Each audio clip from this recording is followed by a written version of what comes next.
The story begins with the image of a little girl speaking, "Found you." In front of her is a little boy huddled under a tree. "Akat, why do you keep avoiding me?" The little boy, startled, exclaims, "Since when were you?" The little girl approaches him. "I just held your hand for a moment and you ran away." The little boy stammers in reply, "But father specifically told me not to take off my gloves, but you keep." The little girl replies blankly, "I'm perfectly fine, aren't I?" Lavi stands silently as she sees him start to sob. The little girl thinks, "Are you crying again?" Then Lavi says nonchalantly, "All right, I'll stop. Would you faint if we kissed?" or something like that. Hearing this, Akat's face flushes red, an image of the two of them kissing appearing in his mind. Just at that thought, the little boy wails even louder. Seeing this, she feels completely helpless. What should I do with him? A moment later, Lavi sits down under the tree. "Don't cry. They say you'll become ugly if you cry. Isn't that right?" Akat immediately retorts, "Mother says I'm always beautiful." She has to agree. "You're especially beautiful even when you cry, with your fluffy pink hair, chubby cheeks, and brilliant eyes shimmering with tears. Yes, you're right. You're even more beautiful than Lady Rose Salome." The little boy seems to have stopped crying. But Laviolette has never met Lady Rose, has she? The little girl turns to him with a smirk and asks, "That's right. What do you think?" The little boy can only be bewildered.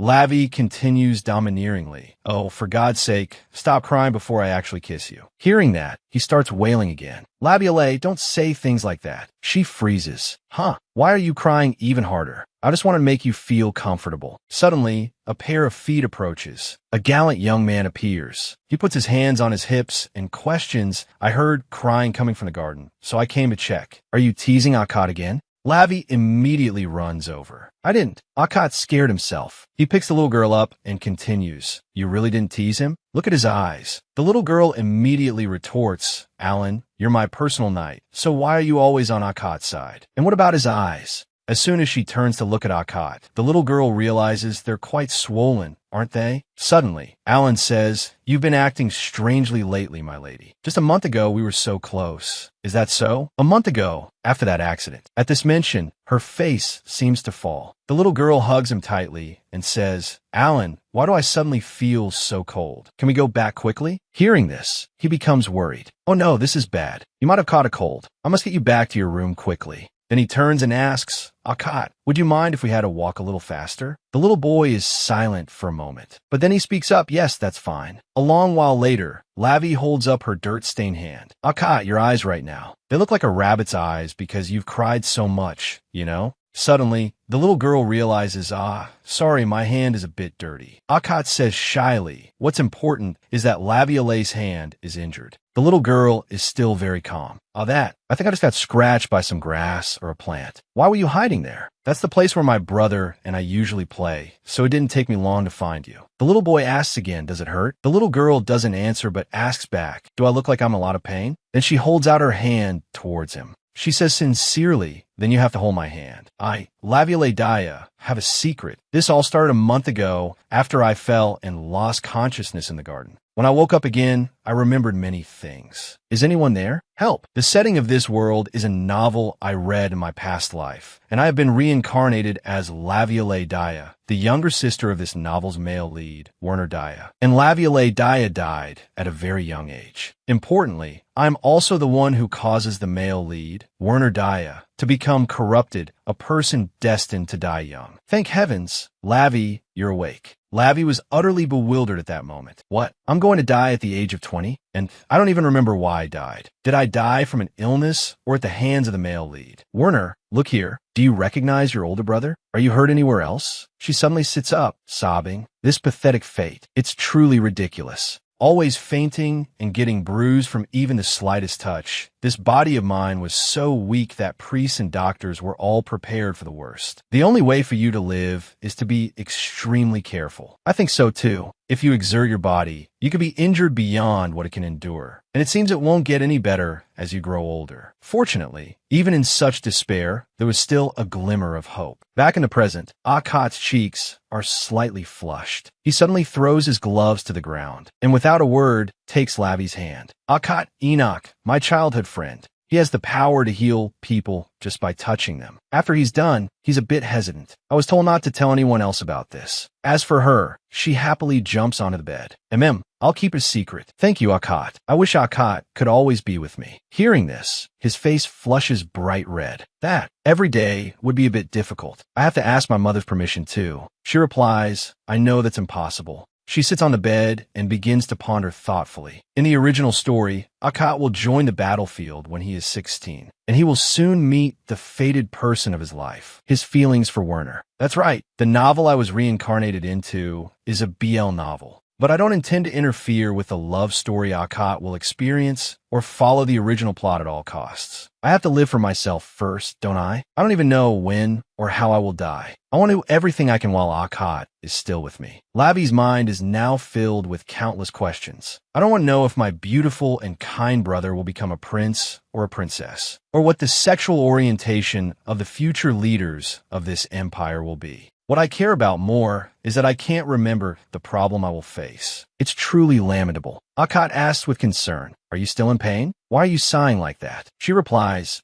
not all. You've already healed me. He explains, I can heal your wounds and help your body return to its healthiest state, but Laviolace's body is always weak. It's just. Lavi listens silently to his words. It's fine. He's so kind. After thinking, she asks, Akot, are you worried about me? Yes, I am. Suddenly, she swings her hand out, pushing him to lie flat on the bed. She slowly gets closer to him. Unexpectedly, she suggests, then sleep with me tonight. Akot wonders, but didn't I sleep with you last week? She answers, I can't sleep well without you. Wouldn't you mind if I had a nightmare? I even feel like I'm being crushed when the blanket is only a little heavy, and even a gentle breeze can startle me awake. As she speaks, she intertwines her fingers with his. She expresses, but I can sleep well when I'm with you. Can you do that for me? Seeing Akot breaking out in a sweat, she thinks to herself, it's so easy to take advantage of innocent children like this. It's heartbreaking to have to use a child, even if he's going to be my brother's lover in the future, but I need to live. Until he turns 16, Akot will be on the battlefield by then. By that time, Ami's response to your message was blocked for potentially violating safety policies. I apologize for any inconvenience. But this longevity plan has a fatal flaw. Suddenly, Akot's face turns red and he exclaims, no, Laviole. She looks at him helplessly. This boy is truly alarmingly shy. He says fearfully, I haven't told my mother yet. Lavi asserts, don't worry, I already told her. Really? Actually, I'll call her later. She flashes a bright smile. Don't worry, just stay by my side. Recalling yesterday, Lavi was in the bathtub when the maid beside her wondered, are you planning to sleep with young Master Akot tonight? She replied, yes. I wrote a letter to Lady Enoch and asked for her opinion. When you come by later, remember to bring a set of pajamas for him. I'll do that. Suddenly, the maid is startled and says, oh dear, I think you should get out now. Your skin has turned red, even though I kept the water temperature low. Lavi thinks helplessly, but if I bathe in colder water, I might catch a cold. It seems no matter how much I think about it, the only way I can survive is to stay close to Akot, as close as possible. Back in the present, Akot is clutching a pillow tightly. No, she sits up, getting annoyed. Oh my goodness, why do you always say no? Well, it turns out the boy used all the pillows he had to create a boundary. He says that sleeping together is something you should only do with someone you like. Hearing this, she wonders, where did he learn that? He didn't say that to me last time. Then she asks, we've already shared a bed before, haven't we? It's different. Seeing him so insistent, she thinks gloomily, sigh, after all, I'm only a 7-year-old child, and isn't my body always weak? In the original story, he was always by my brother's side, but there were rarely any romantic scenes. I think they might have shared a kiss at the end, but Lavi's face is now filled with deep thought. I'm still not sure. Akot has been keeping his eyes fixed on her this whole time. Suddenly, the little girl turns around and throws all the pillows aside. Without saying a word, she pulls the boy into a hug. His face was already red, but this action makes it even redder than a tomato. Suddenly, she says, just think of me as your brother. That's fine.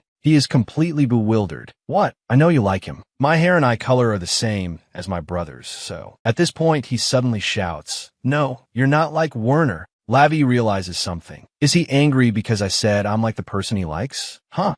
Sorry. Akot quickly softens his voice. I'm telling you clearly, you're not like him at all. Then she takes his hand and says, all right, then let's just hold hands. You know, Akat, your hair color's really beautiful. It feels so soft like it would melt if I touched it. So, her eyes begin to flutter shut as she speaks. I really like it. Akat is now frozen in place. It seems he has discovered what it feels like to be moved by someone. I think you're the one who would melt under the sun, but you're so beautiful, Laviolette. Always wavy blonde hair and blue eyes like gemstones. Sensitive skin that easily swelled and reddened, which always made me worry, but even though you were so fragile, you were always the only one to hold my hand first. You looked at our intertwined hands. I thought to myself, I could easily push you away, but I couldn't do it for fear you'd get hurt. Just a moment ago, remembering the times before, whenever there was something delicious, Lavi would ask you, Akat, want to have some? You wondered, isn't that yours, Laviolette? Aren't you going to eat it?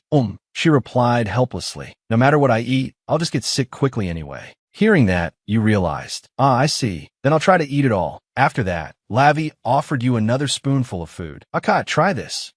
I'm full, but there's still dessert, she said radiantly. Seeing you happy and healthy makes me happy. In those moments, your heart wouldn't stop fluttering. Strange, even though you were weak, I always felt that I was the weaker one. Your smile made me cry. Suddenly, the image of a man appeared in Lavi's mind. Who is it? It seems someone is calling me. The man kept speaking. How long do you plan on keeping your eyes closed? I want to answer, but I can't move. I can only sleep easily if you're here. She tried to open her eyes to see who the man was, and what she saw was the image of a grown-up Akat. Liar. Now, in the present, Lavi finally woke up. In front of her was still the young Akat. Her face was now pale as she tightly gripped his hand. He said shyly, can you let go of this? Her mind was in a jumble.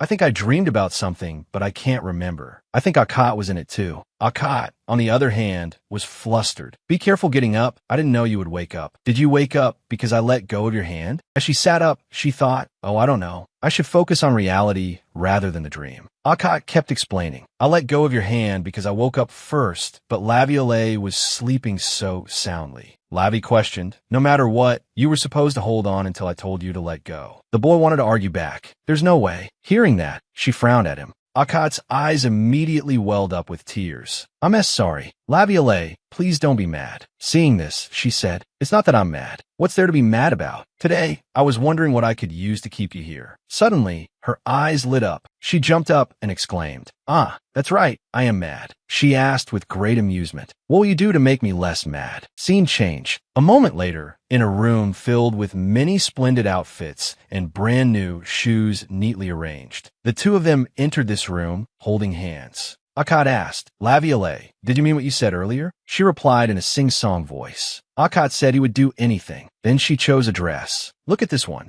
Lavi took it down and said, you would surely look beautiful in this. The boy quickly objected. I don't want to, this is something a girl wears. The little girl got irritated. Beauty has nothing to do with being a boy or a girl. If it suits you, you just wear it. Akat was now completely bewildered. Then you can wear it, Laviolette. They're all yours to begin with. She sighed and said, I want to wear them too, but all the clothes here are so heavy that I've never been able to wear even one. If I put one on, I can't even walk 10 steps and my whole body will ache. Before throwing them away just like this, wouldn't it be better if someone tried them on? Akat now understood. The boy thought to himself, come to think of it, Laviolette's dresses always looked somewhat similar. Lightweight material, a length designed for mobility, so she wouldn't trip on it when running like a rabbit. Minimal lace and bows, a design meant to hide her thin body. Lavi thought helplessly, seeing you refuse this much, you must really hate it. Then she said dejectedly, I get it. If Akat can't do it, then there's no other way. Then the little girl turned away. It's too heavy, so I'll just leave it here. Suddenly, Akat grabbed her hand again. Hey, wait a minute. She looked at him, completely confused. The boy's face flushed red as he said, promise me, Laviolette, that only you will see me. The little girl became cheerful again. I promise you. Lavi was extremely curious. Are you done changing yet? But Akat was still not over his shyness. Not yet. Don't turn around until I'm done changing, she said brightly. I know I won't look. So cute. You must be so embarrassed. A year ago, we bathed together. He cries a lot and blushes easily. Looking at Akat's expression, you wouldn't think any time had passed. Suddenly, she noticed the ribbons on the table. Immediately, a thought flashed through her mind. Oh my, this would look so beautiful decorating that dress. Her attention slowly shifted to the mirror. I'll have to secretly give it to him later. Her eyes were filled with surprise. Akat was finally done changing. He looked very feminine. He immediately shouted, "Ah, I told you not to look." She stammered awkwardly, it's not. I'm really innocent this time. I told you I wasn't looking." Immediately, there was the sound of approaching footsteps. "What's wrong, Lady Lavi? Are you hurt somewhere?" Alan appeared, flinging the door open. His eyes fell upon the sight of Akat wearing a dress. He froze on the spot. Then he quickly left. "My apologies for the intrusion." Akat immediately wailed. "Laviole, you lied." She panicked. "That wasn't my fault." "Oh, I'm sorry. Please don't cry, Akat." Now, only the two of them were left in the room. Lavi, beside him, kept saying, "Don't cry anymore, Akat," while he sat with his face in his hands. "I hate you, Laviole." She looked at him for a moment, then exclaimed, "It's because you're beautiful." As he looked up, she quickly took out the ribbon. "What? I was so happy to see you shine." Lavi said sincerely, "I'm sorry. Please don't hate me." Then she said, how about this? This time, I'll make Akat less angry. Just tell me anything you want me to do." "Huh?" Akat turned to look at her in surprise. "Anything, Lavi?" She asked. "Akat, do you think of anything when you look at me?" He had stopped crying by now. "That. You're asking so suddenly. I haven't thought of anything. Laviole is very beautiful. Your complexion is good today, and your lips are red too." Suddenly, the boy's attention was drawn to Lavi's small lips. Then the boy scrambled away. "I don't know." She also quickly chased after him. "Akat, why are you suddenly running like that? What am I supposed to do? I can't keep up." Suddenly, a young man appeared. "It's dangerous to run in the hallway." He gently picked Akat up and asked, "Having a fun day?" She was now frozen stiff. "B brother." Recalling the hallway earlier, didn't Alan see Lavi? Alan's face was deathly pale. "If you mean Lady Lavi, she's in the dressing room, but is that so?" Werner asked excitedly. "Her health has improved a lot lately. So now she's interested in clothes?" Without another word, he skipped away. "I must go see right away." Alan tried to stop him. Wait a moment, Master Werner." But it seemed it was too late. It would be better not to go now. Meanwhile, Werner was walking and thinking happily. The sound of a child's footsteps grew closer. She must have regained her spirits at some point. Lavi must be in very good condition today. It's been so long since I've heard this sound in the house. He said cheerfully, "Lavi, it's dangerous to run. Having a fun day?" Lavi was frozen stiff. "What are you doing here, brother?" It turned out he had mistaken the person. Werner was startled. Hearing that Lavi was in the dressing room, he had rushed over out of curiosity. Akat's whole body began to tremble. "I want to get down." What? He was completely bewildered. "Why are you wearing Lavi's dress?" "That's also the dress I gave her for her birthday." His face darkened. "Akat, even without this, I'm not pleased that you've been by Lavi's side so often recently. Even if you two are childhood friends, wearing someone else's dress is a bit." Lavi spoke up. "I was the one who asked him to." Werner immediately praised. "What a very cultured game." Akat tugged on her sleeve, growing even more embarrassed. "I'm going now." She glared furiously at Werner. "Oh dear." Your cold attitude made Akat sad. Then she put her hands on her hips and said, I have a question for you, brother." "What question?" she asked bluntly. "Is there anyone you like right now?" He replied cheerfully. For what reason is Lavi curious about that? "Of course not, when I only have Lavi." Before he could finish his sentence, she cut in. "Stop right there. I've heard what I needed to." As Lavi pulled Akat away, she said, "For the time being, you're not allowed to be like that. You hear me. No matter what, you have to get my permission before you can make friends." Werner followed, asking, "Wait, where are you two going?" She said bluntly, "You don't need to know. We're going to play together." A moment later, Akat had changed his clothes. I said only Violet gets to see me wear a dress. The two were now standing in the garden, and Lavi said with her arms crossed, "It's because you suddenly went outside. Running into my brother was an unavoidable accident. So from now on, let's keep holding hands like this, okay?" She smiled and asked, "So what if a situation like earlier happens?" He had now cheered up. "How could Lavi do that?" She replied, "I'd really do it. We could try it one more time next time." "I'm glad you can smile now." Then the two of them went for a walk, holding hands. Lavi asked, "Even so, you were happy to meet my brother earlier, weren't you?"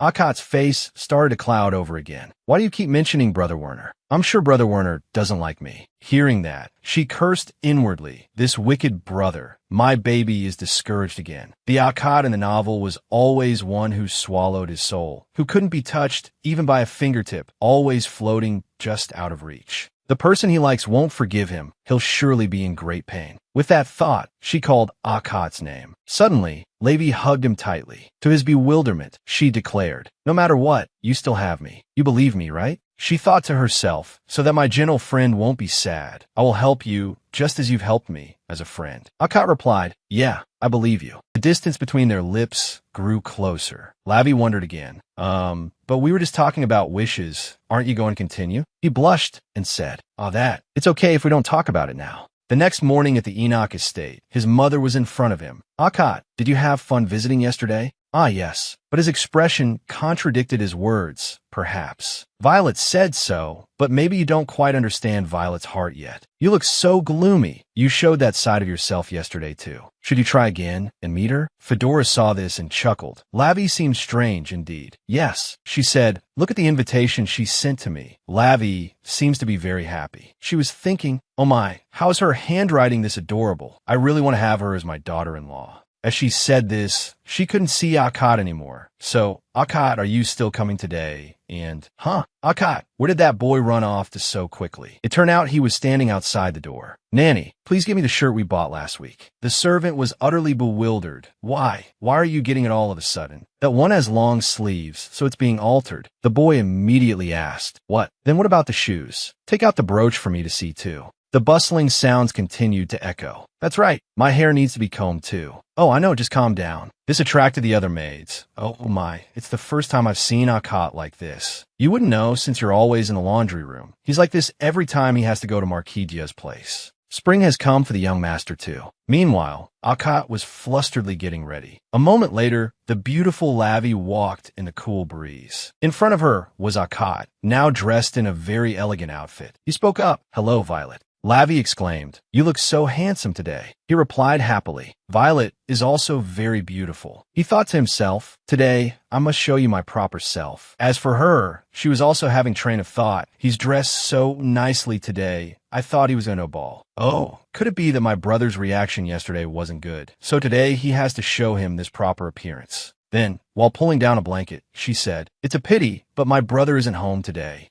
He caught the blanket and said, I came to see Lavi. What's with this blanket? What? Nice clothes are good, but we need this today. She asked brightly. Akot, have you ever been to the back garden at night? A moment later, Lavi's hushed voice rang out. Akot, do you know about it? On the day of the full moon, 12 chimes of the clock before it ends. If you look inside the abandoned well at the deepest spot in the back garden, a fairy will appear inside. The story of making wishes come true. Akot was surprised. There's a fairy in the well? She replied, yeah, that's what the maid said. Outwardly, she was full of joy. Since we're curious, let's go take a look. But in her heart, she thought it was a lie. The thing that appears in the well isn't a fairy but a ghost. People who went to see it said they fainted instead of having their wishes granted. Her expression was sinister. Anyway, with this plan, you'll sleep over at my house today. Suddenly, Akot exclaimed, it's a lie. She was startled. How did you know? It's not a lie. I always tell the truth. The boy said, but I still haven't gotten the wish I made at the temple. She wondered, Akot, you been to the temple before? He replied, yeah, last year with my mother. Hearing that, Lavi was a little surprised. I know a fairy tale-like story like that wouldn't happen, but this story about the well is true. Do I look like a liar to you?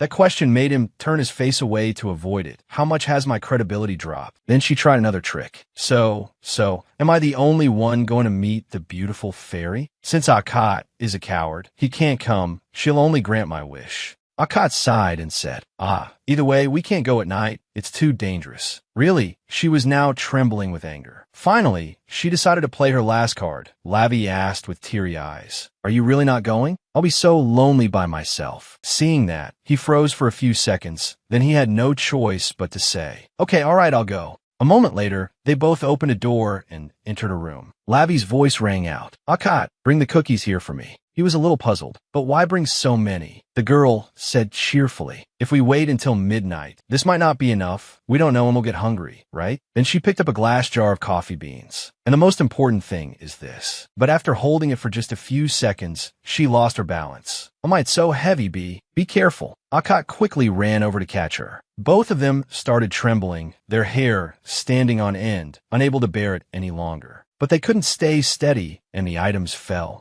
Lavi fell on top of him. Akot, are you okay? His face was now flushed red. I'm fine. What about you, Violet? Of course I'm fine. Suddenly, she wrapped her arms around his neck. Because you protected me, she thought to herself. It's great that the healing ability is transferred little by little to the point that I want to kiss him. Akat, on the other hand, was also having a thought. Why? Why is my heart pounding like this? He immediately blurted out, Violet, don't we have something to do? Oh, that's right. Food was scattered all over the floor. It seems Lavi was planning to make coffee. You've already prepared boiled water. A second later, a cup of coffee was made. They both stared at it intently. Akat said, the aroma is like the kind my mother used to drink. Lavi replied, this is the magic tea that keeps adults from sleeping. Just one sip like this, and this body could faint from the amount of caffeine. If Akat is by my side, it's a different story. Thinking this, she tightly gripped his hand. He froze at that moment. She also started to bring the cup of coffee to her lips. Before she could drink, Alan walked in. What are you two doing?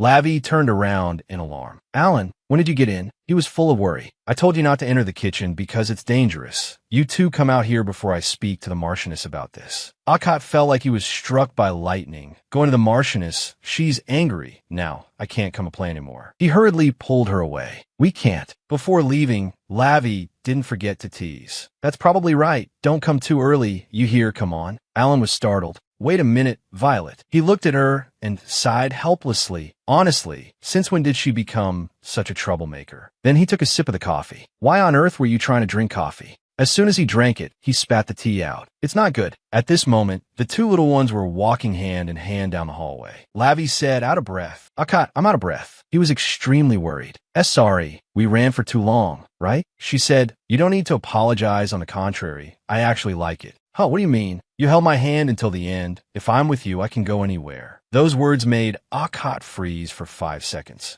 Then he expressed, I also really like going anywhere with you, Violet. Hearing that, she winked at him. Is that so? That's the spirit. Let's try our best to make it to midnight. That's a bit. And all that effort was silly. In the end, they both fell into a tired sleep from waiting that night. Scene changed to 2 months later, one evening. Akat was peeking at the door. Violet, there's no one outside now. Lavi remained casually lying on the bed. Is that so? For the past while, using the legend of the well as an excuse, it's been great calling you over every full moon. Today will truly be an experience with ghosts. Then she sat up and asked, Akat, aren't you sleepy? He walked over and replied, I took a nap during the day. Seeing that, she was helpless. Because I'm a sighing fairy, I can't say I don't want to go now. Akat hand. Then they both took each other's hands. Yeah, here's my hand. Lavi suddenly broke into a smile. Both were filled with determination. All right, let's go then. To meet the well fairy. A moment later, they both strode down the hallway in the dark night. Violet, do you hear a strange sound here? Lavi answered nonchalantly. It's probably the wind.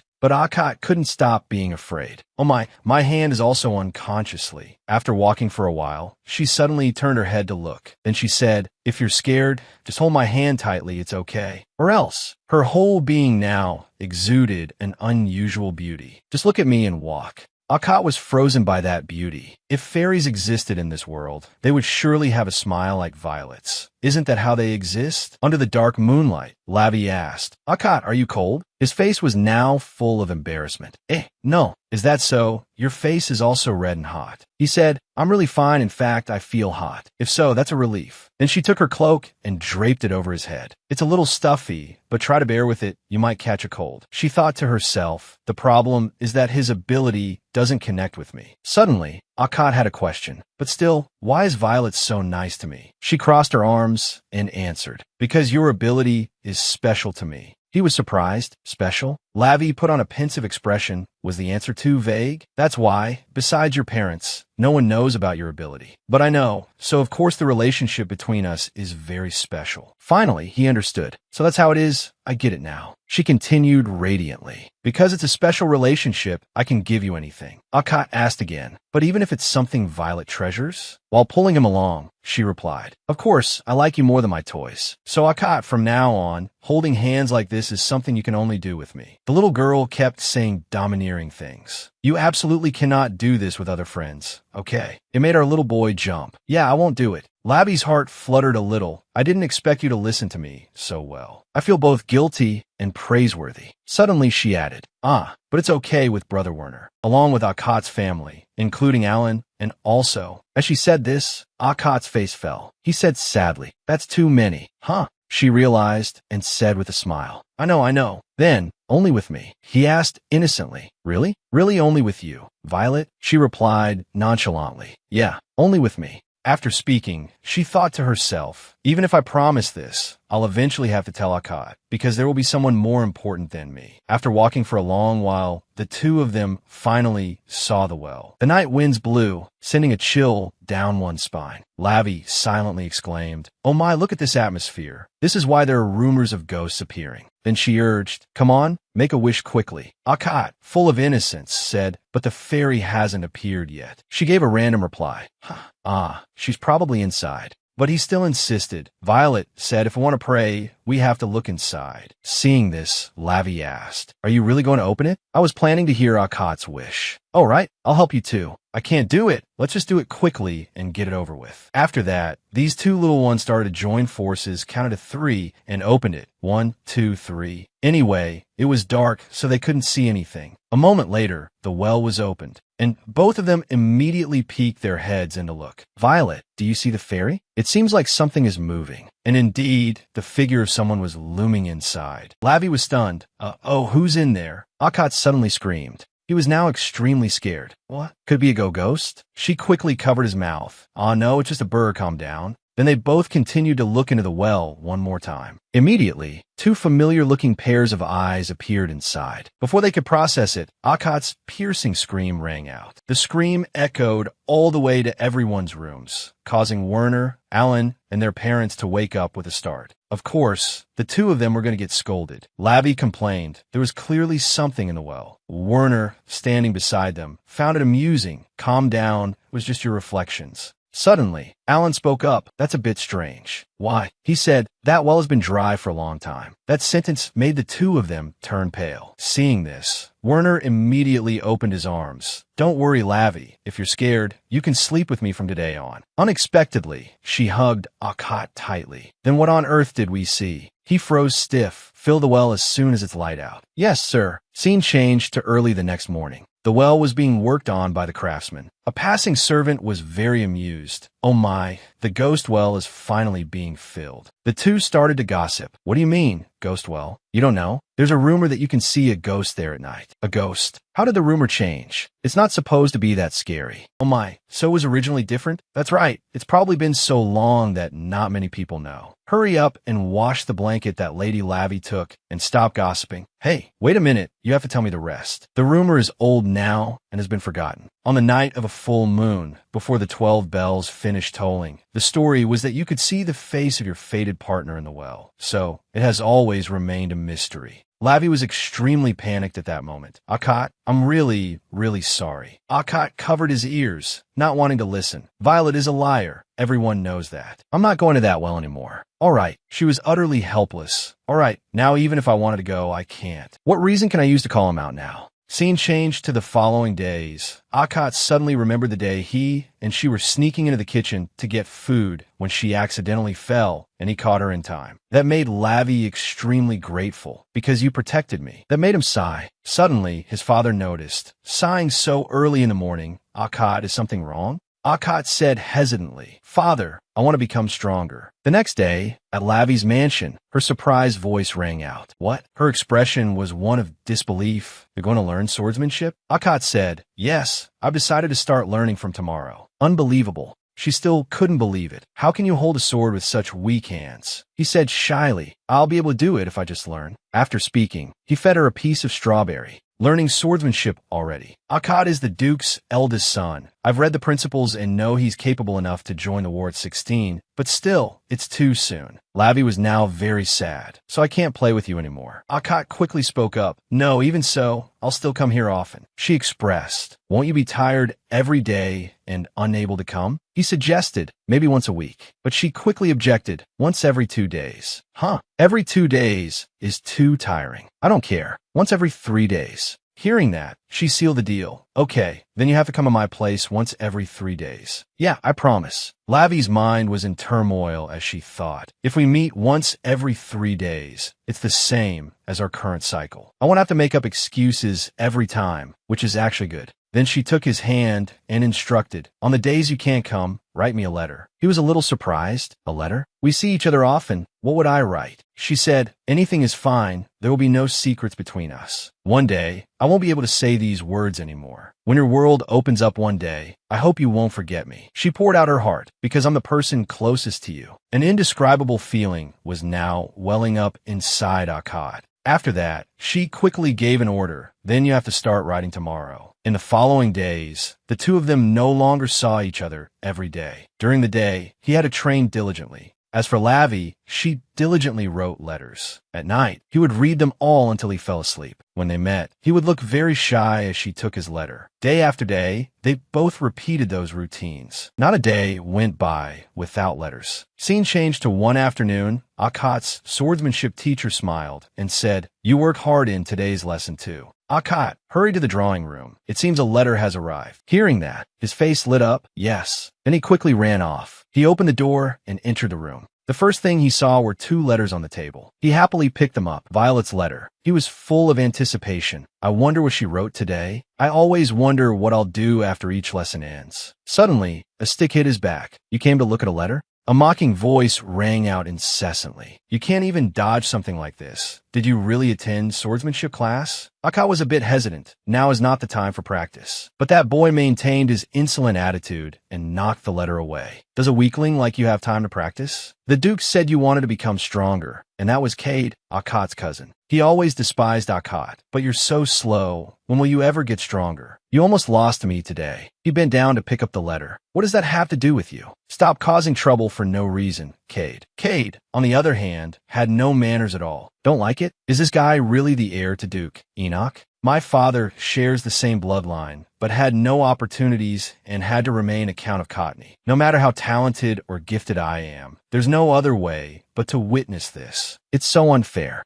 This is so unfair." Thinking this, he swung his sword. "If you know what's good for you, stop me." Akkad quickly parried the sword strike. He was no longer holding back. "I told you to stop." It turns out he remembered the warning Lavi had given him to absolutely not get his face injured. Cade frowned at him, then he braced his feet, and just like that, kicked Akkad straight in the body. "You're mistaken about one thing. You're not in a position to order me around." Akkad was extremely surprised, not having had time to react. But that boy took the opportunity to charge forward. "I'm here now to help you, as requested by the Duke." Akkad managed to block the sword strike in time, but Cade still wouldn't let him go. "Short and cries every day, follows a girl around all day. Why is your hair such a weird color?" Hurtful words poured out of his mouth relentlessly. Was that letter from Lavi too? "You idiot. If you want to build a close relationship, that's not the side to choose. If it were him, who knows? What would you do if you met a weak child on the verge of death?" Suddenly, a sword flashed, and Cade immediately fell backward. He looked towards Akkad and saw an aura of bloodlust radiating from him. "Huh, where did this power come from?" "Well, what is it, brother?" Akkad coldly warned at that moment. "Take back what you just said." Scene changed to the next morning, at the residence of Marquis Daya. The maid was drawing the curtains. "My lady, did you sleep well?"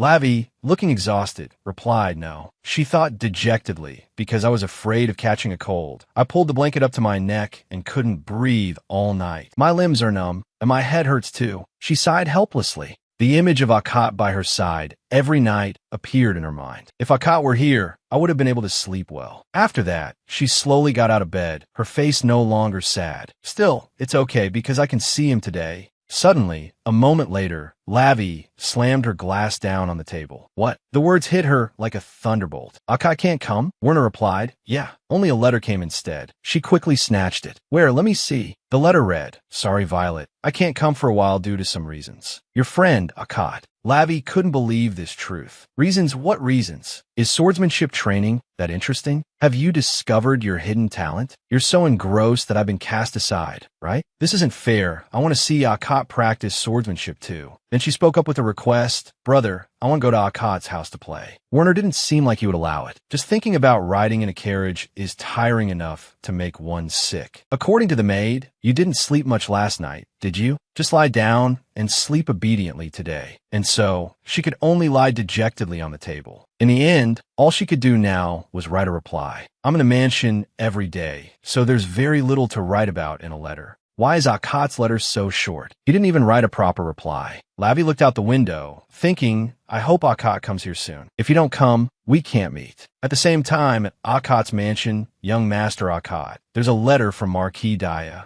He was now in his room, huddled under the covers. He read the letter intently. Hello, Arkad. If you couldn't come, it can't be helped, but isn't the letter too short? You should have at least filled a whole page, right? I'm curious about what has happened to you lately. Lavi has so many questions for you. How was training today? Have you made any new friends? And what did you eat during your break? How many times have you cried and laughed today? I want to know everything. Next time, you have to tell me clearly the reason you can't come. I'll be waiting. Your best friend, Lavi. Arkad's eyes were now welling up with tears moved. He started to remember the happy moments the two of them shared. Perhaps I can feel Lavi through this letter, her voice so clear and bright. Then he slowly got out of bed. He looked at his reflection in the mirror with a sad expression. But if she saw me like this, she would definitely be angry. Remembering yesterday, when he had just warned, take that back, but Cade remained defiant. What if I don't? Are you going to tell the Duke? He calmly said, I won't do something so cowardly, but I can't forgive you for speaking so carelessly about Lavi. Cade also slowly stood up. Not scared at all, are you? Go on, try not forgiving me. Then he grabbed the sword beside him and thought, that just happened because I was careless, and Arkad's weakness is obvious. You get scared and close your eyes as soon as a sword gets near your face. You think I don't know that? So this time, it's clear. Finishing his thought, he grabbed the sword and lunged at Arkad. He widened his eyes in surprise, not having time to react. Suddenly, two swords clashed in midair. This time, Arkad was different. He was able to hold a sword and fight back against Cade. Seeing this, he was extremely surprised. You're not closing your eyes? Arkad's eyes were filled with resentment. He said coldly, this is your last warning, Cade Cottney. Cade's face now turned pale. Stop, just stop. Then he scrambled away. All right, I take it back. I'll take it back, damn it. Before leaving, he didn't forget to glance back. He thought to himself, this guy's in a bad mood. As strong as Arkad was then, he was just as weak now. His eyes welled up with tears. What should I do? When will this finally heal? His whole body trembled. Lavi told me to absolutely not get my face injured. She'll definitely be very angry, or else she'll be disappointed in me. Then he comforted himself. If I apply the ointment every day, it'll heal quickly. I need to get a lot of sleep. Then he extinguished the candle. He got into bed to prepare for sleep. Can I go tomorrow? But he still couldn't stop his train of thought. I miss Lavi so much. I wonder if she's eating well, if she's sleeping well. I want to say that I want to know more about you. Scene changes to a few days later. Werner was now walking down the hallway when something suddenly caught his attention. He asked, Arkad, where are you going in such a hurry? He replied cheerfully, I'm going to see Lavi. Werner asked, at Marquis Dias? Arkad said, yes, I heard that baby rabbits were born on Lavi's farm, and I also heard we'll be eating cake, sir. As he said this, he suddenly glanced behind him. His eyes met the face of Cade. Seeing him, he thought to himself that Arkad kid said he wasn't going to the Duke's place. The truth is he was scared from the start. Huh? Then he smiled and said, good morning, Duke Enoch. Hello, Arkad. Arkad's face hardened at this moment. Werner couldn't help but find this confusing. He looked helplessly at these two boys. I heard there was a scuffle during the match. Then he asked, haven't you two reconciled yet? They both gave completely different answers. No, yes. Then they both stared at each other. Cade was exasperated. Oh, this inflexible kid. At times like this, you should just say you've moved on. Arkad's face also turned pale. He was the one who was wrong in the first place. So why should I be the one to reconcile? Seeing this, Werner could only sigh. Cade's father is the only younger brother of Count Cottney. Both of them only have one child. I hope you two will live like brothers. If our two families join forces, no one can treat us lightly. Cade thought to himself, so I'm supposed to live in the shadow of Sun my whole life. But outwardly, he said hypocritically, the Duke is right. Then he held out his hand. Arkad, I was too aggressive last time, wasn't I? I'm sorry. I'll be more careful next time. Arkad was somewhat hesitant, not wanting to shake his hand. However, if a problem happens here, I won't be able to go to Lavi's place. Suddenly, Cade grabbed his hand tightly. Then he leaned in close and said, come to think of it, Daya only lives inside her mansion. But the words that stabbed like a knife kept coming from his mouth. Isn't your disgusting hand terrifying to look at? A look of anxiety began to show in Arkad's eyes. Then he flung Cade's hand away. Werner quickly came over and said, Arkad, I'm sorry. I'll apologize on his behalf. I don't understand why that kid is like this lately. Cade said hypocritically, not at all, it's fine, sir. It's probably just because Arkad is still young. His words were filled with contempt. I have to be the understanding one, of course. Scene changed to a moment later inside a carriage. Arcad was now comforting himself. I almost got caught up in that. I have to stay calm. He was extremely impatient. Can't we go any faster? The horse is already running very fast now. We'll arrive today. Perhaps he was now very much looking forward to seeing Lavi because Laviolette was waiting. What's she doing now, I wonder? What if she got sick while I wasn't there? What if she cried? A moment later at the residence of Marquis Daya, Akkad opened the door and walked in. Laviolette, I'm here. The image that met his eyes was Lavi sitting on Alan's lap with a completely casual expression. Akkad, you're earlier than I thought. While he was frozen like a statue, she cheerfully recounted, Look, Alan tied my hair for me. Seeing her so happy with someone else, his heart ached. La Laviolette, is your relationship with Alan that good? Then Akkad asked, can a guardian knight do something like that too? She jumped down and said, normally they don't, but I wanted to do this today. He asked again why. She was a little surprised. You're asking why? Remembering a while ago, before Akkad arrived, she was lying listlessly on the sofa, with no energy at all. Alan walked by and said, lying in such a strange position will only make you more tired. Then he came closer to her. Master Akkad is about to arrive. Get up now. Why? I was planning to do something to make myself look prettier for Akkad to see, but it's not like he's a romantic interest anyway. With that thought, she slumped into his arms. So I'll just stay like this. I'm so dizzy. He asked gently, how are you dizzy? Suddenly, her attention was drawn to his hair. But Alan's hair is so beautiful. How you take care of it? He replied, well, I don't really do much to care for it. She asked again, then why? Didn't you grow it long because you like it? Alan said, I like it because Laviolette used to cry a lot because she couldn't touch my hair. It turns out that when she was little, she constantly demanded to touch his hair. He continued, you would often lie on my back, play with my hair, and then fall asleep. I couldn't even tie it up high until it was long enough. Don't you remember it all? Lavi was dazed. I don't really remember. Besides, can I believe that you grew your hair this long because of me? He was still gentle with her. There's no reason why not. I would do anything for Laviolette. Hearing these words, she was a little touched. Alan is such a good person. Then she suggested, can you tie my hair for me? Tie it up high like yours, Alan. He replied, of course, but tying it high might hurt, so I'll braid it down instead. That's fine too. And in the end, Lavi had a super cute hairstyle. But Alan ties hair better than I thought. The maid beside them was startled. Tying the young lady's hair is my responsibility. Alan asked, why are you looking at me like that? She replied with annoyance, because I feel a sense of crisis. Seeing that Akkad didn't look happy, she immediately went over and asked, what is it? We haven't seen each other in a while. Why are you being so cold? She wondered to herself, would asking to hold his hand first reveal my inner thoughts too much? It might make me look like a commoner, so I should wait first. Suddenly, he started taking off his gloves. Suddenly, he pulled her towards him. Lavi's eyes widened in surprise. It was the first time she had felt such a powerful aura. Is it because it's been too long? Or has there been some change in Akkad? Akkad blushed slightly. He slowly said, Laviolette, you look more beautiful with your hair down. Unbelievable. It feels like a storm is crashing through my body. It was clearly a power that helped me feel better. My heart was throbbing and it felt strange. Lavi suddenly cried out, Akkad, stop. You're holding on too tight. It hurts. Akkad was startled. Then he quickly let go of her hand. Sorry. Suddenly, Lavi sighed and asked, Akkad, are you showing off that you're stronger than me? Her face showed a hint of sadness. And you didn't even compliment my hair. He said what he said earlier, but I'm suddenly sad for no reason. Then she put her hands on her hips and angrily questioned, is it not pretty with my hair tied up? Making him flustered. That's not what I meant. Then what is it? His face was now blushing. That is what I mean is. She looked at him, completely confused, her hair fluttering in the wind, making him even more embarrassed. But he simply blurted out, someone said that Jenny ties hair better. Go for it, Akkad. A while later, outdoors, each of them was holding a glass of delicious orange juice. Akkad, do you remember what I wrote in my last letter? He replied yes, while taking a sip. Then the two of them talked for a while. If anyone wants to touch you, don't let them. And don't do what you just did to me. Also, don't hug anyone. That's right, even if someone offers you snacks, absolutely not. If someone tries to force you to do something you don't like, you have to say no or don't. After they finished talking, Lavi thought to herself, Akkad's face is getting brighter and brighter these days. I was almost captivated just now. No matter how careful I am, it's not enough. Suddenly, she felt his gaze on her. What is it? Why are you looking at me like that? Suddenly she thought, don't tell me, he means I have to be on guard too? She was startled and cried out, wait, I'm an exception. I'm a sunfish.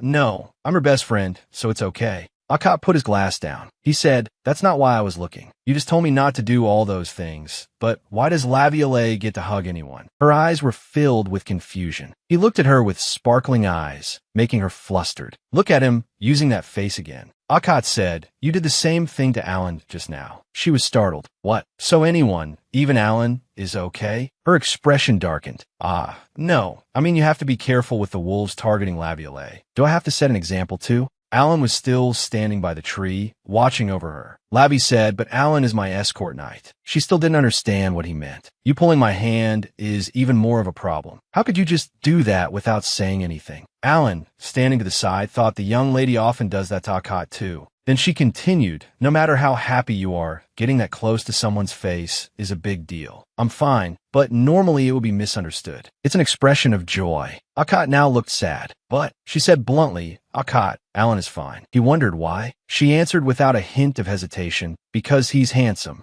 The man standing to the side was startled by that statement. Akat was also frozen. Lavi was also a little surprised at herself. "What? Because you were so persistent in asking, I just answered based on my usual feelings." Akat, this doesn't have any other meaning." Suddenly, his eyes welled up with tears. Seeing this, she panicked. What's wrong? Why are you crying?" His whole body trembling. He asked, "Laviolette, you said I was beautiful." She replied, "That's right." Akat, while crying, asked again, "Then, is my face also like Alan's?" That's not beautiful." As he finished speaking, the atmosphere fell into silence. Then Lavi quickly went to comfort him. "What on earth do you mean?" "I wanted to say, but first I have to comfort you." Akat, calm down. "Of course you're more handsome than Alan. There's no comparison. If you keep crying like this, you'll become ugly." He soon realized and exclaimed, "You're lying." Hearing that, Lavi was startled. "What lie?" Tears were still streaming down Akat's cheeks. He said, "But you like my crying face." Lavi's face flushed bright red. Alan, standing by the tree, was shocked to see this. "What?" Lavi jumped up and explained, "I don't have that kind of preference." "What on earth do you think of me?" Suddenly, she froze. She stared at him, thinking, "It's not that I like crying, but that I like a crying face." "You still think that way even now?" "What? I thought even your crying face was beautiful, but..." Then she quickly shook away that train of thought. After that, Lavi had no choice but to say, you can't go around saying things like that." "Saying what?" "That I like your crying face. That's what." Akat had now stopped crying. Okay, seeing that, she wondered to herself, why did he reply so nonchalantly?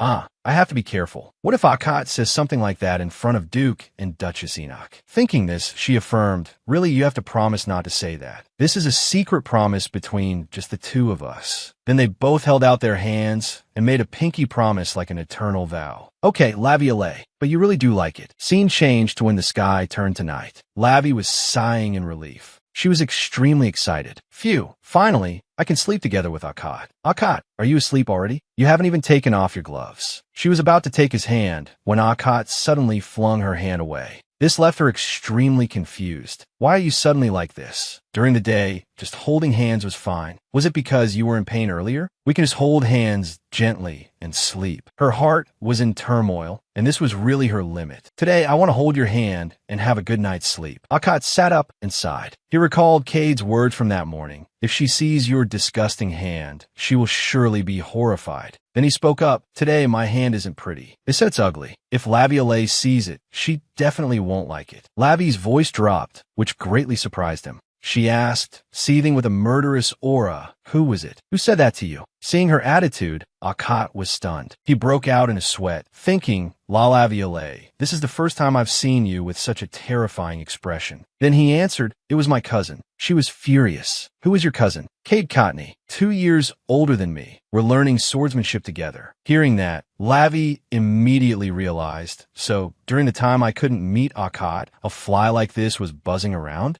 Was Cousin Cade ever mentioned in the original novel? Oh dear, I can't remember. Thinking this, she had no choice but to say, "First, tell me everything you said." A long while later, Lavi thought to herself, "I've heard it all. Listen here, what? Akat isn't frivolous, he's gentle. Besides, what's wrong with pink hair? Does he know where characters with pink hair are usually found? And his height, too. Akat is still young, so it's normal for him to be short. He'll grow taller soon." Akat continued to recount, and Laviolette will be horrified when she sees my hand. Hearing that, she was extremely indignant. "He's really ridiculous. He knows nothing about me, but dares to say that so confidently." He asked innocently. So you don't hate it? She thought angrily to herself. Poor Akkad. It seems he believed those absurd words. It's not that I don't like it. I want to live with it. No way. After thinking it through, she immediately said, Akkad, get up. I have to sleep in your room today. He was surprised at my house. Lavi stood up and said resolutely, I want to see that handsome face too. Akkad was frozen. You want to see Cade's face? Why? As they were about to take each other's hands, Akkad suddenly lunged forward and hugged her tightly. No.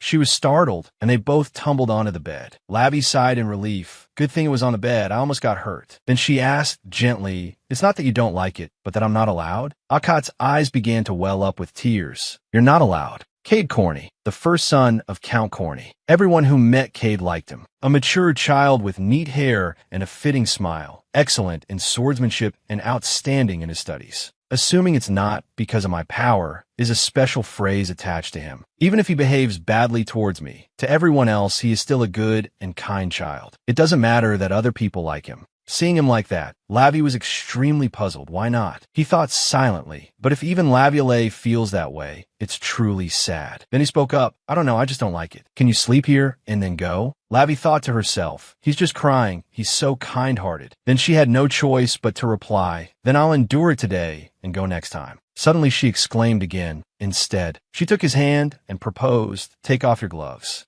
Akkad was too surprised to react. Then he squeezed his eyes shut. Lavi's eyes were now filled with worry. It turned out she had seen many wounds on his hand. It must hurt a lot. Akkad blushed and asked, sorry, it's not pretty, is it? She immediately said, that's not it. Seeing you in pain breaks my heart. Her mind was filled with a myriad of questions. Can't Akkad's ability heal himself? If he keeps practicing swordsmanship, does it hurt like this every time? Thinking this, she said sweetly, don't hide these things, because they're the wounds from your effort and diligence. To me, they're all beautiful. I told you I want to know more about you. After that, the two of them held each other's hands tightly. Akkad was now frozen by her sweet words. Then he asserted, even so, it doesn't hurt as much as you see. Learning swordsmanship is also interesting. Seeing him like that, she also felt more relieved. Thank goodness. With it being this hard, I was worried whether it was interesting or not. He cheerfully expressed, not at all. It's very interesting. I've also been praised for being quite good. Lavi started to tease. I haven't seen that in person, so I can't believe it. Really? Finally, their conversation had become more comfortable, this joyful. Even if I die, I can't tell you to stop, all right? You study hard, and if anyone bothers you, let me scold them for you. Akkad's heart also felt lighter than before. He gave a smile filled with happiness. Even if I'm tired or in pain, I will try my best. A child like glass, my childhood friend who is like the sun, because I want to protect you. Scene changed to a few days later. Lavi waved and called Akkad. She was very excited. I'm coming to your house to play today. Akkad said, today, I want to eat Laviolette's dessert. She was completely frozen. Then the next day, as she was about to suggest, then today, he changed the subject again. I want to take a walk in Laviolette's garden. The day after that, don't tell me today too. And so, the suggestion to go to his house was still unsuccessful. Lavi was a little annoyed. What's wrong? Why is it continuously not possible? A month passed like this. A voice rang out the study. Alan asked, do you need a certain book? What is it like? Lavi crossed her arms, sighed, and thought, being rejected again and again. If this keeps up, I'll never be able to see that guy's face in this lifetime. I have to use another method. After a while, they both arrived at the place they needed to be. All right, we can go in now. Entering the study, Lavi hurriedly ran and jumped around. Alan asked worriedly, what book are you looking for? A fairy tale? Or suddenly she said, the list of nobles. Bring me the dictionary and new ink. Lavi looked full of excitement. If he keeps saying we can't go, I can only approach it from this direction. I will use the ultimate arena. A long while later, crumpled pieces of paper were thrown about everywhere. Not this one. Lavi was now writing and thinking. To the son of Count Corney, this sentence looks too familiar. To Akkad's cousin, no, I don't know if he has other cousins. The invitation starts by inquiring about the other person's health, but not too directly. Adding an expression, quoting the season, and weather will clarify the reason for the invitation with gentle advice. What on earth? Do I have to dedicate this sincere heart to that guy? Just lose one round, that's enough. I heard he behaves very well in front of adults. Only Akkad is like a gentle, well-behaved child. If I don't prepare meticulously, he won't easily reveal his true nature. Thinking about Akkad being constantly haunted by those words. This mood is too strange. Suddenly, Lavi spoke up. If a guest comes, I should wear comfortable clothes, right? She stated, normally, dressing nicely and not looking down on the opponent is basic knowledge among the upper class. But I'm different. After speaking, she pondered, if I wear jewelry, I might not be able to use my body when necessary. Because my hair can be grabbed, I must tie it up. It's best to wear pants. It would be good to win in a suicide attack, but the chances are very slim. Or maybe I should let myself get hit once to get a bruise, then my brother or Duke and Duchess Enoch will know to kick them out. What if it's just a verbal argument? Use a laxative. No, isn't that too despicable? Seeing her scratching her head in frustration, Alan, who was beside her, was extremely worried. What has she been thinking about all this time? Her hair will be ruined. She lamented, Alan, how do you land a really strong blow on an opponent with weak strength? He was a little surprised. What? Do you want to learn self-defense martial arts? She said, what? That's possible too. There probably won't be any occasion to use it. It's okay. I'm here. Levi smiled and said, you never know. Someone might bully me at the residence. Suddenly Alan spoke. Excuse me, Miss Laviolette, huh? He unexpectedly wrapped his arm around her waist and suddenly lifted her up. He frowned and asked, I wonder if something like this has happened. Although there are no noticeable injuries, if you find me uncomfortable, called Jenny. Levi looked straight into his panicked eyes. That's not it. I just didn't know that would happen. Alan's face was now gloomy. What? Please be more specific. She broke out in a sweat. Oh dear, this has backfired. Suddenly, Levi boldly raised her hand to touch his face. Calm down, Alan. She affirmed, nothing happened. It's just to prepare for an emergency. Alan replied, I understand. Then she said, now put me down. It's really okay. You're being overprotective, Alan. After that, she was put down on the ground. He sighed and rubbed his head. He asked, could you come over here for a moment, my lady? She was a little surprised, but still replied, okay. He suddenly took her hand. He explained, my lady, no matter how much strength you use, you can't create a strong punch. If there's really a desperate situation, put your weight into it like this. Seeing that, she clenched her hand into a fist that looked pretty good just now. He continued, however, when you throw a punch, you might not be able to keep your balance and fall.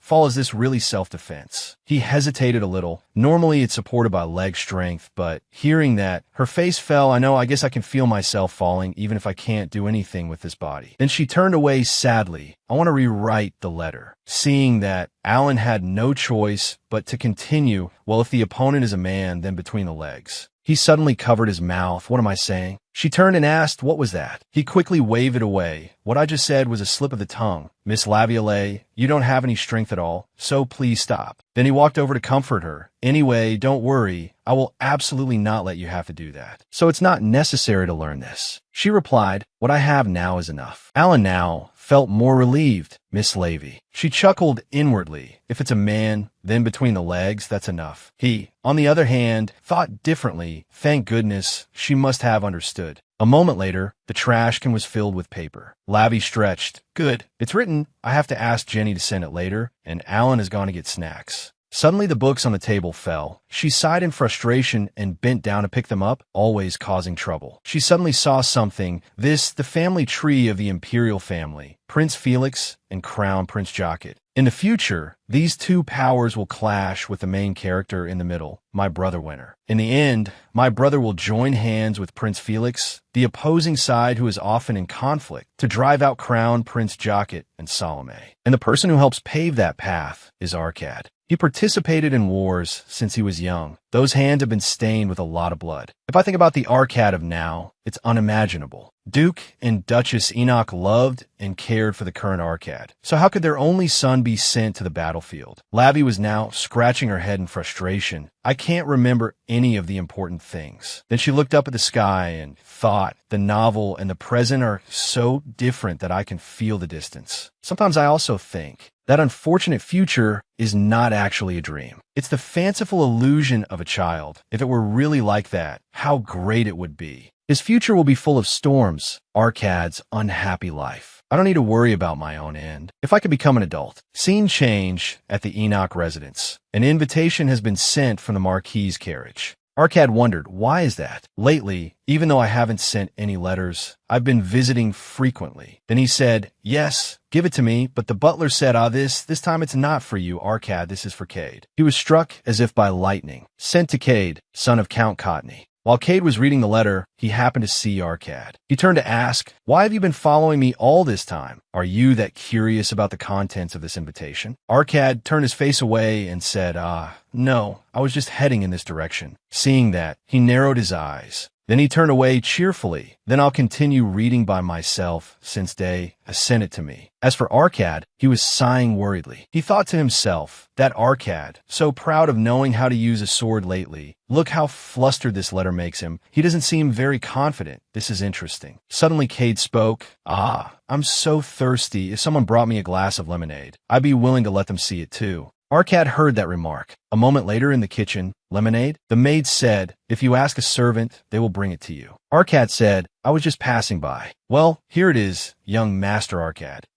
If you're going, please use the west staircase, because I heard they just waxed the central staircase." "I know." Later in Cade's office, he sat on the chair with satisfaction. "What is it? You really brought it?" Arcad sighed and handed over the glass of water. "Because you said you were thirsty." "Yeah, that's right, but—" Suddenly the glass of lemonade spilled. He said in a sharp voice, "You have no ability to learn, or you have a poor memory. No way I drink something a stupid kid like you brought me." As he spoke, he tore up the letter. The invitation also says Arcad isn't needed anymore. Even Day knows what a fool you are. If you want to read it, then read it carefully. After saying that, he threw the scraps away, then left him there alone. Walking to the door, he didn't forget to leave a final word. "And if you have any complaints, come to the gymnasium. This time I'll face you properly." I wonder if you have enough courage to do that. Arcad now bent down to pick up each scrap. He said sadly, how could he tear up what Laviolette gave me like this? His eyes were filled with sadness. Does he hate me that much? Even though I want to live like brothers, like she said, Cade is constantly jealous of me. Moreover, for things I can't give. Status, position, maybe even Laviolette. Wait a minute, didn't he just say to go to the gymnasium? That way is down the central staircase. Thinking that, he hurriedly shouted, "Wait a minute." Arcad ran to the stairs and said, "Wait a minute, Cade." Seeing him, he sighed, "Why wait? You're weak and can only talk reason anyway." Arcad immediately denied it. That's not it. But he still calmly walked down the stairs. "If you have something to say, then come down here." Suddenly, Cade missed a step on the stairs. He unexpectedly fell backward. A piercing scream echoed. Arcad stood frozen,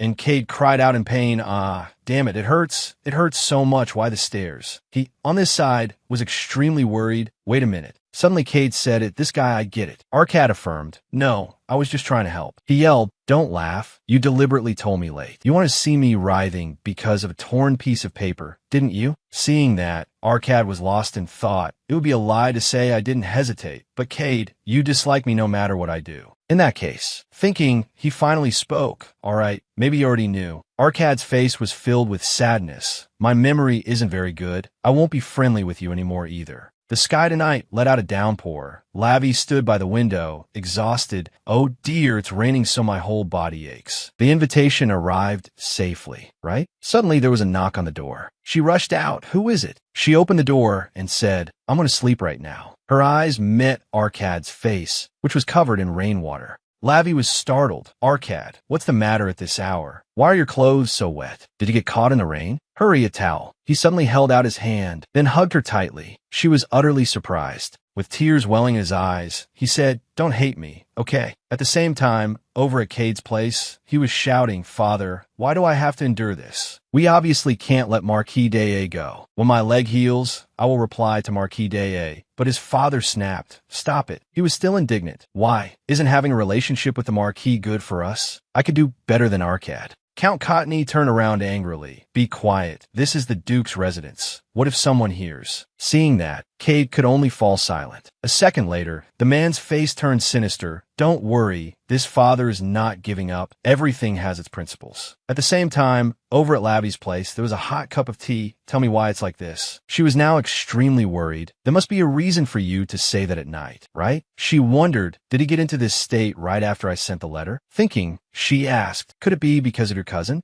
Arcad was startled by that sentence. He put the teacup down and said, "Cade said Laviolette doesn't need me anymore." Lavi immediately said with a firm voice, "Arcad, listen carefully. I don't hate you." She expressed, "Really, there's absolutely no way I'd hate you." "Absolutely, yes, absolutely." Then she lay her head on the table and asked, "You can't hate me, right?" Arcad was frozen by her beautiful face. He blushed and quickly looked away. No, no. Seeing that, she wondered, "Aren't you answering a little too slowly?" He suddenly confessed, "I like Laviolette." She sighed and replied, all right, I like you too." Hearing that, he was overjoyed, Laviolette too. Lavi smiled and thought to herself, he's finally smiling. As expected, a bright smile is the most beautiful. Finally, they both finished their tea. Afterward, they talked while strolling down the hallway. "So, would it be okay even if I did something hateful to Laviolette? I've said it many times, I don't hate those things." "Really? The problem is that you're too kind." Then she secretly made a decision, modifying the entire plan. Or perhaps give up on meeting her cousin.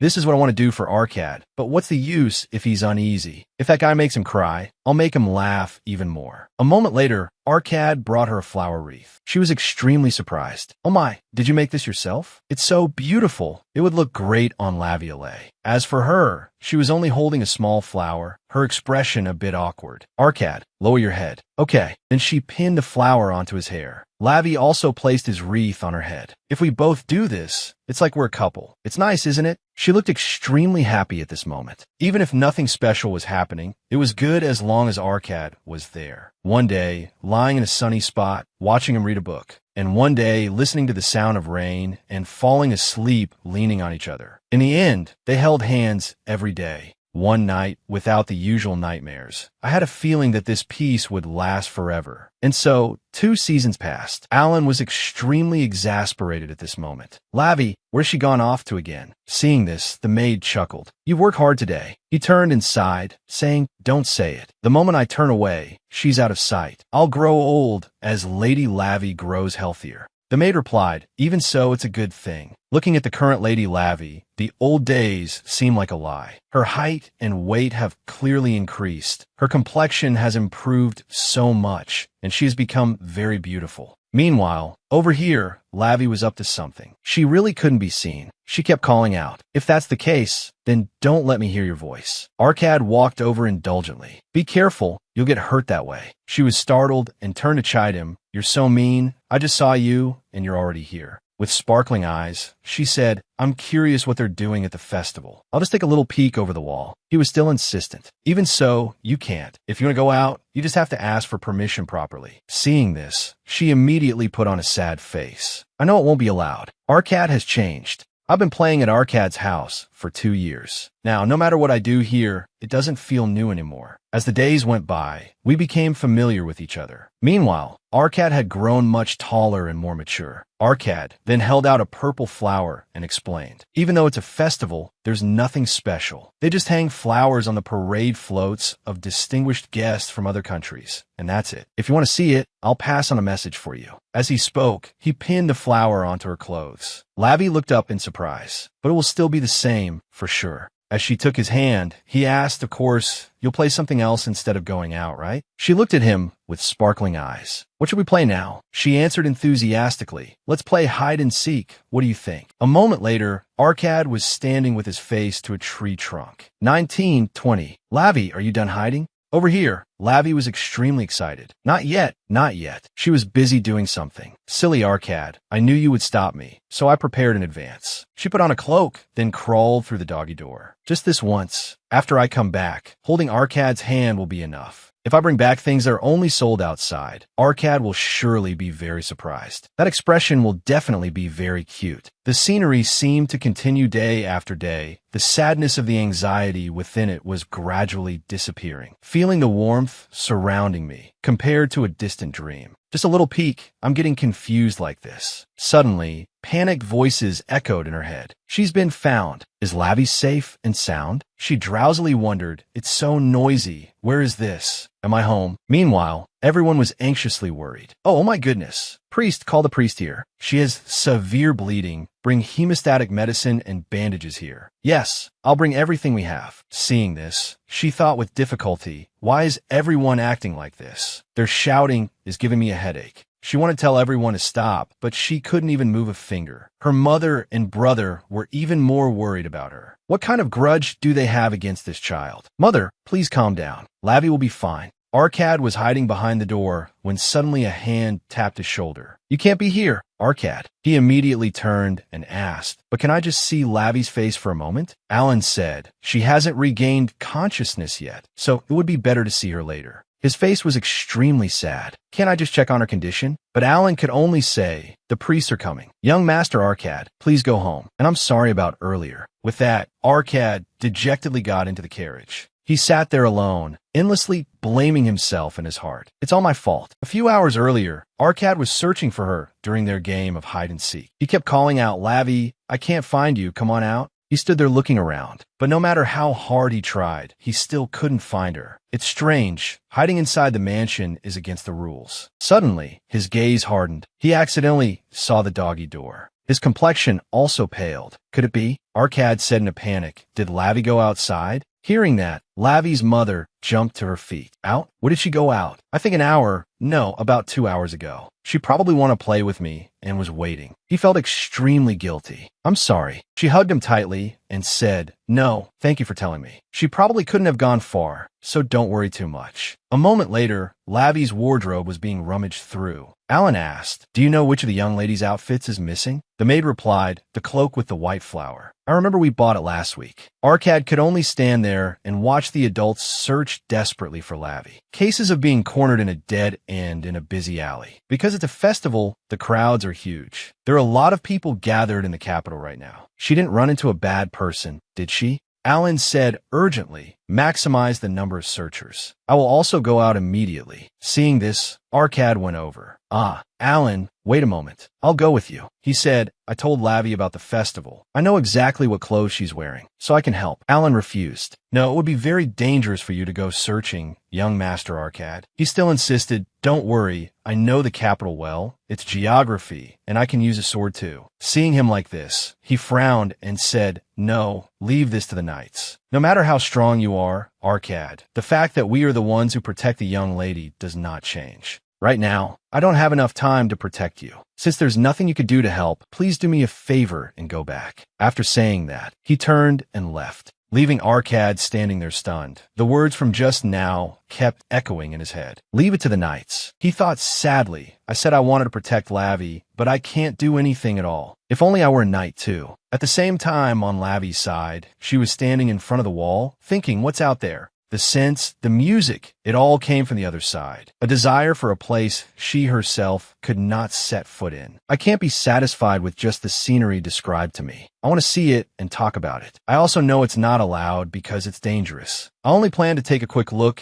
and come right back. I didn't intend for this to happen." As she was happily enjoying the new sights outside, some unknown force had been following her for a while and waited for the right moment to cover her mouth as if to kidnap her. Lavi now opened her eyes, her whole body covered in wounds. Seeing Arcad crying in front of her, she tremblingly raised her hand. "Don't cry, Arcad." He immediately grasped her hand tightly. "I am sorry, Lavi. I didn't realize sooner." "No, if only I'd gone with you." She said gently, "It's a good thing I didn't bring you along. Because you're so beautiful, you have been taken away. The outside is really scary. It's completely different from what I heard in the mansion." Arcad suggested, "Lavi, wait a moment. I'll take off my gloves to heal you." As he was about to take them off, she quickly stopped him. "No, don't." He was surprised by her attitude. Why?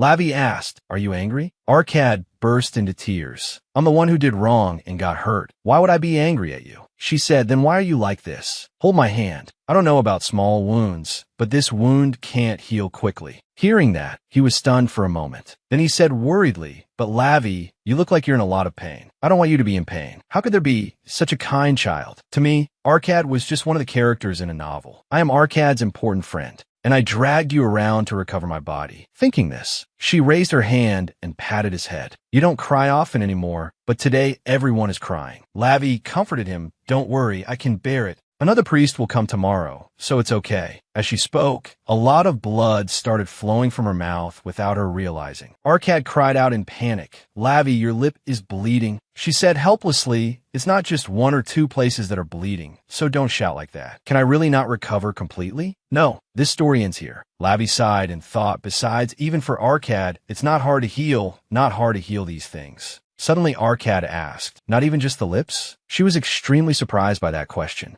As for him, he was shyly asking, "Can I just heal the lips?" But she said bluntly no. "Get the ointment over there for me." Hearing that, he quickly got the medicine box for her. Arcad offered, "Then let me apply it for you." She looked at the way he was holding it and was speechless. "You know that's not strawberry jam, but ointment, right?" A moment later, Lavi pressed her lips together. She thought in frustration, "It keeps splitting, so it's a little uncomfortable to talk." Returning to the previous topic, Lavi spoke up and asked, "Earlier you said just the lips would be better. What were you planning to do?" That. Arcad answered shyly, "When my mother was hurt, my father told her that if he did this, she would get better faster." She still didn't understand what he meant. "Like that? I don't understand what you're talking about at all. Are you trying to make me die of curiosity?" He blushed beet red and said, "Well, that, lips." Only then did she understand. She felt completely helpless inside. "Oh my, what should I do? With a face like this, if he goes around asking if he can kiss people, it'll surely cause a huge problem." Thinking this, she said aloud, "Don't do that." Seeing his naivety, she wanted to scream. If he kept this up, the patience of men in this country would be put to a dangerous test. "I told you not to do that with anyone that thing, you have to wait until I agree." Arcad was still like a bewildered little deer. "But if I touch the wound directly, it will heal faster." She pulled the blanket up in frustration.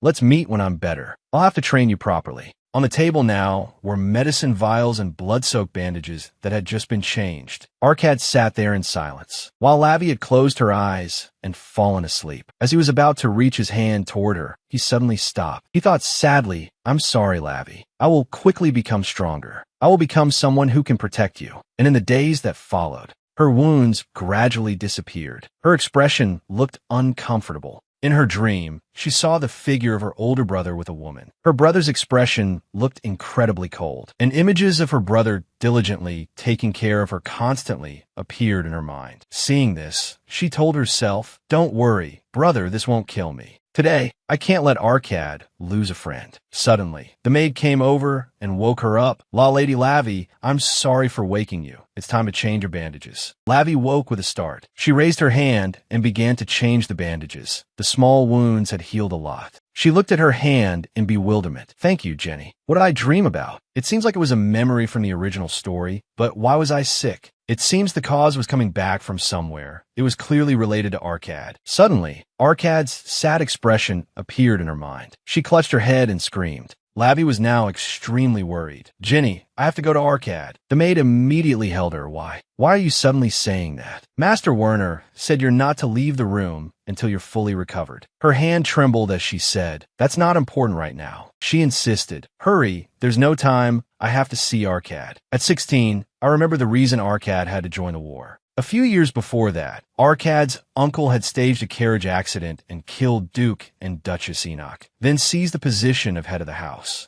and made his own son the successor, while the official successor, Arcad, would be sent to war. Scene changed to that evening. Werner knocked on the door. "Lavi, I'm coming in." She was lying alone in bed. He sat down on a chair and asked, "What happened to Our Lady today?" It turned out Jenny had told him about what happened in the morning, how she had just calmed down, but suddenly cried and wanted to find young Arcad. Werner asked gently, "Can you tell me why that is?" Unexpectedly, she spoke up, "Brother, if I wanted something, could you do it for me?" He quickly replied, "Of course. What is it you want?" She asked again, "How far would you go for me?" He still said cheerfully, "If it's possible, I'll do anything." Seeing her brother's attitude, she grimaced, "I'm serious." His eyes sparkling, he said, "I'm serious too." "Lavi, don't you trust this older brother of yours?" Lavi sighed and turned away. "Actually, that's about right. It's fine, because you're the main character. You're strong, healthy, and can do many things. Even a peerless beauty in a political marriage still gets to enjoy a romantic love with the first prince. Someone else might die without ever having dated once." Werner was now completely bewildered by her attitude. Why are you staring at me like that?" Lavi exclaimed in frustration. "Living at the age of 9 is so tiring. I can't do anything." Damn it. Seeing this, he was surprised. "Lavi, where on earth did you learn those words?" "I'm currently working as a scribe in the Imperial Palace. If I don't have enough power, I'll ask Father for help. In the name of Marquis Daya, is there anything we wouldn't dare to do for you? Just tell me everything."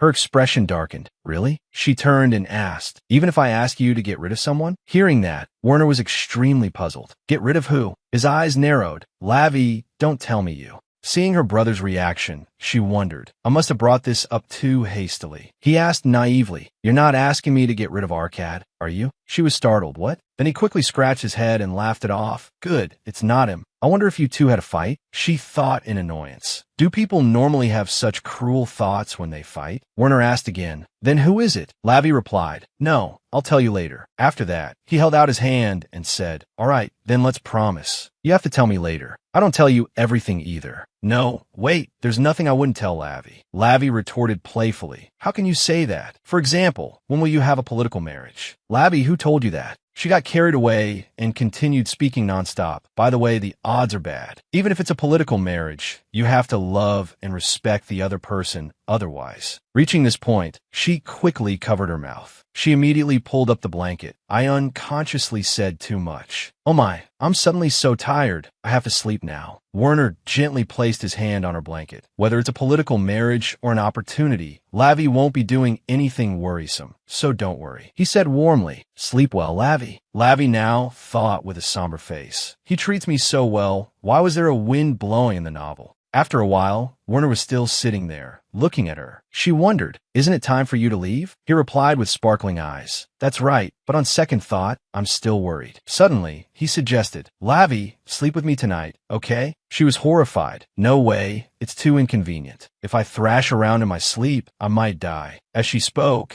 she imagined the scene of the two siblings sleeping while hugging, and sleeping with her older brother was a bit creepy. That statement made him freeze like a statue. Then the two of them started bickering. That's too much. You sleep just fine with Arcad. What's too much? Are you and Arcad the same? Then give me a good night kiss. I like that even less. After that, Lavi rested her chin on her hand and asked, Brother, do you know when I like you the most? It's when you shut your mouth and control your expression. Hearing that, he started to bristle. Does that mean you never like me? She replied cheerfully. So you do know. Please don't shatter the main character's illusion. A long while later, the door was closed. When Alan saw Werner step out, he approached and said, In the end, I couldn't hear the reason why the young lady was crying. He was surprised. What? Were you eavesdropping? Alan said, My apologies, young master. I was worried about the lady's condition. Werner stated, I understand how you feel, but if Lavi doesn't like it, I don't want to press her. Just having Lavi alive is enough for me to be grateful. Since she was born, I have worried that my sister would be frail more often than she was bright and cheerful. No nutrients could stay in her body. There were days when even breathing seemed difficult. I would always hear the maids whispering, It's so quiet today. I wonder if she's all right. No, it's more serious now. She doesn't even have the strength to cry. Who knows? Today might be her last day. Those words made Werner freeze. Because of that, he went to the temple every day to pray, Please, save my sister. It's pitiful to be able to do nothing. I will do everything I can. I will love the child more than anyone. At all costs, please don't take Lavi with you. Catching a cold in the spring wind as her life began to recover, suffering a fever under the beaming sun. Throughout the autumn and winter, that period when she could barely get out of bed had eaten away a chunk of Lavi's time. But since when? The day he was suddenly able to see his little sister healthier? Do you like someone, brother? Lavi's eyes began to have more life in them. Every time I look into those eyes, it's as if they're screaming, I want to live. I honestly want to do anything for her. Later, in the study, Alan asked, It's quite late. Are you still working, young master? Werner replied, Yes, because I have to return to the Imperial Palace early. I haven't been able to go through all the documents. I have to review the amount of donations sent to the temple. Even now, the prayer I made as a child remains the same. I will do anything to let Lavi live in this world. If she is weak and cannot survive, I just need to make the world around her safe. He worked diligently while thinking about his little sister, for instance, about when he would have a political marriage. Werner finished writing, then he put it aside. His face showed a hint of sadness. It seems he had written many letters for someone. Scene changed to the next day. Lavi was now healthy. She was intently writing something. It is very rare for a young nobleman to go to the battlefield, unless his direct guardian sends him or it is an order from the imperial family. After the Duke and Duchess Enoch passed away, the uncle still became the head of the house in place of Arcad, who was too young. But even so, the official successor passed down by the ancestors could not be changed. To do that would require the emperor's approval. Therefore, the new head of the house came up with a good idea. Send Arkad to the battlefield and have him killed, making their son the successor. Thinking of this, she gritted her teeth. I am screwed. She was fuming with anger. Just thinking about it was infuriating. Calling them dogs is not enough. Suddenly, someone entered the room, heard her cursing, and dropped a book. Lady, it was Alan, his whole body trembling. Which bastard was swearing? No, where did you learn that? Oh dear, Lavi replied innocently. I don't know either. He thought irritably. If I catch whoever it was, I absolutely won't let them off. Then she skipped over and asked, but isn't it time yet? On second thought, he replied, Arkad is coming today.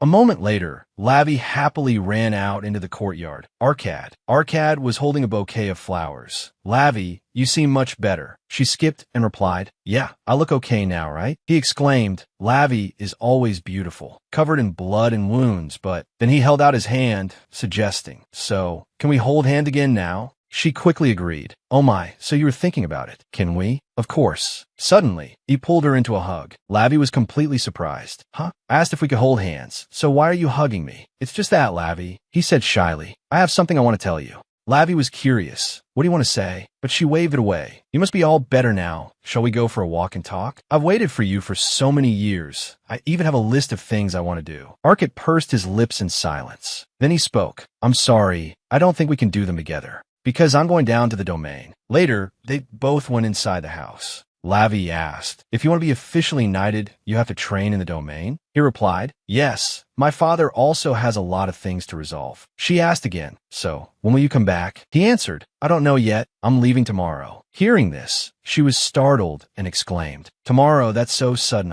I'm sorry. She was extremely worried. Am I already relying on Arkad? I want to be by your side until we can get married. The devil and angel in her were constantly talking. Arkad's ability isn't for my sake. I must respect his decision. I just got out of my sickbed. Where has my determination to live gone? She quickly waved it away. Are you going alone? He replied, yes, why? She said, full of indignation. What do you mean, why? That piece of shit. Oh no, I was wondering if your cousin is going. Just you wait. Ending the lesson because we don't get along. He said, we're not going together. He will also go to the domain by himself. Hearing that, she began to think deeply. I see. First of all, it's a blessing that he's leaving that family. There's still time until the incident happens. While Arkad is away, I must investigate more. She didn't forget to remind him. You must write to me. Fill up 3 pages. Yes, I know. Arkad also didn't forget to remind her back. Lavi must only write letters to me too. She sighed and replied, of course, besides you. Do I have any other friends? Then she stretched. Anyway, Arkad has decided on his dream. I'm so happy. Suddenly, Lavi froze. What do I do? I've been living in such a hurry that I haven't thought about it. Arkad beside her asked, how about joining the Imperial Palace like Brother Winter? She replied dejectedly, I don't like that. It's too boring. Just looking at words makes me sleepy. He hesitated a little at this moment. Then with me. Lavi wondered, with you how? He blushed and waved his hands. I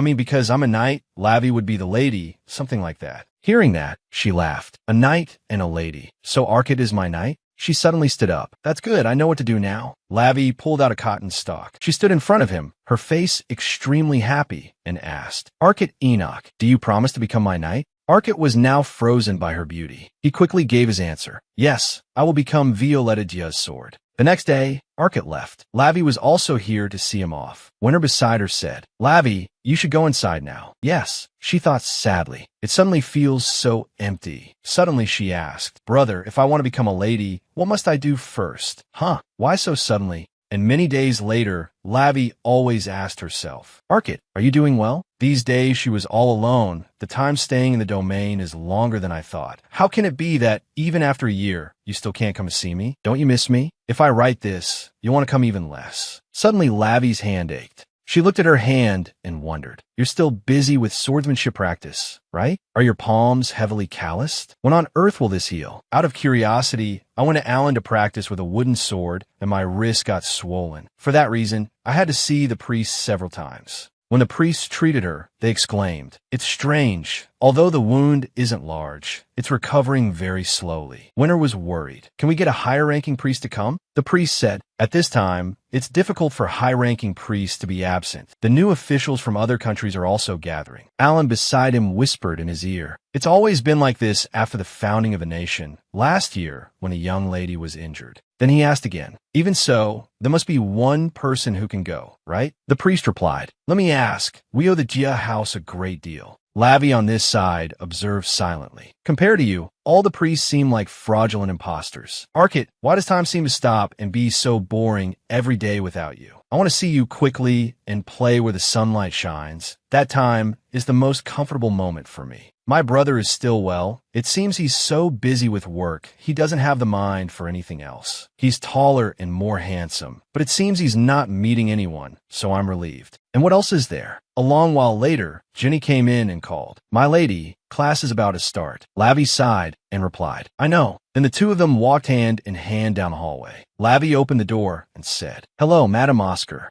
Suddenly, inside, a stack of paper was slammed down. A stern-looking middle-aged woman said, You're late, Miss Jia. She was now both dejected and helpless. I have a teacher. Voices echoed incessantly in the room. Don't raise your elbow too high, Miss Jia. Again. Madame Oscar stood with her arms crossed, her expression devoid of any gentleness. Do it again. While Lavi was struggling immensely. The teacup is too heavy. Can I use the normal one I always use? No. Madame Oscar tapped her teacup with a stick and said, The tableware in this mansion is all light to suit Miss Diameter. If you get used to that, you truly cannot maintain etiquette elsewhere. My wrist hurts so much. She wanted to burst into tears now. No slurping now, do it again. Save me. A while later, the lesson ended. Lavi asked sorrowfully, Brother, what is this so-called elegance that emanates from oneself? Winter was full of confidence. That's easy. It's right in front of your eyes. I know for sure it's not you. Then they both sat on the chairs. Winter asked, Was the etiquette lesson that hard? Do you want to stop? She suddenly remembered what Madame Oscar once said. There are many people out there who want to tarnish the family name. Don't give them a chance to find fault. So she had no choice but to say, All right, I'll try a little longer.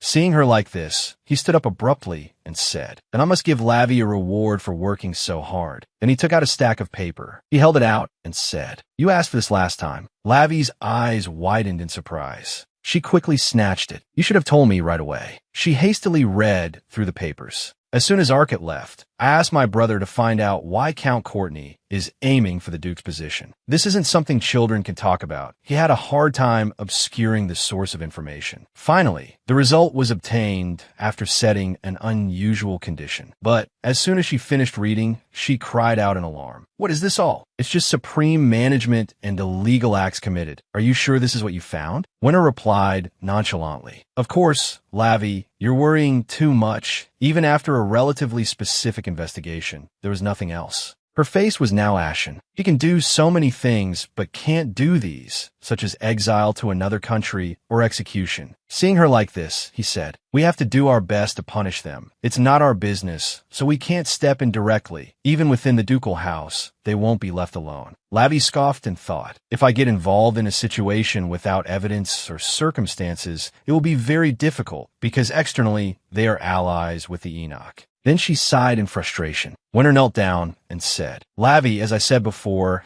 it's better if you don't worry about these things, whether it's execution or exile. Just do it in front of me. She grabbed her brother's shoulders and asked, Even so, can you keep checking continuously? He smiled and replied, It's not difficult, but before accepting a new request, I want to receive what Lavi decided to do. She broke out in a sweat. Then she decided to feign ignorance. Lavi doesn't remember anything. Is that so? He surprisingly pouted and suggested. Then I'll go get it. A kiss on the lips. Lavi shouted angrily. Don't laugh. I already kissed your cheek. He laughed. You remember so clearly. Lavi complained. But it's gross. I'm 10 years old now. I'm past the age of doing that with my brother. Winter said gently, Whether you're 9 or 10, Lavi is still my adorable little sister. only believing in a kiss, and you're being too mean to your brother who waited so diligently. She retorted, don't just waste your looks on things like that. If you do it once, there will be no end to it. But he was still hopeful. Just once is fine. A kiss on the cheek right here. She was horrified and pushed him away. I don't want to. I'll call Alan. Seeing this, he pouted. Then I won't accept Lavi's new request either. She was startled. Oh my God. At this moment, a knock was heard at the door.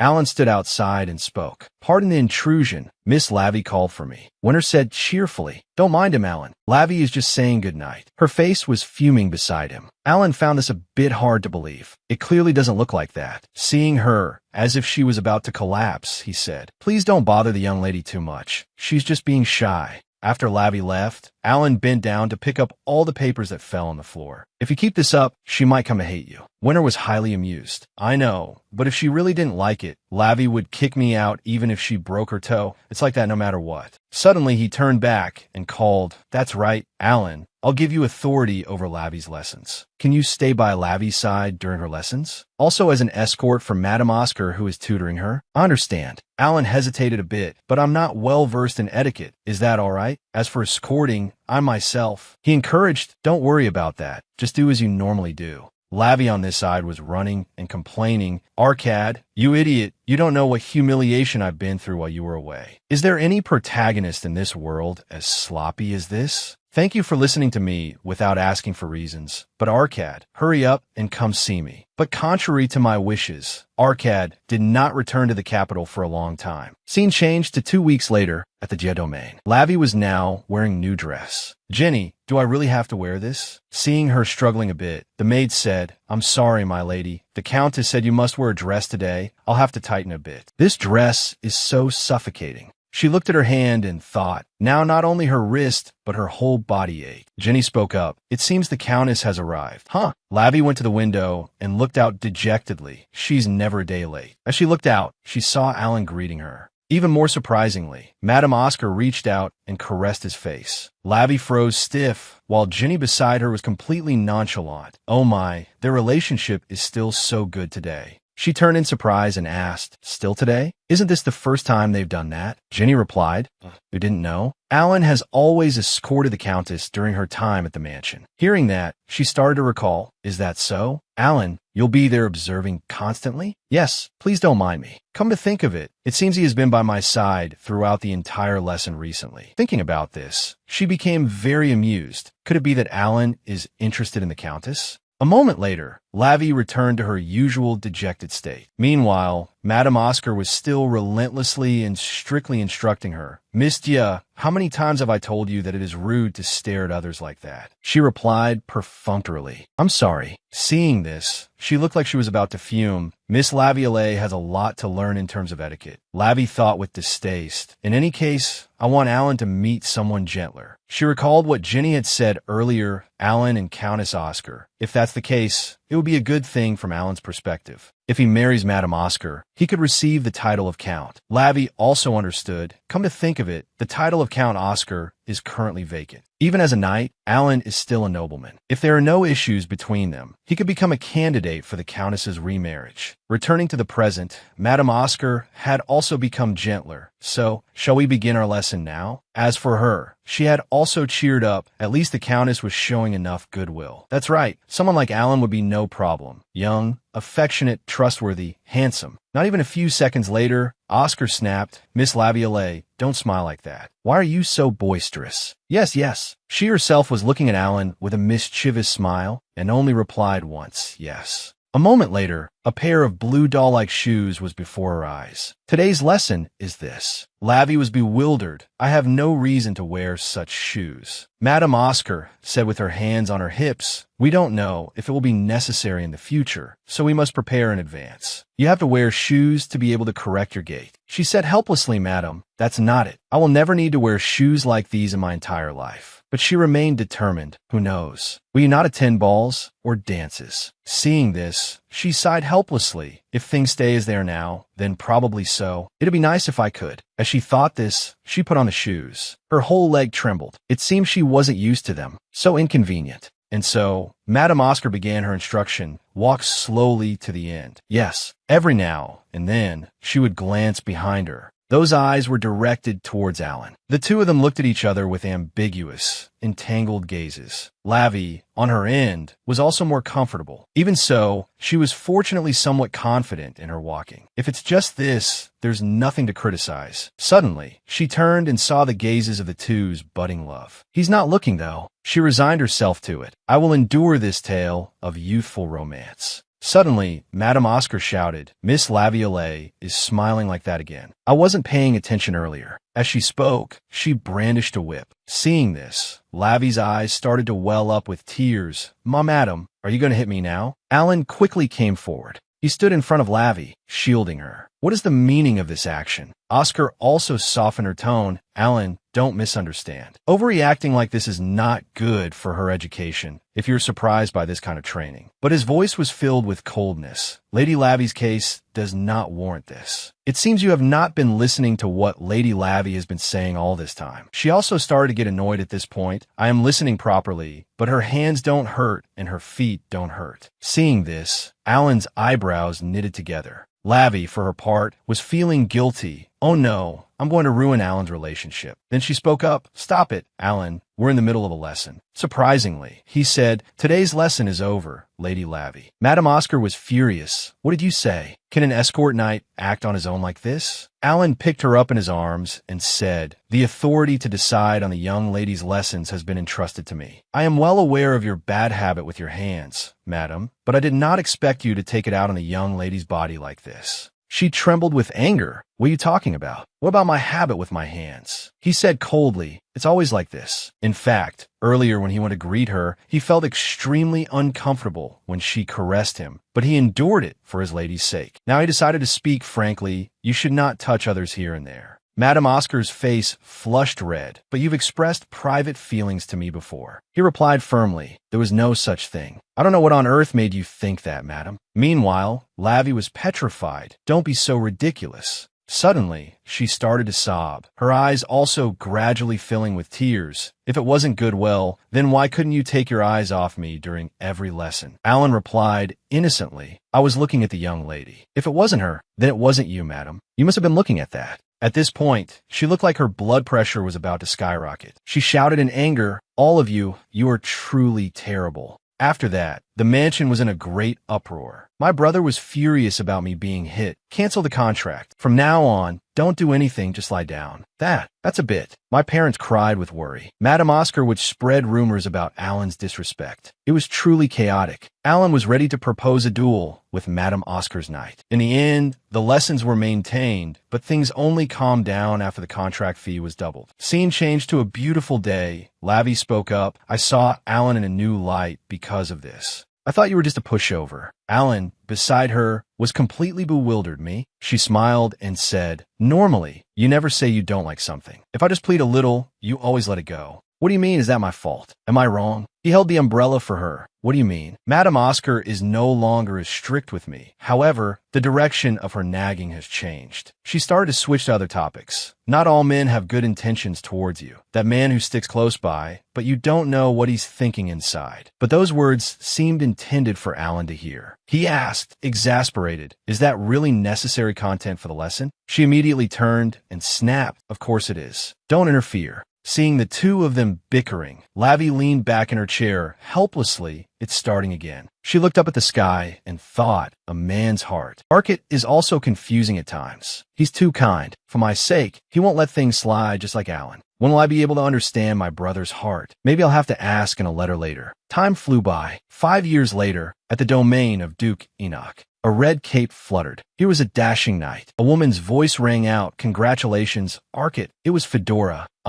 No. I should call you Sir Arcot now, shouldn't I? And that young man was Arcot. Thank you, mother. It's all thanks to you. She noticed his suitcase and asked, have you packed your luggage already? The rims of his eyes were also red. He said, I can't wait any longer. And that evening, at the Dia Domain, Lavi's voice was chattering nonstop. Alan, do you know about it? I heard a strange rumor has been spreading lately. On drizzly or gloomy days, a blonde ghost woman in a white dress appears in the fog. They say she just walks around with a strange smile. She looked extremely radiant at this moment. It's really unbelievable, right? She said excitedly, we walk every day in gloomy weather, but have never seen her once. It's a rumor. Do you really not know who started that rumor? I know the truth. Lavi's expression now became angry. How could someone see me and call me an unmarried ghost woman? I'm clearly alive. Alan said, this summer is quite hot, so we should only choose days without sunlight. She pouted from now on, even if I have to use an umbrella, I'm going out on a clear day. He immediately objected, no way. Don't you remember fainting after walking for 30 minutes last month? We've been walking for quite a while today. Let's go back now. She stopped him. Wait a moment. It seems she was waiting for someone. I don't know when he'll appear. Alan looked at her, bewildered. Lady Lavi. 4 or 5 years, I have adapted to life without Arcot, occasionally receiving letters from him, while my physical condition worsened day by day. The two chatted as they walked. Can we go to the temple someday? The temple? At least when you're around 18, because you have to find a groom. If I don't live very carefully. Because of my troublesome body, Arcot was very sincere, but I can't urge him to return. Seeing her troubled expression, Alan was very worried. Lady Lavi, we really must go now. I know. He's such a kind person that he might even come back, just because of a single word from me. Suddenly, a carriage passed by. Lavi was surprised. Oh my, a carriage I've never seen before. It's heading towards our mansion. Suddenly, he said, it seems today is the day. She asked, bewildered, what? Is there something I don't know? Whose carriage is that? He replied, the Salome family. Hearing that, she became furious. Don't tell me the political games are starting now. The story has progressed without me realizing it. That guy's older brother. Suddenly, she jumped on him. She ordered, Alan, let's go back to the mansion. Yes, he was still bewildered. My lady, even if you're curious, wouldn't it be better to meet him later? He's about to be formally introduced. But she was still insistent, go. A moment later, she was back at her home. She entered a room. Guests usually come this way. Have they gone somewhere else?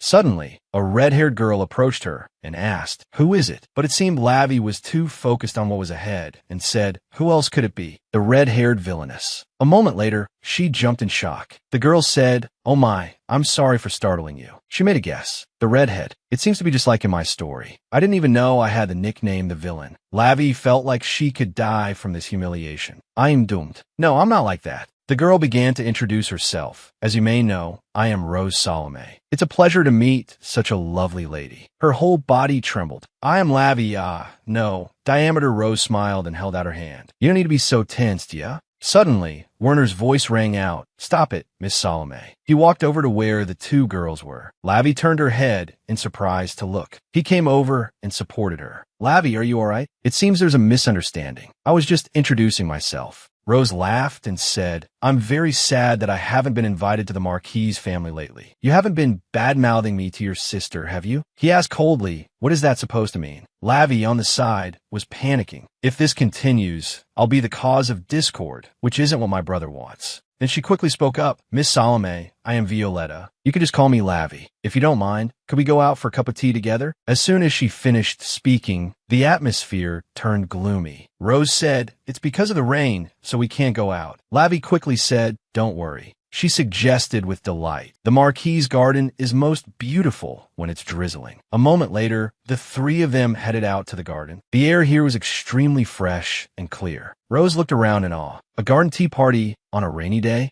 It's so beautiful. Thank you for inviting me, Lavi. She replied shyly, it's nothing, Miss Salome. Come to think of it, the fiancés probably have things to talk about, and I'm intruding. Suddenly, the other girl took her hand. She suggested, Lavi, don't be like that. Please call me Rose. Lavi was now as if moved by this beauty. I'm going crazy. This isn't the beauty of this world. Werner had to feign a few coughs. Lavi, even if this hadn't happened, I was planning to tell you soon. I am engaged to Miss Rose Salome. But seeing that no one was paying attention to him, he shouted, are you even listening to me? Lavi was startled and replied, all right, you're here too, aren't you? I was so lost in thought that I forgot. I'm so terrible. Rose, on the side, gave a small laugh. So that's how he acts in front of his little sister. How interesting. As for him, he was frowning as if he were sulking. Rose continued cheerfully, actually, if you didn't know about the engagement, you might misunderstand me. I am 25 years old and currently serving as the captain of the 7th Royal Knights. Lavi was surprised. Really? That's amazing. How did you become so strong? She recounted, I once injured my wrist just by holding a wooden sword. Oh my. The NAMA-MANGAI is a family that stands shoulder to shoulder with the Enoch Duchy. The heirs are trained in swordsmanship from childhood until they grow up.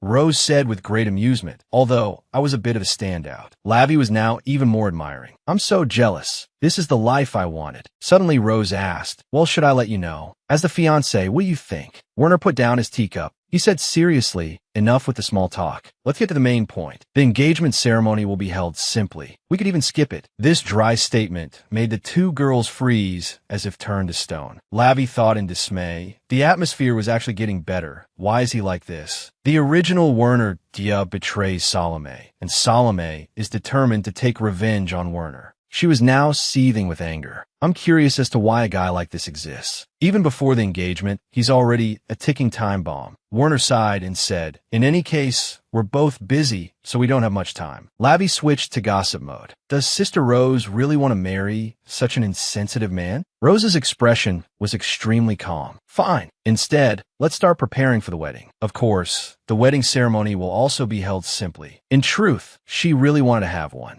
The two of them stared coldly at each other, forcing Lavi to endure this scene. Is this how it's done because it's a political marriage? She thought while sipping her tea. Come to think of it, I can't really understand. I've never even dated once, from my past life to now. Suddenly, Rose said, Lavi has a very affectionate older brother. She looked up bewildered. What? The other girl explained, the condition for this political marriage is to live in the same house as Lavi. Hearing that, she was startled. In the same house? The two of us? Werner quickly interjected, no, common sense dictates it would be 3 people, because I'm included too. Rose calmly stated, this was a condition that was gladly accepted, so there's no need to worry. Getting to meet you in person like this, I'm very happy with that acceptance. Lavi looked back and forth in confusion. Now, wait a minute, this is so sudden. What do you mean by that, brother? Seeing this, he was helpless. I didn't intend to tell you right now. Then he returned to his serious demeanor. Don't worry, your life won't change. Alan will be your escort knight, and the doctor and maids will also remain the same. You don't need to follow the duties or rules of the nobility. Just live as Violetta Dia. Lavi felt as if she'd been struck by lightning. Why, you mean because I'm weak, I won't get married and you'll take me to live with you? Isn't that a huge bother? I'll have to witness the scene of a philandering husband and a suffering wife. After thinking, Lavi slammed the table and exclaimed, that's it. I have my own plans for my life. You foolish brother. Before she could have her moment, she accidentally slipped. She fell down unexpectedly and screamed. The 2 older ones on the side saw this and were extremely alarmed. Suddenly, a hand caught Lavi.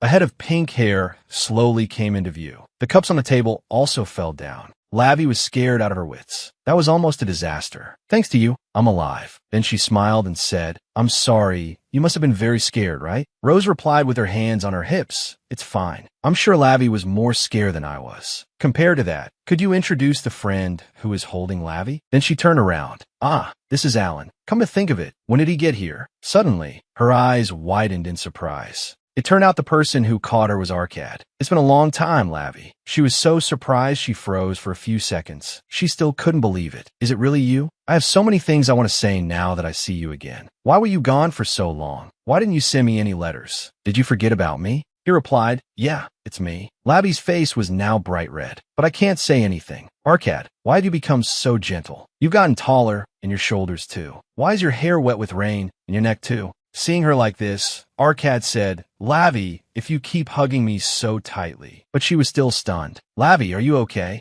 At some point, Lavi had gotten a nosebleed. Why are you so surprised? Werner panicked. Lavi, you have a nosebleed. She was startled. It's true. Oh my God, Sister Rose is watching too. How embarrassing. Rose immediately handed her a piece of paper. In that case, it would be better to stop and go rest. I didn't know you were so tired and kept you for so long. Lavi seized the opportunity and agreed. Yes, I get like this sometimes when I'm too tired. This is the first time I've thought it's lucky to have a weak body. Then she waved. Well then, I'll be taking my leave. Sister Rose, please make yourself comfortable. See you later, Lavi. Then she whispered to Arcad, this is so embarrassing. Let's get out of here quickly. Wait a moment. She looked at him, bewildered. It turned out Arcad was taking off his glove. He suddenly took her hand. He asked gently, is it better now? Lavi was currently mesmerized by his handsomeness. Look at him. with that expression. First, I need to get back to the conversation. As the two of them left, the older pair also got down to business. So, shall we continue our talk? Yes, that sounds good. Rose's eyes narrowed. That boy, from the moment he appeared, he was sharply wary of his surroundings. The moment Lavi called his name, his expression instantly became harmless. He's no ordinary person. Why is he smiling like that? This is getting interesting. At the same time, in the hallway, Lavi was now forcefully pinning him against the wall without a word. She interrogated him. All this time, I haven't seen hide nor hair of you, and now you suddenly greet me as if nothing happened? You seem to have been living well, not even bothering to write a letter. Arkad's face also flushed red. While she was thinking deliriously, he was small and cute as a child, but now he looks so much bigger. What's with that face? He's even more beautiful than Sister Rose. He didn't answer and turned his face away. Lavi wiped the water first. She got annoyed. What? Are you tired of me now? No, it's because you're too close. Suddenly, Lavi grabbed his pink hair. She moved closer to him. It seems you have something to say to me. Arkad's eyes were filled with shyness. Then he stroked her hair. Lavi, your hair has gotten so long. It's beautiful. Her face flushed bright red. Don't just change the subject. With that deep voice on the topic of Arkad. Hey. Then Arkad took the hand that was stroking his hair. He said sincerely, I'm sorry, Lavi. I missed you. She was stunned by this flirtatious line. Oh, this is really a big deal. He used to be so cute all the time, making people's hearts weak, and now he's handsome too. Lavi quickly pushed him away. Yes, that's right. You should apologize first, my friend.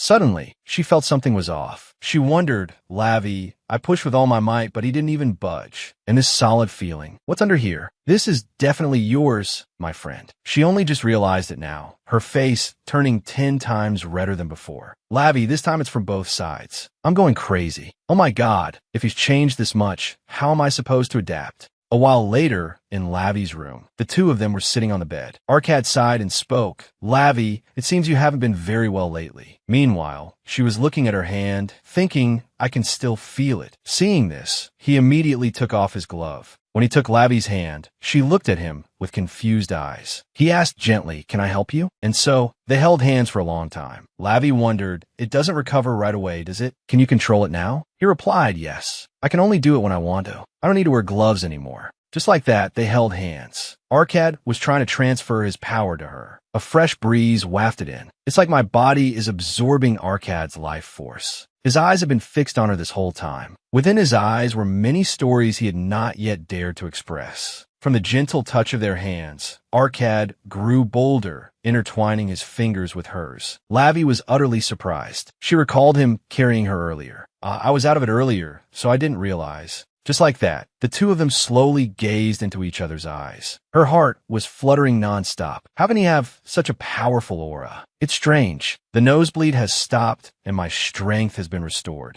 My heart is just pounding. Then Lavi quickly turned her face away. Is it because your power is too strong? Arkad asked with concern. I'm sorry. You must be very tired, right? It seems I still can't adjust the intensity. She said irritably, if you were proficient, you could do those things. I thought it depended on the level of skinship. He replied, that's the biggest difference. Then Lavi thought to herself, if he can adjust the intensity, it would look like a natural recovery, right? A large wound suddenly healing wouldn't raise any suspicion. He's truly amazing. Arkad said shyly, it's nothing special. Lavi pressed her advantage. Arkad, your shoulders and arms are so firm. Completely different from my brother. This sentence made his face flush even redder. Seeing this, Lavi said grumpily, how can you talk to someone while avoiding their gaze? No, it's just, you're too close. Arkad's heart was now fluttering as he thought. So Lavi hasn't changed at all, still as beautiful as ever. Being together makes my heart pound. Even though we haven't seen each other in a while, I knew it was her in an instant. Lavi said she was here.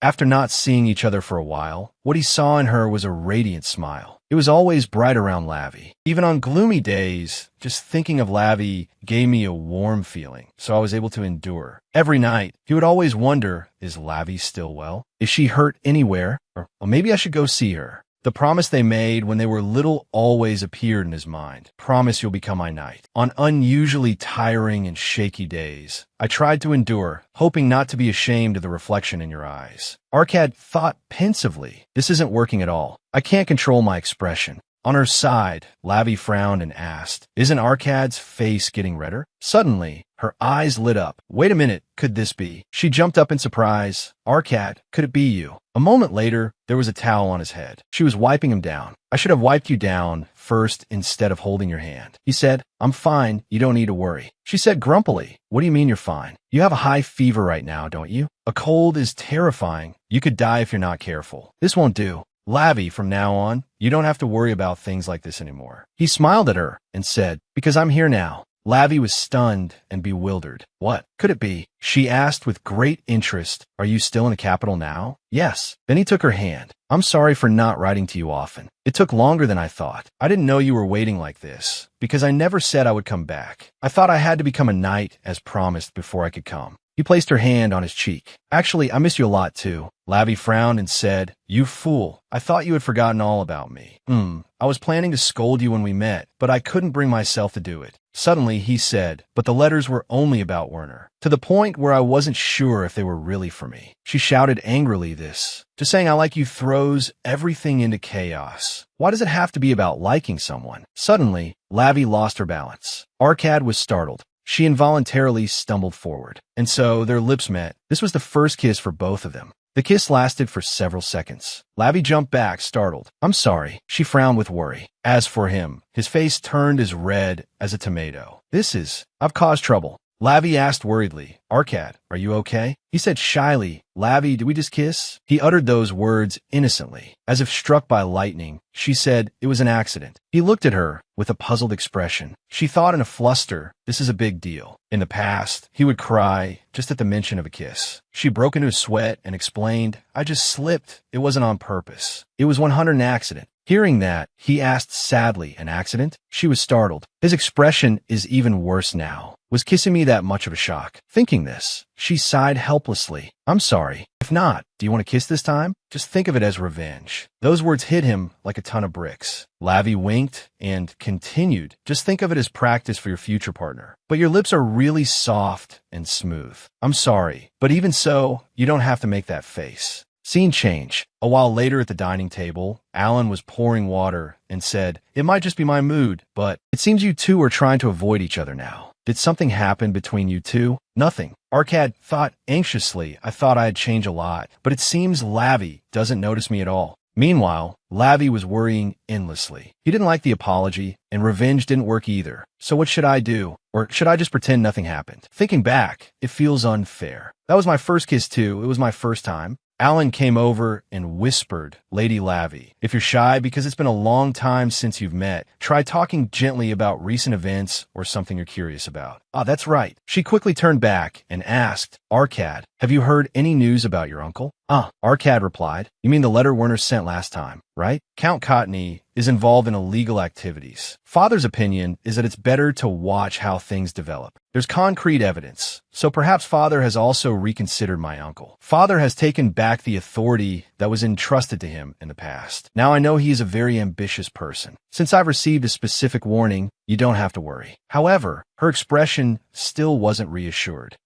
It's good to be on guard, but how can I explain that just that alone is unsettling?" Arcad continued, "Lavi, I don't know why you're so interested in my uncle and cousin, but the Duke is not so easily swayed." Suddenly, he leaned into her ear and whispered, "And the truth is, the title of Duke Enoch is a position given to the heir of this ability. Currently, only my father and I have it, and everyone in the royal family knows this. The Enoch family's ability is very rare and precious among these abilities. If he could, Count Corny would not let Enoch be threatened." Lavi asked in surprise, "Wait, can you tell me about that?" He replied, "Huh? Of course. I can tell you anything." Seeing the brilliant aura radiating from him, she thought helplessly, "The security in this house is too lax, isn't it?" Then she helplessly waved it away. "Let's stop here for now." He was full of concern. "What's wrong? You can ask more." "No, if I'm curious, I'll ask then." After that, Lavi began to ponder. The royal family also knows Arkad's ability is very important. Why did the original story have Arkad participate in the war? Was it because they wanted the Enoch family's ability to be cut off from the royal family? Or is it something to do with his cousin? In that case, even if the incident is prevented, the danger won't disappear. On the contrary, they might target Arkad instead. As she was about to speak, he casually fed her some food. In any case, I have to be careful of carriages or anything else. Lavi chided affectionately. Hey, I was talking. Arkad, while cutting a piece of meat, explained, it's because you were so worried about me that you haven't eaten a single bite. Even if you wanted to eat, you couldn't. Lavi, I'll say it again. When I'm here, you don't have to worry about anything. As he spoke, he offered her that piece of meat. Lavi frowned and thought, I wonder if you really understand what I'm saying. And she didn't know since when they had been holding hands so affectionately. She was happy now. Anyway, it's good that we're back to normal. I want another bite. Okay, say ah. Scene change. A few days later, a young lady was walking in the courtyard. Suddenly, she called out to Alan, causing him to turn around and look bewildered. He said in surprise, My lady, you look so splendid today. It's as if you're determined to go out. She replied radiantly, That's right. I'm going to Arkad's house. Alan was startled. What? I haven't heard anything about this. Let's contact them first. She said calmly, That's why I'm telling you now. Arkad also came without any notice. She was utterly helpless. I didn't have a chance to say anything, and I'm too tired of asking for mother's permission. Then she quickly pulled Alan along. I don't know when I'll change my mind, so let's go quickly. He had no choice but to reply, I know. First, I have to prepare as well. The guard next to them said with amusement, going out with the young lady, I'm so jealous. Seeing this, he furiously ordered, Since you're showing no signs of remorse, Caleb, run another 100 laps around the training ground. He cried his eyes out. That's too much. I only had a little drink during training time. You want to be fired, don't you? Loosen up and wait. On her side, Lavi laughed to herself. Besides me, there's someone else who nags Alan too. Suddenly, the guard noticed her. He smiled and winked at her, which made her gape in surprise. Then Alan pulled her away. First, I'll take you to the carriage. Can you wait while I arrange the escort team? Okay. What a strange person. I'll look for the direction of Arkad's house. It's been so long since I've been able to go out properly. Why am I suddenly so nervous? A long while later, she arrived. Fedora came out happily to greet her. Lavi, it's been so long since I've seen you, dear. The two of them chatted like a mother-in-law and daughter-in-law. You've become so much more beautiful. I almost didn't recognize you. How long has it been? You're truly as beautiful as ever. My mother would be so jealous. It seems she is very fond of Lavi. Oh my, why do you say such cute things? Suddenly Lavi asked, that's right. Annie, where's Arkad? I'd also like to see the Duke. She replied, Arkad had business at the royal palace today, so he already left. He won't be back until this evening. She was shocked. How could this be? Alan, standing beside her, thought to himself, as expected, we should have contacted them before coming. Then she continued politely, It's all right. I have a lot of time today, so I can wait. It will be much more difficult to get permission to go out next time. Suddenly, the woman took her hand. Lavi, don't be like that. She suggested, Why don't you spend the day with me today? She was surprised. Spend the day with you, Auntie? Her eyes began to sparkle. Could it be that you're asking me to go out? That's right, if you're not tired. Are you that surprised? Lavi quickly said, I feel well today, I want to go. At that moment, she began to imagine her happy scene. Famous desserts. A dessert shop she had seen on the way here. To the fountain in the square and the park in bloom, too. Before long, she put on a sad expression and said, But it's probably not possible. I promised my mother I wouldn't go out to play. If I don't keep my promise, I'll never be allowed to go out again. Fedora frowned and thought for a moment. Then she stroked her head and said, Then how about we just go to one place? I'll put in a good word with your mother, so don't worry about a thing. Seeing that she was about to say something, she immediately asked, Just answer this question. Lavi wants to go out, right? She was silent for a moment, and she quickly gave her answer, yes. Scene change at a precious jewelry store. Lavi was now wide-eyed and open-mouthed at this sight. She thought with delight, until now I've only used custom orders or home sales, but seeing them in person at a store, so this is what it feels like. Fedora stood behind and said, The young lady of our house is looking at that. The design is beautiful, but the gemstone isn't very good. It would be better to change it to a pink diamond. I understand. This is a set with earrings, so let's replace them both. Do that. Lavi skipped around and asked, Annie, are you done choosing? I'm wondering where to start looking. She said, First, we'll try this one. She asked blankly, which one? She immediately took out a brilliant purple necklace and held it up to her. Indeed, it suits you very well. Suddenly, she said, wearing this and standing next to Arcad would be the most beautiful. She was stunned and bewildered. That's not going to happen. Seeing this, she huffed and asked, not satisfied, then let's get another one. She replied helplessly, Annie, please calm down first. A moment later, many jewelry boxes were carefully packed, but this shopping trip was not over yet. Lavi, this one is also very beautiful. Try it on. She quickly waved her hands. It's too much, Annie. I can't wear them often. Fedora looked at her with sparkling eyes. But I see you as a daughter, so I want to buy them for you. Lavi froze. Looking at that face that looks just like Arcad's, I probably can't win against her. Then she said helplessly, this is really the last time. Okay, Annie? Of course, of course. It really looks very suitable. Suddenly, Lavi noticed something. Ah, that's right. Please wait a moment. She picked up a blue brooch, identical to the one Fedora was holding. She gave an order. I'll buy this one too. Please send the bill to the Dia house. Yes. Seeing this, she wondered, you like that one too? I can buy it for you. She surprisingly pinned it on her. No, I want to give this as a gift. And so, they both had a matching item. It will be more beautiful if we wear them together like this. Lavi asked radiantly, right, Annie? Fedora hugged her tightly and dotingly. It would be so nice to have a daughter like you. How can you be this adorable? Lavi, her face turning pale, gasped, Annie, I'm suffocating. Seeing this, she quickly let her go. Then she said cheerfully again, I'm being sincere. The ducal family of Enoch will always welcome you if you come. I also really. The most important thing is Arcad's intention. After all, the outing lasted until dusk. Alan stood by the carriage and asked, everything has been loaded onto the carriage. Shall we depart?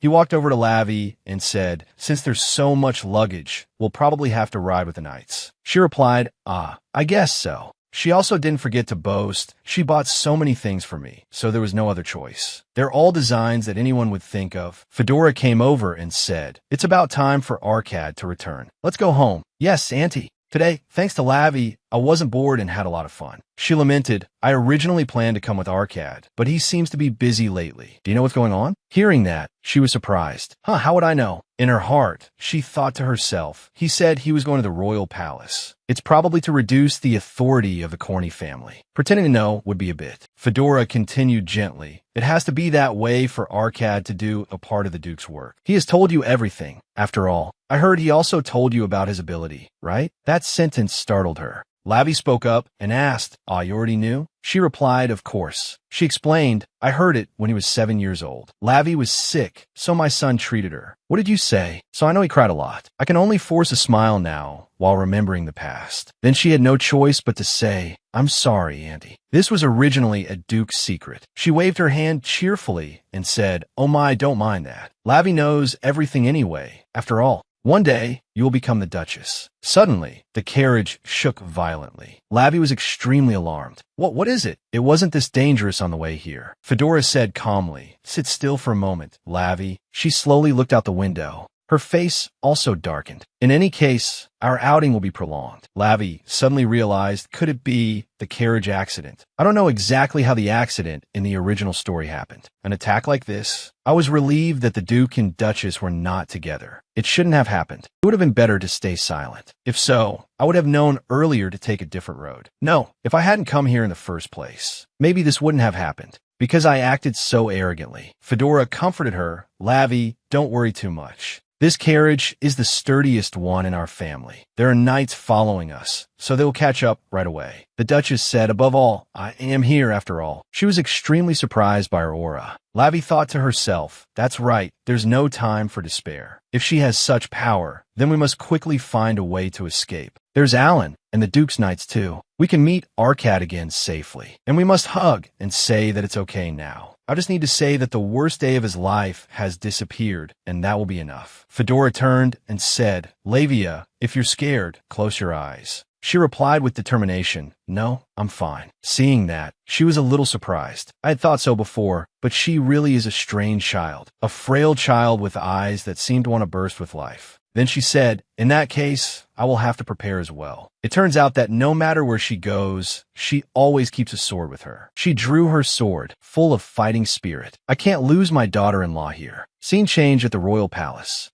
At this time, two men were walking and talking. Just submit this document, and you won't have to worry about Count Corny anymore. Yes, it was Duke Enoch and Arcad. The others can handle it alone, so you should go back first. Since we've come this far, let's see how they finish. He asked suggestively, has Lavi returned yet? Hearing that, his face flushed red. He said with determination, even so, I will still wait, which made Werner's face gloomy. Then he exclaimed, Lavi has arrived, and if you're late, isn't it obvious what your mother will say? He quickly left. As he walked, his face was pensive, thinking about something. He recalled what Lavi said yesterday. If not, do you want to kiss this time? Just consider it revenge. But her lips were so soft and nice. Lavi didn't do anything, though. It seems I'm the only one who's conscious of it. I'm not confident I can see her face calmly. Suddenly, in the distance, a guard came riding in on a horse. Young master. His whole body was covered in blood. It's big trouble. Arcad hurriedly ran out. What's wrong? The exhausted guard reported. The Madam's and Miss Dia's carriage was attacked, probably in the forest on the outskirts of the capital. These words left him stunned. Arcad quickly mounted a horse and ordered, go to the audience chamber and ask for my father's help immediately, and get your wounds treated. Hearing that, the guard was extremely worried. Young master, you can't go alone. Wait a moment and go with another reinforcement troop. Young master. But Arcad didn't want to hear anymore. He rode his horse forward at full speed. An image of Lavi involuntarily appeared in his mind. Anyway, you have to be careful. The carriage or anything. That urged him to ride even faster. Please be safe. At the same time, inside the forest, the carriage's wheels had stopped. The two women sat inside, full of worry. Lavi, tense, looked towards the door. Fedora was no less so. The door suddenly opened.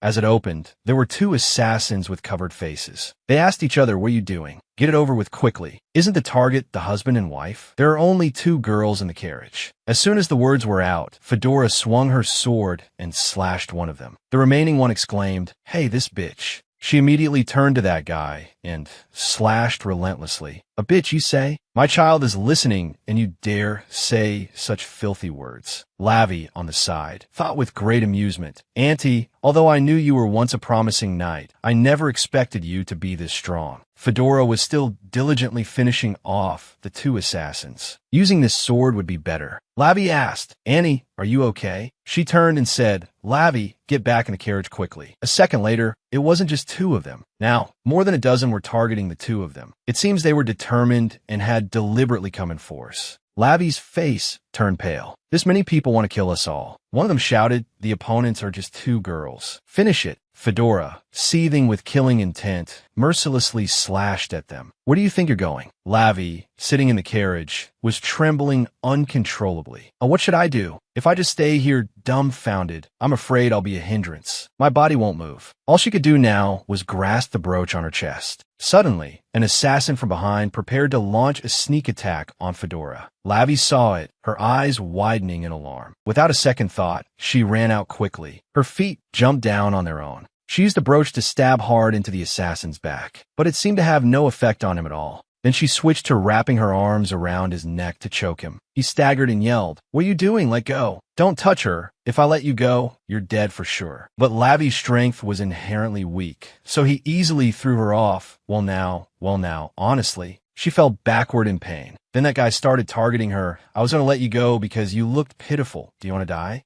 Lavi looked at him tensely. She suddenly remembered what Alan had taught her, that no matter how much strength she used, she couldn't land a powerful blow. If there was truly a desperate situation, she should put her weight into it like this. She clenched her fist tightly. Then she forcefully punched him in his vital spot, as if wanting to sterilize him. Oh my God, who want to die? You idiot. Everyone there saw this and froze stiff. Lavi slowly stood up. I'm struggling so hard to live. That guy was trembling, you. Do you think you'll get away unscathed? Immediately after, the sound of galloping horse hooves echoed ceaselessly. A sword was quickly thrown forward. It flew in a straight line into that man. Alan had finally appeared. My lady, I'm sorry I'm late. You've been waiting long, haven't you? He radiated an aura that said, please leave the rest to us. Lavi's eyes lit up at this moment. Yes, I believed he would come to save me. Suddenly, her vision became blurry and hazy. She now seemed to have run out of strength. Lavi tried to look around and thought, today 15 knights were involved because of me, plus 5 people from the Enoch family. How many people were recorded? 30. No, more than that. Her eyes gradually became hazy. What should I do? My head is spinning. Alan, I'm fine, Lady Lavi. Don't lose heart and wait for me. Suddenly, Lavi's eyes flew open. Before her eyes was Alan fighting with all his might. When she just called out, he said, even if I can't see clearly, just hearing your voice is enough to know. Alan kicked the assassin squarely. That guy quickly collapsed. His expression was now cold-blooded. He furiously slashed at him with his sword, causing blood to splatter everywhere. But because the fight was too intense, he also received a wound to his stomach. He clutched his stomach and exclaimed, damn it. Lavi, on this side, was leaning against a rock. Even if I can't see clearly, just hearing the sounds is enough to know. The screams of familiar people grew louder. We're being cornered. She panted ceaselessly. I'm only injured this much, but it hurts so much. Everyone, how many, Alan? Lavi unknowingly shed tears. I'm sorry. I don't want to die, but I don't want to see anyone else die either. Alan seemed to sense it. She's bleeding too much. Even if it's just a little, she needs to be treated by a doctor or a priest quickly. Then he tried to end this fight as quickly as possible. Alan ran near Fedora and asked, Lady Fedora, I'll take care of the rest. Can you run ahead? She said, young man, there aren't many people left now. I can still fight. He replied, I know Lady Fedora's abilities are excellent, but the young lady is injured. Even a wound like that could be fatal, so please. Fedora thought silently for a moment. She had no choice but to turn away. I understand. Meanwhile, Lavi was hazy. I've always imagined how I would die. It turns out the atmosphere isn't different from what I thought. It's just very, very sleepy. I made Arcad cry a lot. Even though Arcad cried a lot, if I die in place of his father, wouldn't that have changed the future, even just a little? At least Arcad won't be left alone. Suddenly Alan cried out, that sound, could it be? An assassin quickly noticed. Unbelievable. There's no way reinforcements are coming. Before he could compose himself, he was charged at by Arcad, swinging his sword. Blood splattered because of it. Then he jumped off his horse, his face filled with worry. The first thing he noticed was where Lavi was lying. She weakly thought at this moment, it's very strange. I think I hear Arcad's voice somewhere.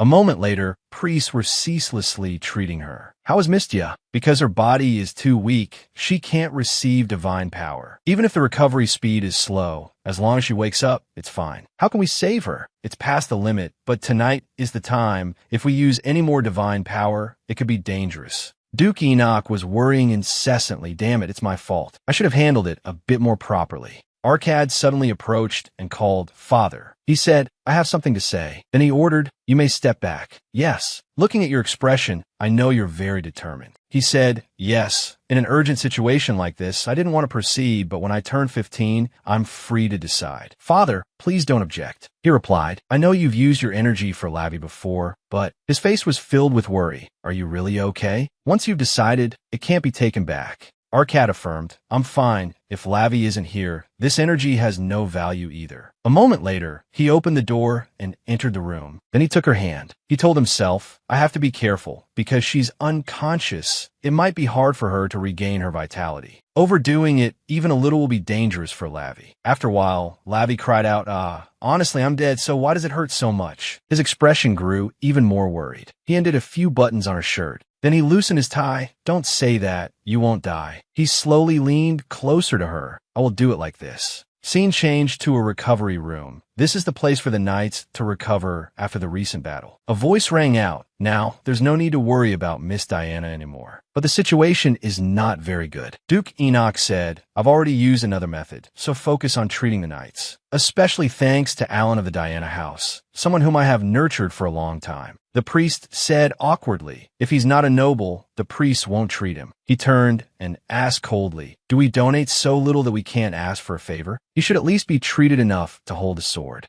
Alan on this side was trying to sit up. No, it's not necessary. Seeing this, he walked over angrily. This fellow, are you telling me what to do? Lie down immediately. He replied, I'm fine anyway. How was the young lady? Although he had lost a lot of strength, his will to protect Lady Lavi burned fiercely within him. Duke Enoch said, don't worry about her. She will wake up safe and sound. At the same time, in Lavi's room, her expression looked extremely uncomfortable. Arcad was trying to heal her wounds. Lavi, endure it for a little while. He quickly bandaged her wounds. Then he placed a kiss on the wound. He said gently, "I'll make it so you don't hurt anymore." A second later, the bruise that looked very large just now, but now it had completely disappeared. Arkad sighed in relief, thinking the serious wound has been healed. Lavi at this moment whispered, "Arkad." He watched intently. His hands unconsciously stroke her long hair. "Now I just need to add a little more vitality." Then he placed a sweet kiss on her lips. "I'm so scared when you keep your eyes closed like this. It feels like going back to that day. Violet, wake up." Memories of when she was seriously injured as a child began to surface. "I'd be so sad without you. You said it was just a small fall, but why does it hurt for so long? If Lavi keeps her eyes closed like this, what should I do?" Then Arkad glanced around furtively. When he saw no one was around, he threw his glove aside. He tried to transfer his power to her. While doing so, he thought, "This is the first time I've used my energy for someone else. No wonder I'm so anxious."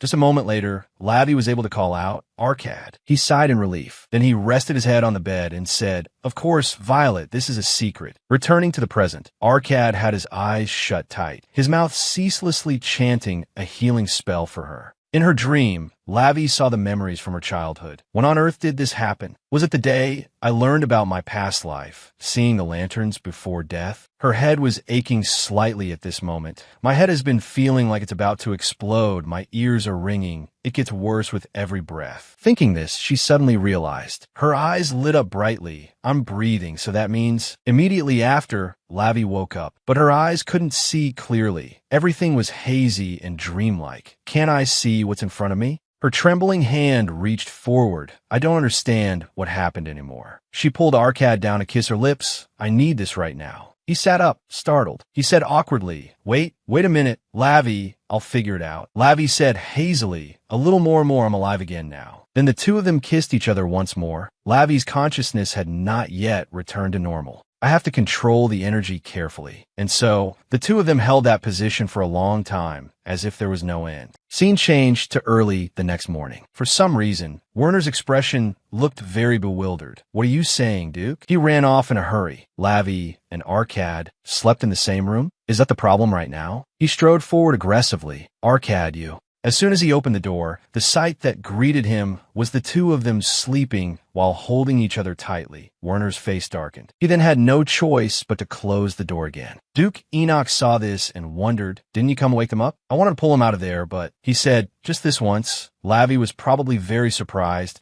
It's not so bad to see Arkad upon opening her eyes. "But she's not injured like you said. Uncle, on the contrary, her condition seems better." He sighed in relief and replied, "It must be thanks to the priests who came. Although there are people who died and were seriously injured, my wife and Lavi only fainted from shock." Suddenly, his voice became harsh. "Even so, this time it can't be overlooked. Who was once Count Cottony?" His face filled with killing intent, wasn't it? Finally, the day of Lavi's recovery arrived. When she woke up, everything had been settled. The family of Count Cottony had been annihilated. The Count, the mastermind of the raid, committed suicide as he could not withstand the pressure from Diana and Enoch. His wife and children were stripped of their status and fled to another country, likely to live their entire lives as fugitives. The knights who died in this incident were all appropriately compensated. But how can a life be exchanged for money? Enoch decided to care for the bereaved families with all his heart. Of course, the injured would also receive support from the temple. Those who were the targets of the raid have also recovered. Everything has returned to its rightful place. Except for one thing. Lavi suggested, "Arkad, can we talk for a bit?" He looked at her shyly. He suddenly remembered the scene of them kissing on the day she was severely injured.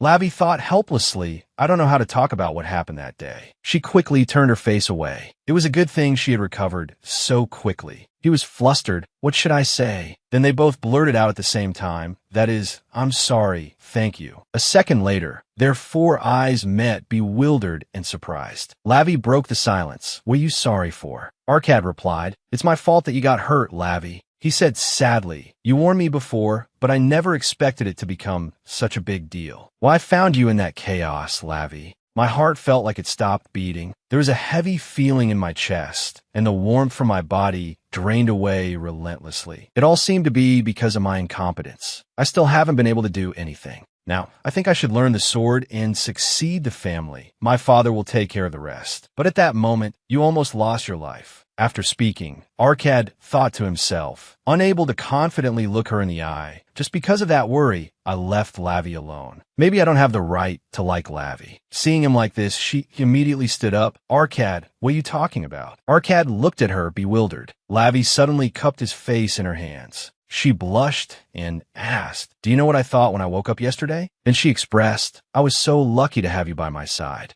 She recalled that morning when she had just woken up from a pain that seemed unsurvivable. She couldn't believe she was still alive, not feeling any pain at all. Suddenly, Arkad, beside her, called her name in his sleep. Only then did she notice his presence. Did Arkad treat me all night? We're not at a funeral, but here. Arkad's parents are also safe and sound, right? Lavi placed her hand on his chest. She felt like bursting into tears. Thank goodness. The greatest misfortune in Arkad's life is disappearance. Returning to the present, she exclaimed, and yet you keep blaming yourself uselessly. Then, with a gentle expression, she said, I'm just happy that we could meet again, safe and sound. She was secretly rejoicing inside. Arkad's parents are still alive, so he probably won't have to join the war. In that case, I can just stay like this until I come of age. Arkad had been stunned this whole time. He suddenly recalled the conversation with his father that evening. Are you really sure? Once you've decided, you can't take it back. He, at that time, was full of determination. I have no regrets. From the first day I held Lavi's hand, I was determined. Then Arkad blurted out, I want to live for you. I like you, Lavi. I'm so happy to see you again, Lavi. She immediately tapped him and asked, really? You should have done this sooner. Suddenly, Arkad placed a hand on his chest and thought with a sob, sometimes even breathing feels heavy when my emotions are overwhelming. Someday, I will definitely convey these feelings. Seeing his strange expression, Lavi became extremely worried. What is it? What's wrong? Don't tell me I hit you too hard. Are you hurt somewhere too? She started to bring up the past, but shouldn't I be the one apologizing to you because I wasn't in my right mind? Our lips touched. To be clear, it wasn't a kiss. Someday, I don't know how far off. Please doubt me even just a little. We will be together forever. There will be chances later. That day, I thought that way, not knowing how withered the future awaiting us was. At the same time, in a place where thunder was crashing. A cloaked man entered a room. That's right, Count Cottony ended up like that. Yes. What should we do? Will we change the plan? Below is the detailed and complete transcript of the dialogue in the video. Before that, there was another person lying on the bed. He said, no, proceed as planned. Scene changed to a beautiful day in the Enoch territory. Your Grace, I'm a patient. Duke Enoch and Alan were currently talking while taking a walk. Stop fooling around. You're fine if you can walk like that. If I were that full of energy, I wouldn't be walking with you. I'd be going to see the young lady. Suddenly, the Duke asked, I have something to say about the young lady, but it seems you don't want to hear it. Hearing this, he looked bewildered. Is something wrong? The Duke said, on the contrary, this morning, Lavi didn't have a single wound. She has returned to the Dia mansion. He was also quite curious, constantly doubtful. I don't know how the young lady's treatment went. I clearly remember it was a very serious wound.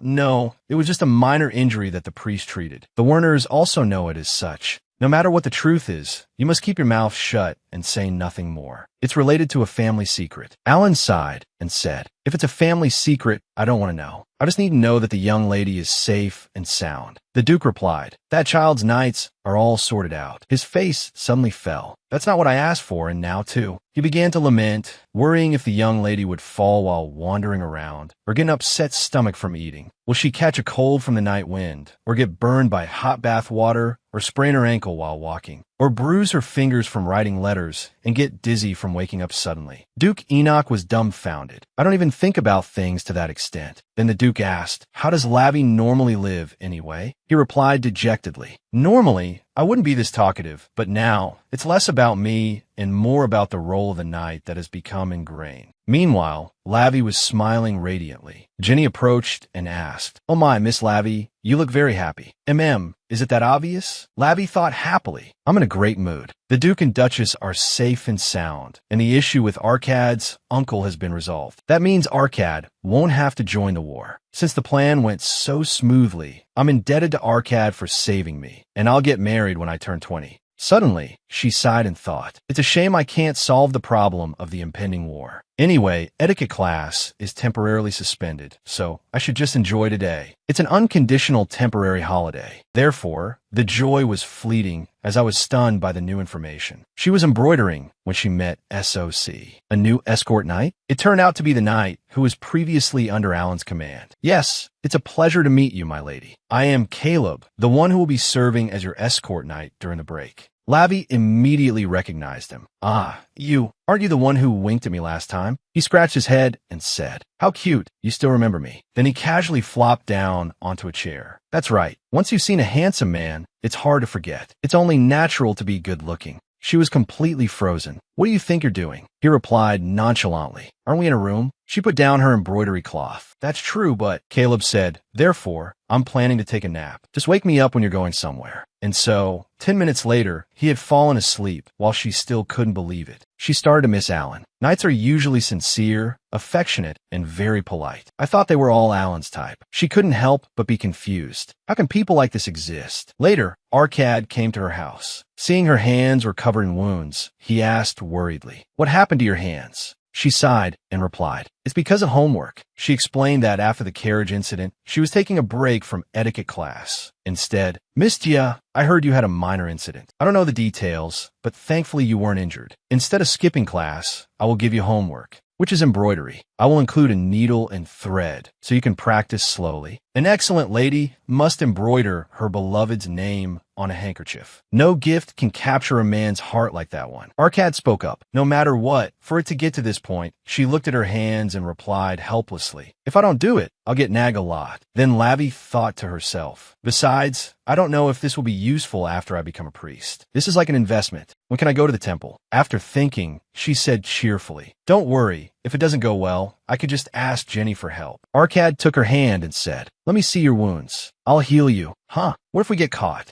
He looked at her hand with pity. We just need to put a bandage on it. I can't bear to see you in pain. Lavi could only look at him in silence. After the carriage incident, Arcad started visiting often. Is it because he wants to apologize? Learning embroidery is a good thing, but this makes me feel a little guilty. A few seconds later, the wounds on her hand disappeared. Thank you, Arcad. In return, I'll show you what I've embroidered. Even so, I'm improving a lot. What kind of return gift is that? I want to see, but then they both went into the room. Arcad looked around and asked, come to think of it, I don't see your escort knight anywhere. She replied, ah, he's probably in the wine cellar right now. Hearing that, he was completely bewildered. What? She explained, today's the day the good wine arrives. It seems the knights also secretly drink the extra ones they're given. I thought all knights were as composed as Alan, but Caleb turned out not to be like that. Since I don't have an escort, I can wander around like this. Last time, I drank black tea mixed with brandy. It was really delicious. My heart was pounding a bit, but suddenly, Lavi exclaimed, I found it. This one is the prettiest. Arcad, why do you have that expression? Arcad's face darkened. I'd like to meet this person named Caleb, too. She was completely confused. Huh? Is it because he ditched you to go drinking? We can just include you next time. He replied, okay, it's a promise. Then he tried to control his emotions. Calm down. I need to get Alan back here quickly. This is the one Lavi embroidered, right?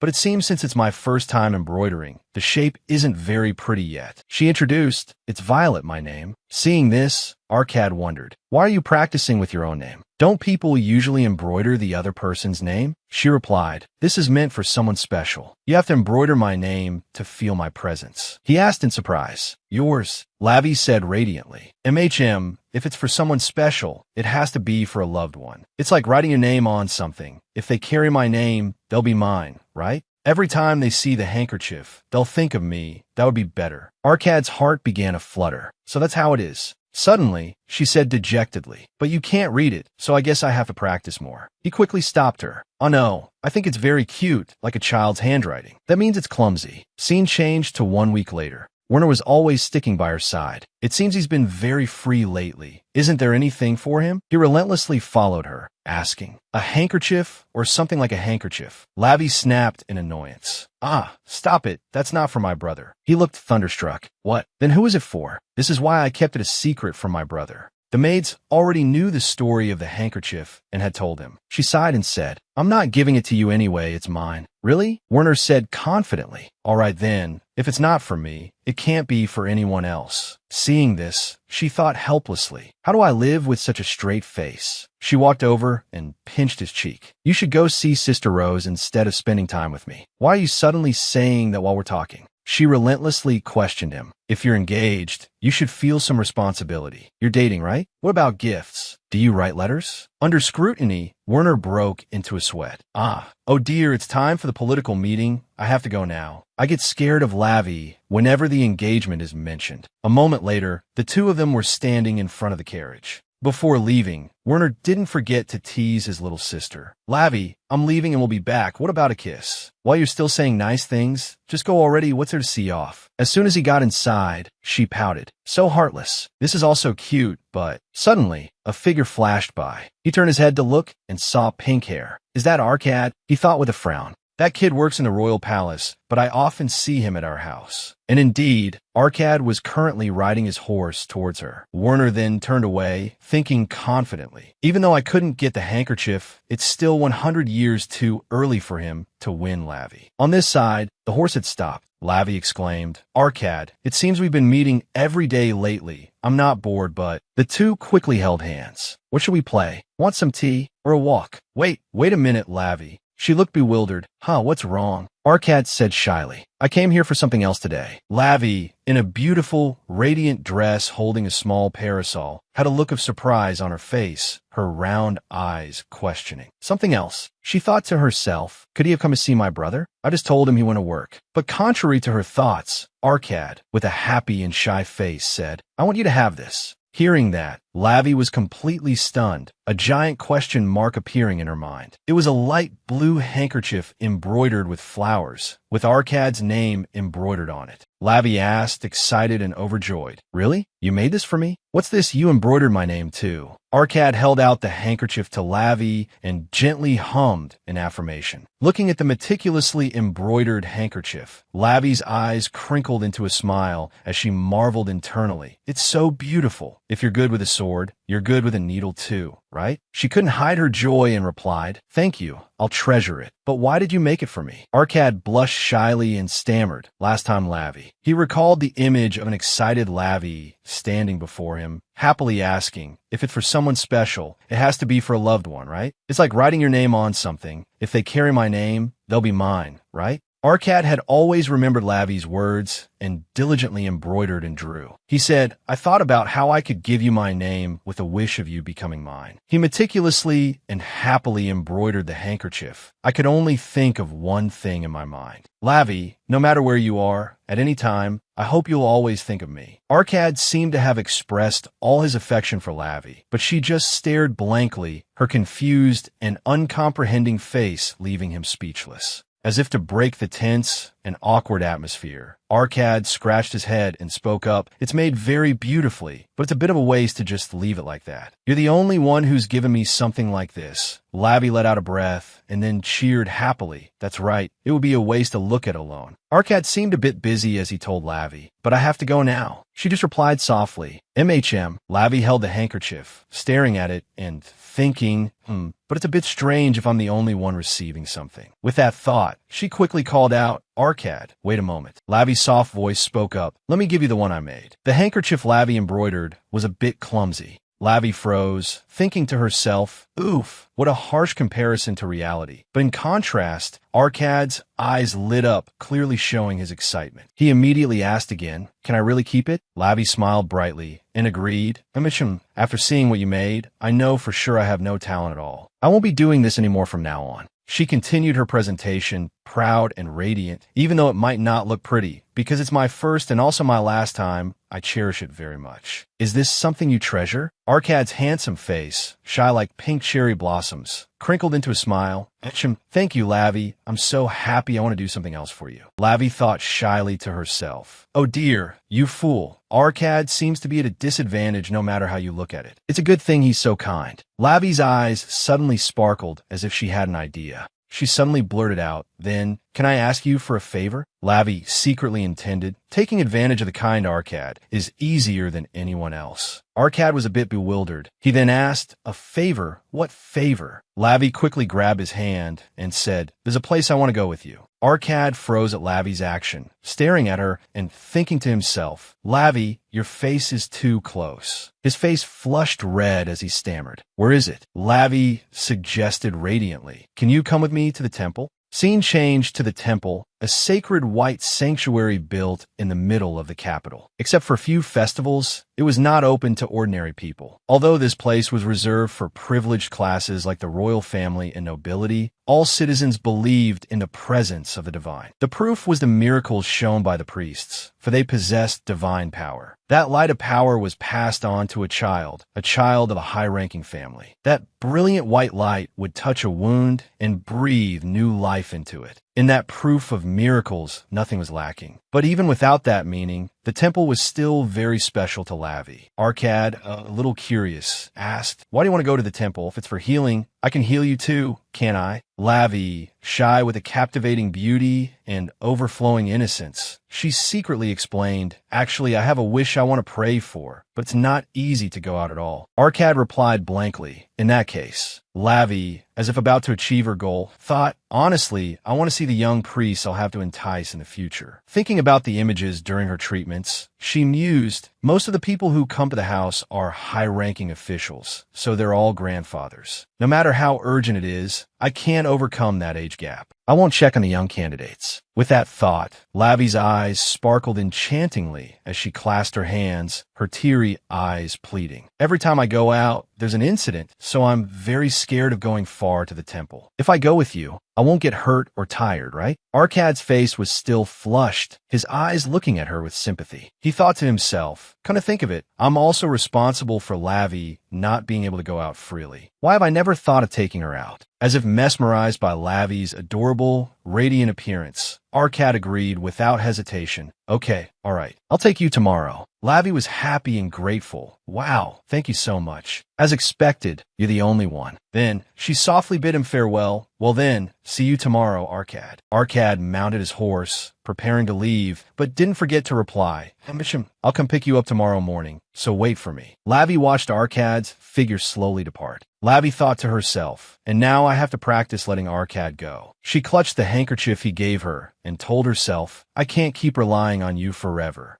Arcad rode his horse, charging forward. He couldn't hide the joy in his heart, his face beaming with happiness. This is great. I have a reason to see her tomorrow, too. The handkerchief she gave him was neatly folded in Arcad's breast pocket. He silently sent a message to her. It's okay if you don't realize my feelings now, because I will always be by your side so that one day you can be aware of me. Arcad, with sparkling eyes, thought of Lavi and promised, I will quickly become an adult. Time passed, and the next morning at the temple, Lavi and Arcad had arrived at the temple. Arcad happily led her, reminding her, Lavi, the prayer room is this way. Lavi let out a soft hum. 3 young priests with handsome appearances had caught Lavi's attention. Seeing the 3 of them gathered, Lavi immediately ran in that direction and exclaimed, let's go now. Arcad was dumbfounded and called after her. It's this way, Lavi. Where are you going? And so, Lavi and Arcad nervously watched the 3 men from behind a wall. She whispered, Arcad, look over there. Are those people priests too? Why are they meeting so secretly? Arcad, speechless, glanced over and replied, those are knights. They're in charge of security in the temple or escorting guests. She looked at the sturdy, handsome men with regret. Oh my, look at those sturdy bodies. Don't knights have healing abilities? It would be so nice if the person who treats me was that healthy. She couldn't help but let out a soft exclamation. So cool. That remark made Arcad a little sad, his mood sinking, as if sensing some kind of aura. The 3 knights turned to ask each other, why do I suddenly feel a chill? That's right, me too. They walked outside together. The 3 men respectfully bowed to a young man who had just stepped out of carriage and said, it is an honor to meet your highness the prince. May God bless you. It turned out to be Prince Felix. He replied, gently and politely, my apologies for the sudden visit. I hope I'm not disturbing anyone. The knights, still respectful, hurriedly denied it. Not at all. It is a great honor to meet you like this.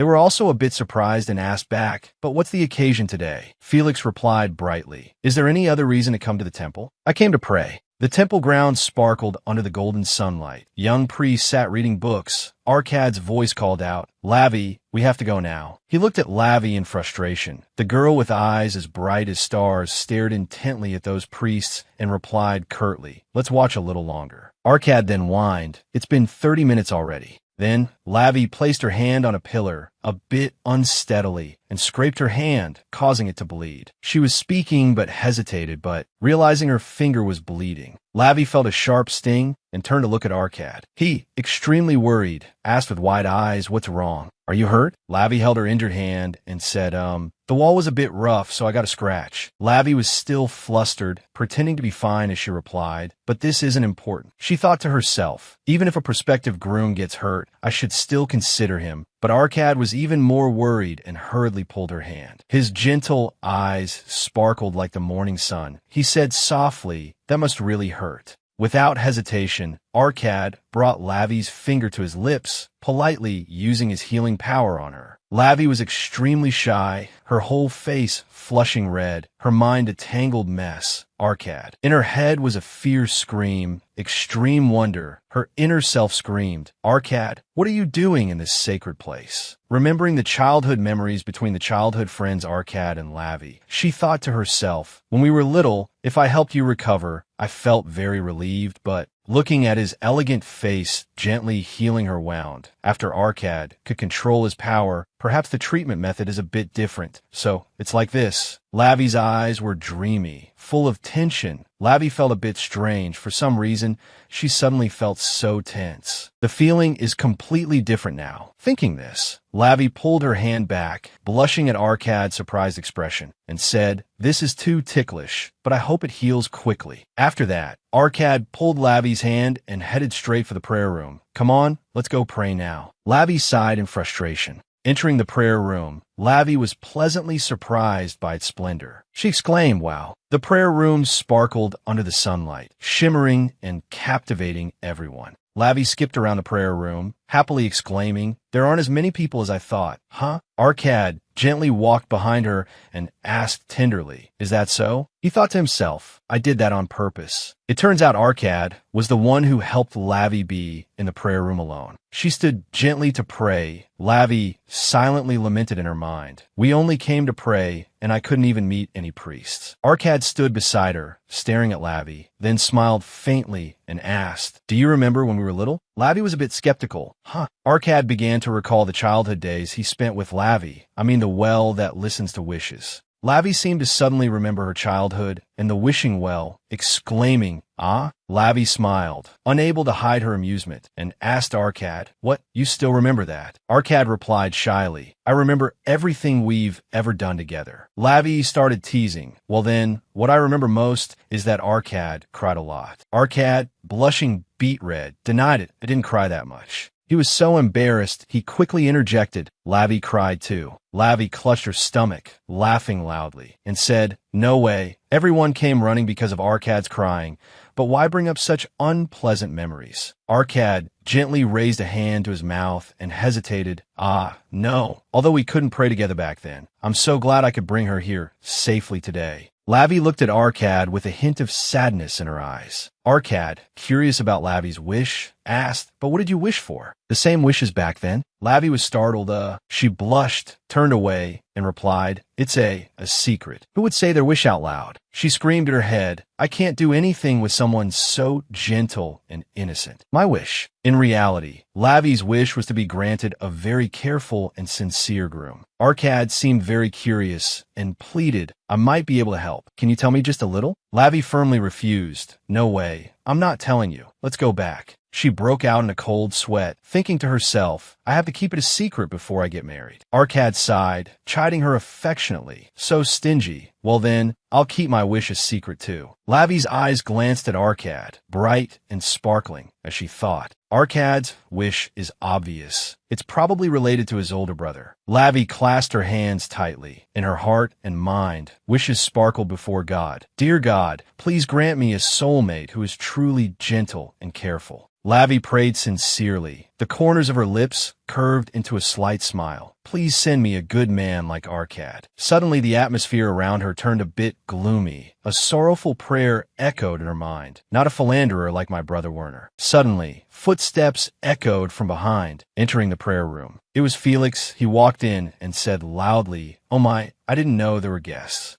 Lavi naturally turned her head, smiling as she replied, "Ah, we just finished praying. You can come in." Looking at Felix before her, Lavi couldn't help but feel appreciative and excited by his appearance, screaming internally, "Oh my God, who is this handsome man? He's not a priest, but a knight, right?" Felix smiled gently and brightly as he replied, "I apologize for speaking like that." His Highness the Prince approached Lavi. Felix, like a romantic gentleman, gently asked Lavi, "Meeting like this must be fate. May I ask for the lady's name?" Lavi smiled shyly. Her heart leaped as she thought, "Oh my, could it be that the gods have already answered?" Her voice stammered, I am Arcad, a pot of sour vinegar, cut in between the two to Lavi's astonishment. Arcad bowed respectfully and said, "It is a great honor to meet your Highness the Prince. May the gods bless you." His Highness Prince Felix then adopted a teasing tone. "No need to be so formal, still as rigid as ever, aren't you, Lord Arcad?" Lavi stood there, lost in thought. Hearing the words His Highness the Prince, Lavi's face darkened. Her eyes widened as she thought, "What? Wait, His Highness the Prince? The one who will become my brother's rival in the future, Prince Felix." Lavi, somewhat displeased, screamed in her head, "Are the gods joking with me? What will happen if I give my future husband to my brother?" Lavi bowed her head and replied, "It is a great honor to meet your Highness the Prince. May the gods bless you. I am Laviolette of Marquis Daya." Felix smiled until his eyes crinkled and replied, "You are Lady Lavi? I have heard a lot from Miss Rose." Then he took Lavi's hand and said hesitantly, but he slowly kissed Lavi's hand gently and attentively, saying, "Much better than what I've heard." Lavi, a bit flustered, replied hesitantly, "Sister Rose, oh no, have you spoken about me with Miss Rose?" Her hand was still on Felix's, and she thought to herself, "Thank goodness it wasn't about my brother. What have you heard about me?" Felix then spoke up, "Are you curious?" Felix smiled at the two of them and offered a chat. "Then let's sit and talk together." Arcad quickly stood in front of Lavi, gently refusing, "Your Highness, please excuse our rudeness, but we have something to do and must leave now." Arcad glanced at Lavi and asked, "Right, Lavi?"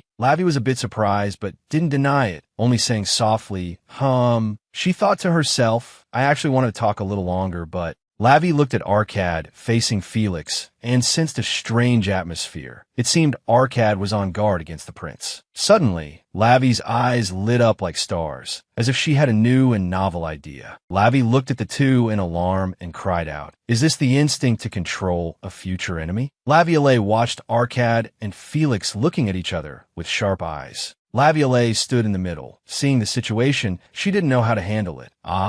In her head, her thoughts were all jumbled. Felix will be the one to attack my sister-in-law in the future. I don't like it either, but why such a cold reaction? If Lady Austen saw this, she would surely faint. Felix let out a sigh and said slowly, well then, let's meet again next time if we have a chance." Arcad, with a sullen and dark expression, "Yes, thank you for your understanding." Laviolette, slightly alarmed, turned to look at him and thought. He didn't say a single word of thanks. Then he immediately took her hand and pulled her away. "Then we'll see you later." Just like that, he led Laviolette away from Felix. He grinned from behind. Really now? He raised a hand to his chin, looking amused. "Seems more important than what I've been told." Laviolette and Arcad got on the carriage and left. She told him about her surprise. "I didn't think I'd have a fateful encounter with that prince." Arcad held her hand. "I've met him before when I went to the imperial palace with my father. The prince is the type to be friendly even with people of no value, as a representative of the Enoch and Rose families." She understood, so that's how it is. She still thought to herself, so that's why, the matter with me and my sister-in-law. Suddenly she realized, "But Arcad, what were you doing just now?" Arcad was still holding her hand. He spoke up, saying it looks like something was stuck on it. Laviolette immediately shouted, "Stop it. You've touched it so much it's getting chafed. You know my skin is sensitive." Hearing her say that, he finally let go of her hand gently. He immediately raised his hands in a defensive gesture.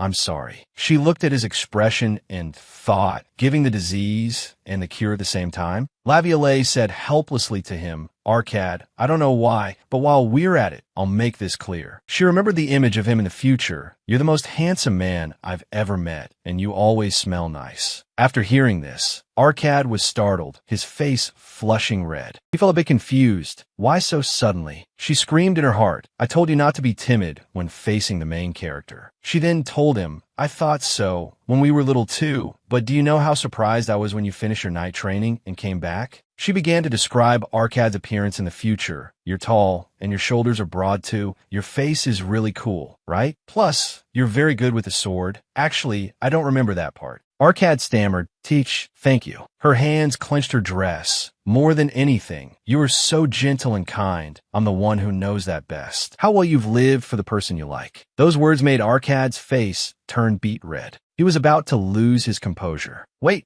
a minute. He thought shyly to himself. Lavi knows that? His face flushed completely red. His voice trembled. The pace unclear. I thought you didn't understand my heart. Laviolette then came forward and lifted his chin with her hand. Silly, how long do you think I've been paying attention to you? Of course I know. Her gentle voice called his name. Arcad, you can tell me anything you're holding back in your heart. She immediately returned to her usual clueless demeanor. If it's you, I'm always ready to accept everything. I may not have your special abilities, outstanding talent, power, or strength, but she remembered the scene of her hand holding his bloodstained hand. As your closest friend, I can listen to your story better than anyone else. Arcad took her hand from his cheek, stammering, I accept. Then he pulled her closer. Really? If you knew how much I desire you, you wouldn't be able to say that. Laviolette immediately pouted. I mean it. You can say anything. You've shown that you missed me. You've been annoyed and grumbled about me. Just do everything you want to do. Hearing her words, he was very surprised, and his face turned red. Speak my true feelings? I'm telling you, Levi, I'm not gentle at all. He started to imagine a scene of him and Laviolette lying next to each other. If I were in the same bed with you, I'd be so nervous I couldn't stand it. I get anxious if you look at someone else. I hope you can understand the turmoil in my heart. I'm also afraid of being found out, but suppose if a country like, that would be fine too. But suppose if it's a country like that, that's fine too. Laviolette started to encourage him. So even if Brother Werner doesn't understand you, don't be sad. Hearing that, Arcad was stunned, frozen. His eyes went pale as he asked, What? Laviolette put a hand to her chin, thinking, Brother Werner isn't perceptive at all, because he's dense when it comes to love. But Arcad's voice deepened slightly. Wait, is it because? He asked in confusion, Why are we talking about Brother Werner here? Laviolette started to freeze up. She felt things are getting more and more off from what she intended. What's wrong? Your expression is getting worse. As I thought, I shouldn't have brought this up first and should have waited, right? If you don't want to talk about it, that's fine, but Arcad's face was still bright red. He spoke up. It's fine if you don't know, but don't involve anyone else. It's not the person you're thinking of. Laviolette saw that his expression didn't look good. Oh, what does this atmosphere mean? Why does this happen every time Brother Werner is mentioned? In her heart, she was screaming, Did I say too much? Arcad's mood has been affected too. She reached out and gently touched Arcad's ear. She moved closer to him and looked apologetic. I'm sorry, are you mad? Arcad immediately shook his head. I'm not mad. Hearing his answer, she also stammered, not knowing what to say, really? To be sure, she looked at him with her sparkling eyes and asked, Arcad, can we still be friends? Arcad looked in her eyes and replied gently, of course. The words he didn't say out loud. Only in his mind, Lavia, I might be a very bad person because I'm always lying to you. That evening, in Laviolette's bedroom, she was lying on the bed, fast asleep. But it seemed she wasn't sleeping well. Sweat was pouring down. In her dream, a burning candle appeared. Scenes from her past life just appeared. Laviolette sat at a table. In the flickering light of a candle, she meticulously wrote a letter to the commander-in-chief. You must take care of your health. As she wrote, her tears kept falling, blurring the written words. From afar, I still wish for your well-being, so you must definitely arrive somewhere safe. Her eyes were soaked with tears. Below lay many unsent letters. I know all of this is useless. No matter how much I write, they're just letters that can't be sent. Even so, the reason I can't stop. Perhaps it's because this is the only thing I can do. She covered her face with her hands and burst into tears. Arcad, I miss you. I've thought it over tens of times, hundreds of times, what choice I should have made back then. She looked at the newspaper in front of her. Could we not have broken up? The next morning, Laviolette was eating soup, but couldn't eat anymore, so she told the maid, I'm sorry, Jenny, I can't eat anymore. Ginny, alarmed, brought a glass of water to her and encouraged her. Can you eat one more bite? Laviolette said, I'll just take my medicine. Please spare me. The table was covered with medicine. These sick days are so miserable. She put the medicine in her mouth and drank water. In her mouth, it felt gritty like sand, her eyes burned from the inside, and she always felt like throwing up. After drinking, she choked again. Ginny hurriedly brought a towel to help her. Breathing felt like being underwater, very heavy. Ginny helped her lie down on the bed. You've been through a lot. Lie down now. Suddenly she asked, did no one say Arcad would be coming today? Ginny, who was about to clear things from the room, replied, yes, I heard he's very busy these days. Her voice grew weaker. Is that so? She recalled I was talking nonsense back then, so he must be sulking. Laviolette was truly exhausted lying in bed. It's been a long time since I've been this sick. I'm tired to death. She started to think, moreover, what was that dream yesterday about? I dreamt I was writing letters to Arcad. She thought so much it gave her a headache. Every time she thought about it, her head ached. I hope you come back soon. At the Imperial Palace, Arcad was walking on a red carpet. As he was walking aimlessly, a voice suddenly reached him. You look very busy. He was surprised to see Rose. Miss Rose. He sighed, even if not, I was thinking of going to see you for a bit. She said to him with a cheerful face, is that so? I thought you had forgotten since our appointment was so long ago. He was a little hesitant. I'm sorry. Rose burst out laughing. You've been so busy with so many things lately, I know. I was just teasing. She signaled to him just in time. I want to talk to you about that too. Shall we talk for a bit? The two went out to the balcony to talk privately. As you know, the war will start again. Rose leaned against the balcony. If so, I will also be busy, so our wedding will be postponed. Hearing that, Arcad, who was walking closer, suddenly froze in place. Busy with what? Could it be? She turned to announce to him, that's right, I will also participate in this war. I'm sorry for not being able to discuss it beforehand. After hearing this, Arcad sighed. To be honest, I can't understand it. I heard that the enemy crossing the border is a coalition of small nations. After recruiting soldiers, their military strength now surpasses ours. Moreover, that region is very disadvantageous for us. Honestly, I think this is a war where victory cannot be guaranteed. It would be better to negotiate with the enemy to reduce losses. Why are you stepping into this situation? Rose turned to ask him, let me ask you something. Are those words because you're worried about me? He understood. That's of course. She smiled and continued. It's not because you don't believe in my abilities, right? Her words seemed to hit a nerve. For a moment, he couldn't say anything more, and sweat started to pour out. Seeing Arcad's reaction, Rose walked closer to him and said, I'm sorry, but I have no intention of changing my mind about participating in the war. All the knights under my command are going to battle, so how can I stay here? Arcad immediately turned back to ask Rose, are you planning to brave this danger out of a sense of responsibility? She put her hands behind her back and said, not just that. I have seen reports and have a different analysis from you, Marquis. Rose turned her face slightly back to look at him and said confidently, I think I have a good chance of winning. I'm confident I will return safely. Arcad's feet shifted slightly, but I also understand your position of waiting. Rose found this strange and asked, do you want to break off the engagement? Arcad was surprised, his brows furrowed, and he immediately retorted, what are you talking about? Rose turned back. It's not like you accepted this marriage because you love me. I know you need to get married quickly to secure a temporary position. If that's the case, instead of waiting for me to go to war and not knowing when I'll return, wouldn't it be faster to find a new marriage after breaking off the engagement? To put it simply, I'll give you a chance, since it's only an engagement. Arcad shouted, refuting her thoughts. No, I have absolutely no such thought. His blushing face couldn't be hidden. What on earth do you think of me? Noticing his sincerity and even his harsh reaction, she felt a little guilty and shy, and she couldn't help but laugh. Seeing her, Arcad immediately shouted, why are you laughing? Having been found out, Rose took the chance to burst out laughing. I'm sorry. I didn't think you would answer with such effort. Thinking back, yeah, why'd I get so angry? Is it Lavi's influence?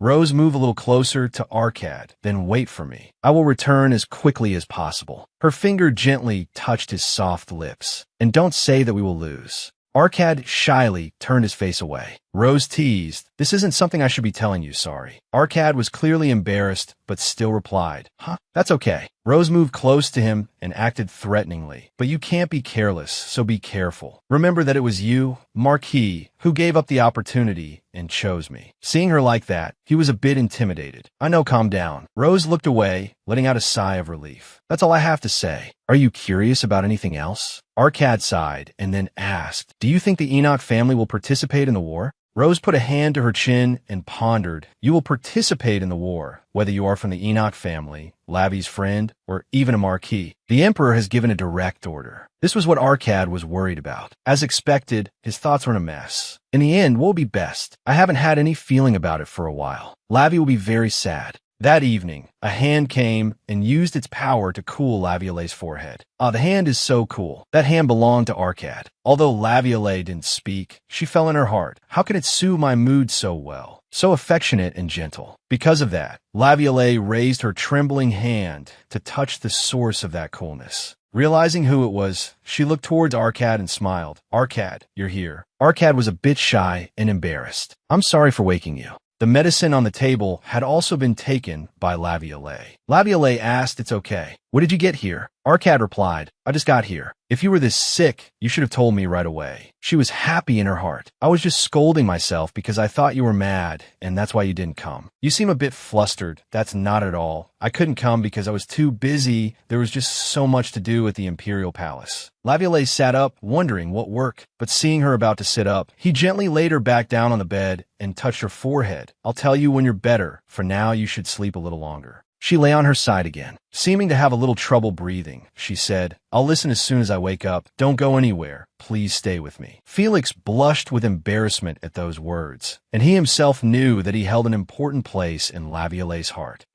I'll stay by your side." Duke Enoch said worriedly, "His Majesty has given the order you will also be deployed." Hearing this, Arcad immediately asked, "Has it been confirmed?" The Duke quickly replied, "Yes. Since it's an order, it cannot be refused." His confirmation made Arcad exclaim in alarm. "I can't believe they're sending the sole heir to the battlefield. Even a powerful family has to endure this." His son's words made him sigh, as he said, "You're saying your abilities are excellent. That's a baseless excuse." Then he said, "I'm looking into the reason, but we can't refuse the order. For now, prepare for deployment." Seeing that his father had spoken, Arcad could do nothing but obey. "Yes." A moment later, he left the room and stood before the door. His mind was filled with images of that day with Lavi, the words he couldn't say last time. "If I see her again, I must tell her." He told himself, "I never thought I'd feel lucky for not confessing." As for Lavi, she felt at ease and sighed in contentment. "Last night, thanks to Arcad, I felt very peaceful, but however, that was only in her sleep. Reality was different. Waking up and facing reality was the beginning of a worse nightmare." As soon as she heard the news, she was so shocked she screamed, "What did you say, you're being deployed?" She cried out in confusion. There hasn't been any announcement until now. Why so suddenly? Seeing her so panicked, Arcad quickly explained, "I just heard and came here. His Majesty the Emperor gave the order directly." Knowing this was the Emperor's order, she was so angry she wanted to curse. His Majesty the Emperor, is he insane? Arcad was frightened by her audacity and hastily advised her, "Lavi, someone might hear you." At this moment, only one thing was on Lavi's mind. "I thought this moment would come one day." Considering the impact of Arcad's active role in the war in the original story, I wonder if this is an inevitable development. But now that she was facing it, her heart couldn't be at peace. Facing reality was truly hateful. Why does it have to be Arcad? Then she suddenly asked hesitantly, "Can you not go? I'll help you run away." Hearing her words, Arcad smiled and replied, "Lavi, that's a very nice suggestion." His words made her think he agreed to run away with her. So she asked joyfully, "Really?" Before she could get an answer from him, she enthusiastically volunteered, "Then I'll pack our bags." However, his next words disappointed her, "But I can't put Lavi in danger." Even so, thank you for the thought. Arcad's concern for Lavi softened her heart. Seeing him fall silent after saying that, she bravely asked, "Is that all you wanted to say?" Her question made him fall silent. His hand gently touched her lips, he didn't have the courage to say the words in his heart. I like you, Lavi, so I want to protect the place where you are. Even placing a kiss on her lips was only in his imagination. Along with the declaration, I will definitely return to your side, please let me. Back in reality, Lavi saw that Arcad wasn't answering her and asked with tears in her eyes,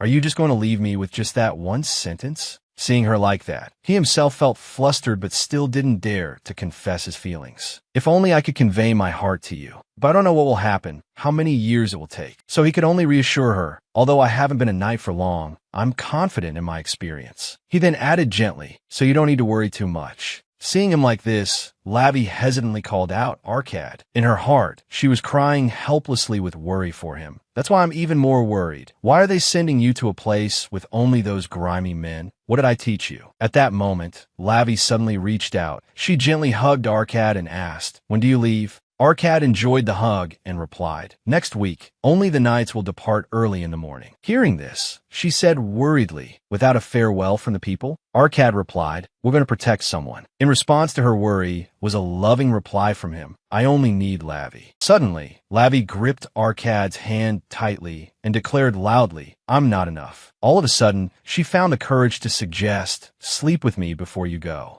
Of course, her suggestion made Arcad blush with embarrassment. After a moment of bewilderment, he managed to stammer out a few words. What did you say? His expression made Lavi say loudly, you don't want to? But we won't be able to see each other for a while. We used to sleep together in the past, but since you came back, we've only been apart. Thinking he was rejecting her, she wailed sadly, are my sleeping habits that terrible? Do I snore? Do I toss and turn? Hearing her say these things, he hurriedly denied it and agreed to sleep with her. No, not at all. I'll sleep. Let's sleep together. He thought worriedly. That's right. Her body won't be well during the time we're apart. It would be better to help her recover. Then, blushing beet red, he asked, then would you like to come to my house once? Of course, there was no reason for Lavi to refuse. I'd like that. Looking at her, Arcad could only encourage himself. I'll have to be very determined. A short while later, on a tree branch in the garden, Caleb was resting leisurely. Just then, Lavi ran to the very tree he was resting on. Then she kicked the tree trunk hard and called out loudly, Caleb. She gave him a loud order. Everyone knows you're here. Come down quickly. Hearing her call his name, he finally opened his eyes. Seeing Lavi below, Caleb smiled and asked, long time no see, my lady. It's still a long way from evening. What's the matter? Hearing his words, she asked irritably, is that how an escort knight should speak? Next, he lightly jumped down from the tree to the ground and reasoned, yes, because being free is always good. He landed gracefully in front of Lavi, then smiled and asserted, besides, when it comes to climbing, am I not the best? Lavi let out a breath and reluctantly agreed, that's right. Then she said excitedly, therefore, today, I will give you a chance to show off your talent. She told Caleb her plan, choose a good wine for me. Then Caleb will also give me a bottle. I will attract their attention, so sneak 2 bottles with you. Her plan made him exclaim with amusement, oh ho.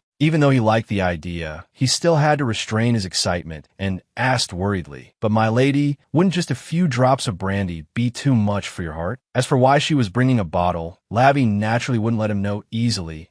That's a secret. Seeing that she refused to be honest with him, he refused to carry out her plan. Then I refuse. No matter what, my lady herself cannot do something dangerous. Being rejected by him, she immediately went into a panic. But then, as if remembering Caleb's true nature, Lavi asked again, really? Seeing that she had caught on to him, he also replied, honestly, no, actually want to know, because I think it will be interesting. What is the reason? Being asked like that, she could only sigh and say, since it's a secret, there's no other way. Then she said with full determination, actually, I want to knock a guy down, that's why. Furthermore, she used all her strength to shout, because another man, the emperor, he has to leave me behind and go away during that time. When I want to ask him to sleep together, he's always busy. I won't be able to sleep with you for a while, so I must take this opportunity to sleep with you. As soon as she finished speaking, she let out a breath. But in truth, those words were half true and half joking. I was only half joking about that. Because I drank with Caleb, he's jealous. and I'll have to set him straight. As for Caleb, after hearing her words, he suddenly trembled and called out, "My lady." He suddenly placed his hand firmly on Lavi's shoulder and asserted, "If that's the case, then just trust in Caleb." Confidently, he declared, "I will bring something definitive for my lady's burning youth." Seeing that he had agreed to help her, she joyfully exclaimed, "Caleb is wonderful." However, in her heart, she still felt something was off. But what does it have to do with my youth? In the wine cellar, a cry suddenly rang out. Who is there?" This cry attracted the attention of the guards, making them exclaim, "Oh." Going to check, they accidentally discovered that the cry was from Lavi, so they worriedly ran to her and asked, "Lady Laviolette, is there a problem?" Lavi replied tiredly, I suddenly feel a bit dizzy." She said she was tired, but her eyes were still very sharp. It turned out this was just her way of luring the cellar guards to drop their guard so Caleb could take the opportunity to steal the wine. Naturally, the guards at this time only worriedly asked her, "Shall we call a doctor?" Since she was acting, she would naturally act all the way. So she acted weak and said, "It's not that serious. Just support me for a bit." Weak on the outside, but in her heart, she was cheering with all her might. "Go quickly, Caleb." Then one guard suggested, "Then you take care of the young lady. I have to go on guard. Lately, the amount of wine hasn't been matching up at all." His fellow guard heard this and agreed, "I understand." But Lavi wouldn't easily give him a chance to leave. She quickly pretended to be in pain, clutching her shoulder and screaming, "The arm injury from when I was 6 years old suddenly." This scream of hers frightened the two soldiers, who asked in unison, "Where does it hurt?" While both naive soldiers were worrying about Lavi, Caleb successfully entered the wine cellar. "What should I do?" "First, massaging the young lady's shoulder is right, isn't it? I'll massage the right side." So nervous, seeing that Caleb had entered the cellar, Lavi breathed a sigh of relief. Success. A moment later, he was actually able to successfully steal the wine. Success. Lavi saw this and happily high-fived him, then said, "It's all thanks to Caleb. You worked hard." He also replied with interest, "It's nothing." The reason he was so interested was because he himself had stolen a few more bottles of wine for himself. I also took quite a large portion. This made Lavi speechless as she remarked, "That's good. You took a very complete set." After that, she carried the wine jar somewhere while saying, "I will enjoy myself to the fullest before Alan arrives. I will also drink with Arcad and have a frank conversation." Caleb saw her carrying the wine bottle and mentioning Arcad, so he thought, could it be a farewell gift? Suddenly he had an idea. If so, how about something else? Sword decorations.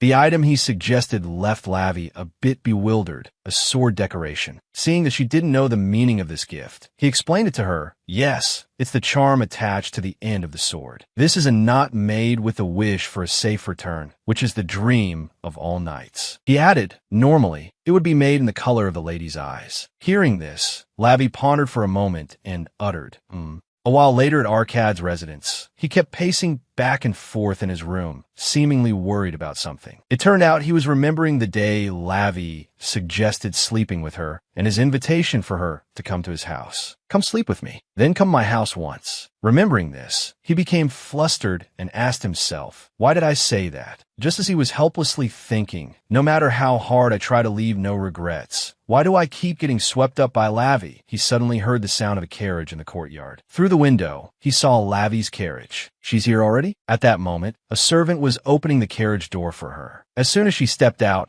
she joyfully hugged Alan and called out loudly, "Alan." She asked him in a sweet voice, "You're all better now, right?" He replied respectfully, "Yes, I have been waiting and listening for news of you, my lady." Hearing that, she quickly suggested, "That's good. Let's go back home together sometime." Just then, he noticed the bag she was carrying. "My lady, what is that bag? It looks heavy." Startled by his question about the bag, she uttered, Then Lavi tried to say in a normal voice, it's nothing. It's not that heavy." But in her heart, she was so scared she could faint. "Oh God, if Alan finds out, he'll definitely take it from me. What do I do?" At that very moment, someone suddenly grabbed her hand. Lavi looked back and saw that the person holding her hand was Arcad. Seeing her savior had arrived, she was so happy, she called out loudly, "Arcad." He, while catching his breath, said, "Hello, Lavi. I'm here to get you." Suddenly, Lavi placed both her hands on his chest. She unexpectedly leaned into his embrace and turned to Alan, saying, "It's fine with Arcad here. Alan, go pack your luggage." Seeing she was trying to change the subject about the bag, Alan said loudly, "Then give me that bag too." But she ignored him and quietly requested, "Arcad, don't ask anything, just hold me." Following her words, Arcad picked her up in his arms, and she, pretending nothing was wrong, reassured Alan, "Arcad will take me home, so don't worry. I'm leaving first." At this point, Alan could only watch helplessly as she left. She hurriedly ordered, "Let's go, Arcad." Who knows what got into Arcad to make him so obedient to her? And so, while carrying her away, he gave Alan a cryptic smile. Alan himself wondered why he suddenly smiled like that. He was even confused, wondering to himself, it must be his mood. It seems like that Arcad fellow is smiling. As for Lavi, while being carried in Arcad's arms, she asked in confusion, "But Arcad, were you in such a hurry to come back? Your hair is all messy." Being asked that, he didn't dare tell the truth and just stammered, Is that so?" A moment later, he brought her to his private room and then sighed, "You're heavy enough to kill me." He looked at the pile of things she brought and asked helplessly, "It's because you brought all this stuff, isn't it?" She admitted without hesitation, "That's right, but if I had prepared it after getting here, I wouldn't have been able to secretly hold a drinking party." At this point, Arcad, while pouring wine, asked worriedly, "Will you really be okay drinking? What's more, what if your heart starts beating fast?" Lavi paid no mind to that and urged him, of course, "Hurry up and pour me some." Moreover, she asserted, "You said I could do anything as long as I'm with you." Seeing her so insistent, he had no choice but to do as she wished. "I did say that, but..." His hand touched hers as he gently uttered, "I didn't tell you that we should use it for times like this." The sound of clinking glasses rang out. Lavi sipped her wine and asked cheerfully, "Caleb said this is a very good wine. It smells nice too, right?" Seeing her drink the wine as if it were water, Arcad quickly reminded her, "Drink slowly or you'll get drunk." However, she paid little mind to the warning, grabbing his hand tightly and asserting, "Oh my, with an antidote right next to me, what's there to worry about?" Even though she said that, he still said worriedly, "I can't be sure if my healing ability can detoxify alcohol. I've never researched that sort of thing." Seeing him talk so much, she pinched his mouth shut and said, "Nagging like this isn't fun at all." Then Lavi sighed sulkily and said, "I prepared this because I wanted to see what you like. Why do you keep saying things that ruin the mood? Besides, shouldn't I be the one who's worried?" Her words made Arcad smile and ask, "Are you afraid I'll get hurt?" This question made her fall silent for a moment before she replied firmly, "No, you won't get hurt." According to what she knew from reading the novel, not only would he not get hurt, but he would also achieve many merits. Safely defeating the enemy commanders, you will have achieved great merits and will return more splendid than anyone else. Her words made Arcad blush furiously. He thought she only said that because she believed in him, so he happily said, "Isn't it great that you trust me so much?" She suddenly leaned on his shoulder and hesitantly replied, "Because that's just how I am." Seeing her fall silent after saying that, Arcad uttered in confusion, "Ah." A while later, he asked, "Lavi, are you asleep?" At that moment, in her head spinning from the wine, Lavi was focused on just one thing. "I need to lift this heavy thing, but it seems I'm too late." Arcad, thinking she was drunk, quickly suggested, "If you're going to sleep, you should go to bed." However, before he could help her to bed, she suddenly shot up and shouted no. Facing his bewildered expression, she roared, "Why did you say I was asleep?" Due to being drunk, it seemed she had gone crazy and shouted loudly, "I haven't even been praised once." As soon as she said this, the atmosphere became more awkward than ever, and then it's unknown which of the two was so startled that they uttered a, "Huh." This event made Arcad confusedly and hesitantly call out, "La Lavi." He suddenly remembered when Lavi had pinched his mouth and realized, ever since she let go. So he immediately cried out, "I'm sorry. Let me heal you now." However, Lavi loudly refused, "No way." Then she suddenly started looking for something. "Because I have something I want to give you." "Where is it?" Hearing her say that, he immediately wondered, "What is it?" Apparently unable to find it, she suddenly cried out and placed both hands on his face. "Ack, I don't know anymore." Probably emboldened by the alcohol, she demanded, "I want to kiss you first." Time passed until the next morning. Lavi woke up in bed and wondered, is it morning already? She looked blankly at the empty space beside her and wondered, why is no one next to me? She immediately sat bolt upright, 1,000 questions racing through her mind. Was Arcad really with me? What happened last night? A sense of unease filled her as she realized, I don't remember anything. So Labby cried out, what happened? Is anyone out there? Alan, who was outside, heard her shout, rushed in, and called out worriedly, Labby. As soon as she saw him, she quickly ran over and asked in confusion, Alan, where am I? He reassured her in a gentle voice. This is a guest room in the Enoch residence. Please rest assured, I am here. Hearing him say that, she breathed a sigh of relief, but something made her hesitate slightly. I see, but Alan's helpless expression made Labby a bit confused. Why are you looking at me like that? Alan, of course, played dumb. Yes? Looking at what, my lady? Without being prompted, she confessed about drinking last night. Is it because I secretly drank wine? I only had one glass. Oh no, one sip. Helpless, he could only sigh, deny it, and ask it's not that. Don't you remember anything else? Now that he mentioned it, she indeed didn't remember much. Something else? I don't really remember. Just talking with Arcad. Suddenly, a memory of her pinning Arcad down flashed in her mind. This made Labby a bit panicked, thinking to herself, I feel like I'm remembering something. While drinking, my fever suddenly spiked, and I felt nauseous. Another memory fragment, Arcad's panicked voice, echoed in her head via Labby, please. His embarrassed expression as he refused her. This isn't right. An important piece of memory, cut off midway, made Labby scream internally, it can't be. At the same time, in Arcad's room, he was examining a wound on the corner of his mouth in the mirror. He sighed a little upon seeing this wound. I still feel a bit dazed about last night. Last night, the wind blew into the room, mingling with his pleading voice. Labby, please. He tried to refuse Labby. This isn't right. However, Labby remained insistent. It is. Just as she kissed Arcad, he managed to get out his last words. You're very drunk right now. You'll definitely regret this when you wake up tomorrow.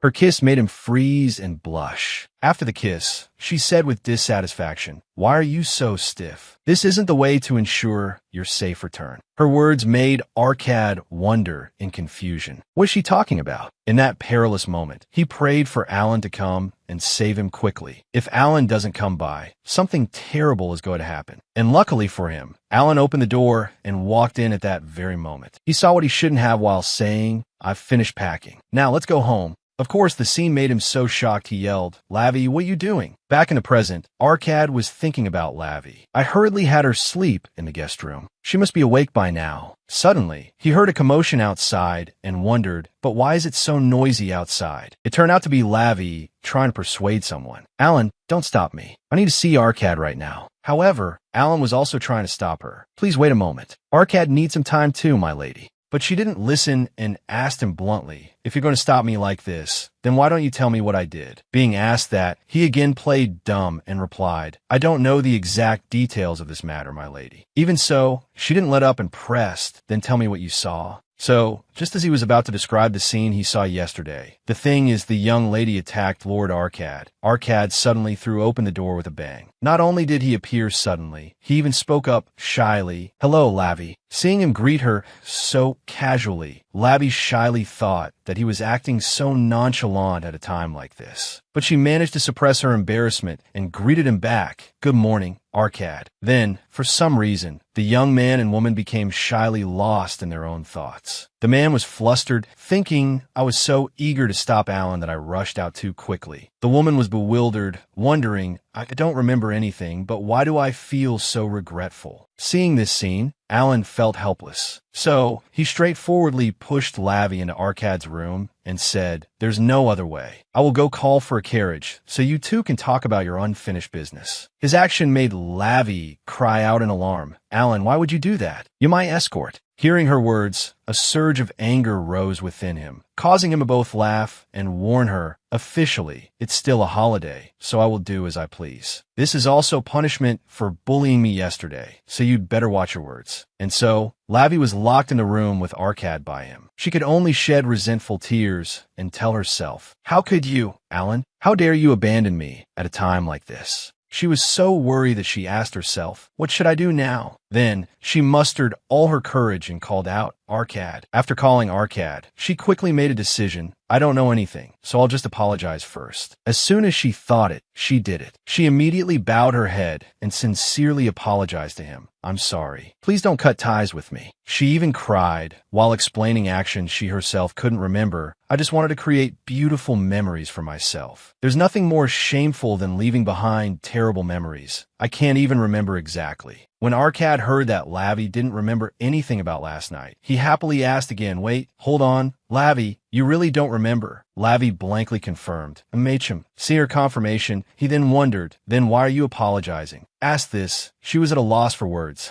After a moment of hesitation, she sincerely asked, did I do something wrong to you? Hearing this, Arcad bluntly replied, no. He even shouted, thinking, how could you even think of something like that? But Lavi felt that something was off. Because I didn't feel well, I thought I must have gotten drunk and thrown up. Besides that, there was something else, and Alan didn't tell me anything at all. Despite her saying all that, Arcad still insisted nothing happened. Of course, Lavi didn't believe him. No matter how you look at it, it doesn't seem like nothing happened, right? The reason she was so insistent was that she noticed the cut on the corner of Arcad's lip. Especially those lips. I only managed to do that yesterday. I didn't hit him, did I? Because of my pride, I can't say anything. However, after asking repeatedly and getting nowhere, she gave up and helplessly requested, Arcad, give me your hand. Then, she gave him a small ornament, which also had her hair on it. As soon as he received it, he liked it so much that he asked in a low voice, is this a sword ornament? Hearing that, she shyly clarified, MHM, I was supposed to give it to you yesterday, but I guess I was too drunk and forgot. Can't this make up for what happened yesterday? Suddenly, Arcad asked worriedly, you made this? Did you hurt your fingers? His words of concern were misunderstood by Lavi, and so she exclaimed, I'm not good with embroidery needles, but I'm very good at this kind of thing. Furthermore, she sulkily wanted to take the item back. If you don't believe me, then don't accept it. I'll take it back. Of course, he didn't let her take it back and instead hugged her tightly. Arcad said gently and happily, I was just kidding. Of course, I believe you.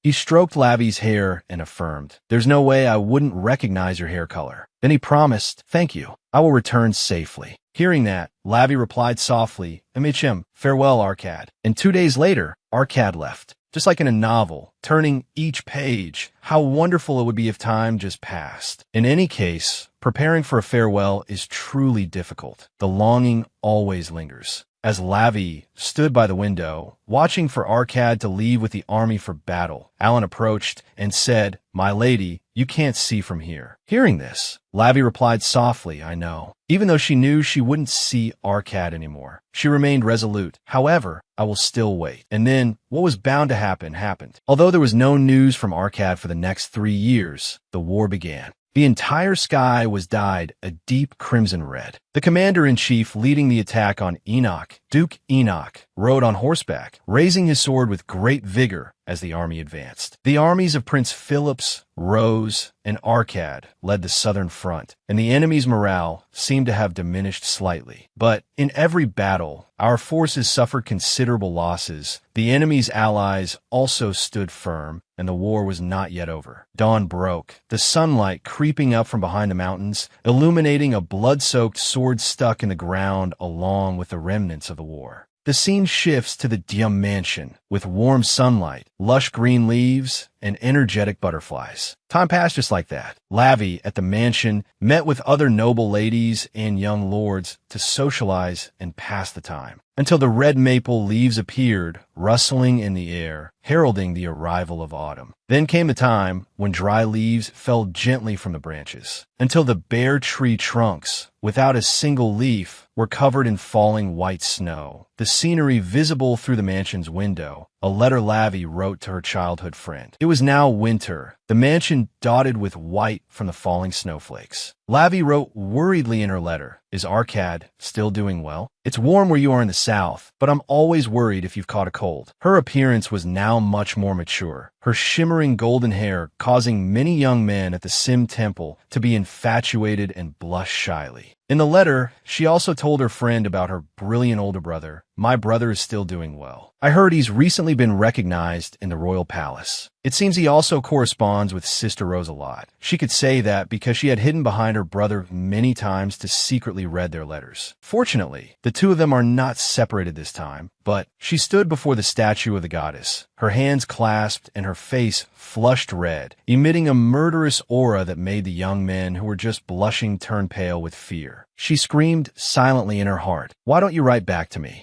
I only get news of you through Sister Rose's letters or articles." She frowned in anger, a fiery rage surrounding her as if wanting to burn the place down. She continued, "Besides, the newspapers aren't reliable either. The paper said your hair is red." She remembered a time she found news about him in an article and insisted her brother correct the information. "Brother, please request a correction for this immediately." Her brother, sweating, asked back, "Are you sure?" Then, the fire burning in her heart was suddenly extinguished, her clasped hands tightening. The tone in the letter also became gentle as she revealed her innermost feelings. "I know it's very difficult to write back." But her cheeks flushed pink, her hand near her mouth, her lashes lowered. "I miss you." The letter ended with those three final words, full of sincerity and longing. Outside the temple, although it was winter, it was indeed a beautiful sunny day. The sunlight pierced through the white snow, making the place even more magnificent. Alan, waiting in the hall, saw Lavi arrive. With a coat in one hand, he offered his other to support her. "It took quite a while today, didn't it?" Lavi placed her hand on his and replied cheerfully, "Hey, Mitchum, I prayed for a little too long." She bit her finger, frowning, thinking, why isn't it having any effect? In this situation, there were many people at the temple. Why are there so many people? She grumbled, not noticing Alan glaring at the young men who were blushing and secretly looking at her. His gaze seemed to be warning them not to pay attention to his lady. She said in annoyance, "I really don't understand the reason." He pulled her by the hand. "Then let's head back." She suddenly reacted. "No, I have to do the thing I do every day. Every time I come to the temple, there's something I can't miss." Her eyes widened, sparkling. That thing was searching for a young priest. This place has a lot of divine power. Thinking so, she hid behind a large wall, holding a piece of paper, her eyes sparkling with anticipation, scanning all the young male priests to find a suitable candidate. Alan looked on, confused, as she continuously jotted notes on the paper in her hand. "If you need divine power, wouldn't a high-ranking priest be better? Why are you so insistent on finding a young priest?" She replied slyly, "Alan, isn't it about time to keep an eye out? What do you think I want to do with a boy my age?" The words struck Alan like a bolt of lightning. He was startled into realization. Could it be? Lavi eagerly looked up at him. "That's right, marriage." And so, a verbal spat between the two began. "What are you thinking already?" "I'm almost 20. It's possible." His face darkened, and he asked with a tremor in his voice, "Then should the man you recently befriended also meet a priest?" He asked in astonishment. "All the men you've met up until now?" She replied cheerfully, "MHM." While Alan was petrified, he turned away, leaned his hand against the wall, his face falling in sadness. Lavi closed her book and replied nonchalantly, "But it seems I don't have a good eye for men. Why is every man I meet so peculiar?" She sorrowfully listed the relationships she had experienced. One was already married, one intended to use her as a stepping stone for his status. One was a cheater, one lied about his age when he was only 15. Furthermore, even someone who for skinship. At this point,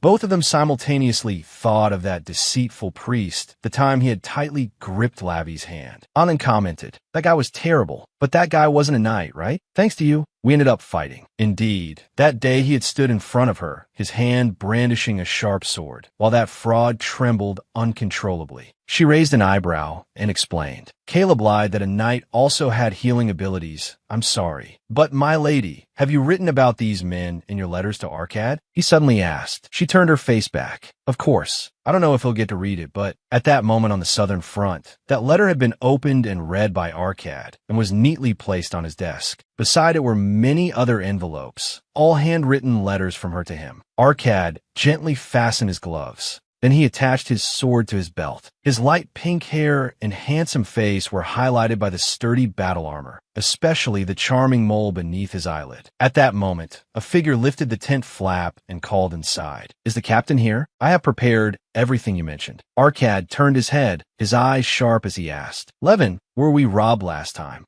In the Louisiana forest, sir, Levin stammered in reply. Hearing this, his hand tightened on the paper he was holding. So there's a high chance there's still a commander, right? Hearing Arcad say that, he hesitated, his hand still holding the blue curtain. How do you know? Arcad casually walked past him. We will set out early this morning. I have provided enough food and rest for a week. He frantically called him back. Right, wait a moment. Wait for me, Commander-in-Chief. What about the permit? Those words were like a stone stopping him in his tracks. He paused for a moment, then turned back, his face cold as he replied lightly, "If we win, there won't be any problem." Perhaps Lavi's letters had provoked his temper. So now, the only thing he looked forward to was ending the war and returning quickly. Hearing that, Levin angrily followed behind him, nagging, "It's not that simple of a problem. Let's talk for a bit. Where are you going now?" Arcad sighed. "I want to be alone. Don't follow me." And so, he went into the forest alone. The trees here were lush and green, truly warm, a stark contrast to the blanket of white covering the mansion and the biting cold of the place where Lavi was. Thump! The poor tree trunk took a powerful punch from Arcad. He lowered his head, a dark, murderous aura surrounding him, letting out a sigh.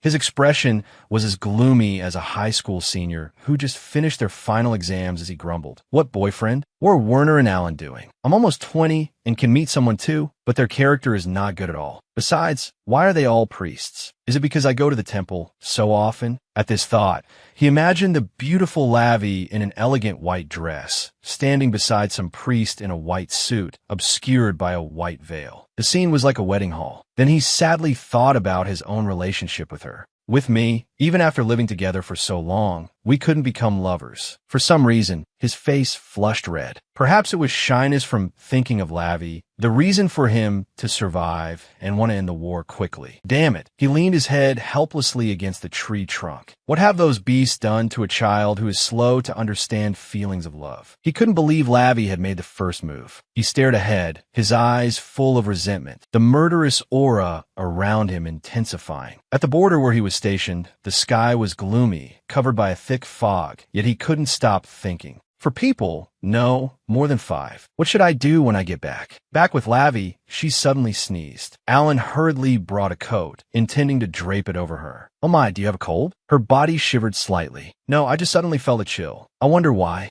In the south, where Arcad's troops were camped, night had fallen. In the distance, the figures of a group of 3 people could be seen sitting, warming themselves in front of a tent. Arcad gloomily interlaced his fingers. "I want to go back immediately. If only I could write a letter." He frowned, recalling the time he was preparing to go to battle. Why wasn't I allowed to write letters? Those were the words Duke Enoch, his father, had exclaimed when he learned he couldn't write letters. At that time, he had been furious, slamming the table and asking the other person, "Because it's dangerous?" The explanation they received was only letters from high-ranking nobles are sent through the royal family. I cannot grasp their exact intentions. We must try to prevent our information from being leaked. Whether it's the external situation or an emotional weakness, he suddenly shot to his feet, watching the hot flames flicker. He bit his lower lip, growing angrier the more he thought. What weakness? It's just personal contact. Could even Lavi be the eyes and ears of the royal family? He couldn't imagine the scene of her holding the letter in her hand, yet her entire being resting in the palm of the royal family. The fire of anger within him could not be suppressed and blazed up even larger than the campfire. This sight made one of the 2 people opposite him break out in a cold sweat, while the other jumped in fright. He cursed silently in his heart. Damn it, the 2 people on the other side whispered to each other. It's because of that pink letter again this time, right? 3 months ago, when he received the gift, everything was thrown into chaos. The other person, with a face full of freckles, replied, "I really don't want to remember that day." That terrifying memory was evoked. The scene of a town engulfed in blazing fire, red blood pooling all over the ground. Arcad's boots, also stained with fresh blood, stood next to the splayed-out blonde hair of some pitiful victim on the ground. Normally, when a letter arrived, he was very hasty, but that day he also witnessed a raid on a civilian house. Thinking back, he was like a madman who annihilated all the remnants in that region. The image of Arcad appeared in their minds, a tall figure with soulless eyes, his clothes soaked in fresh blood. The scene at that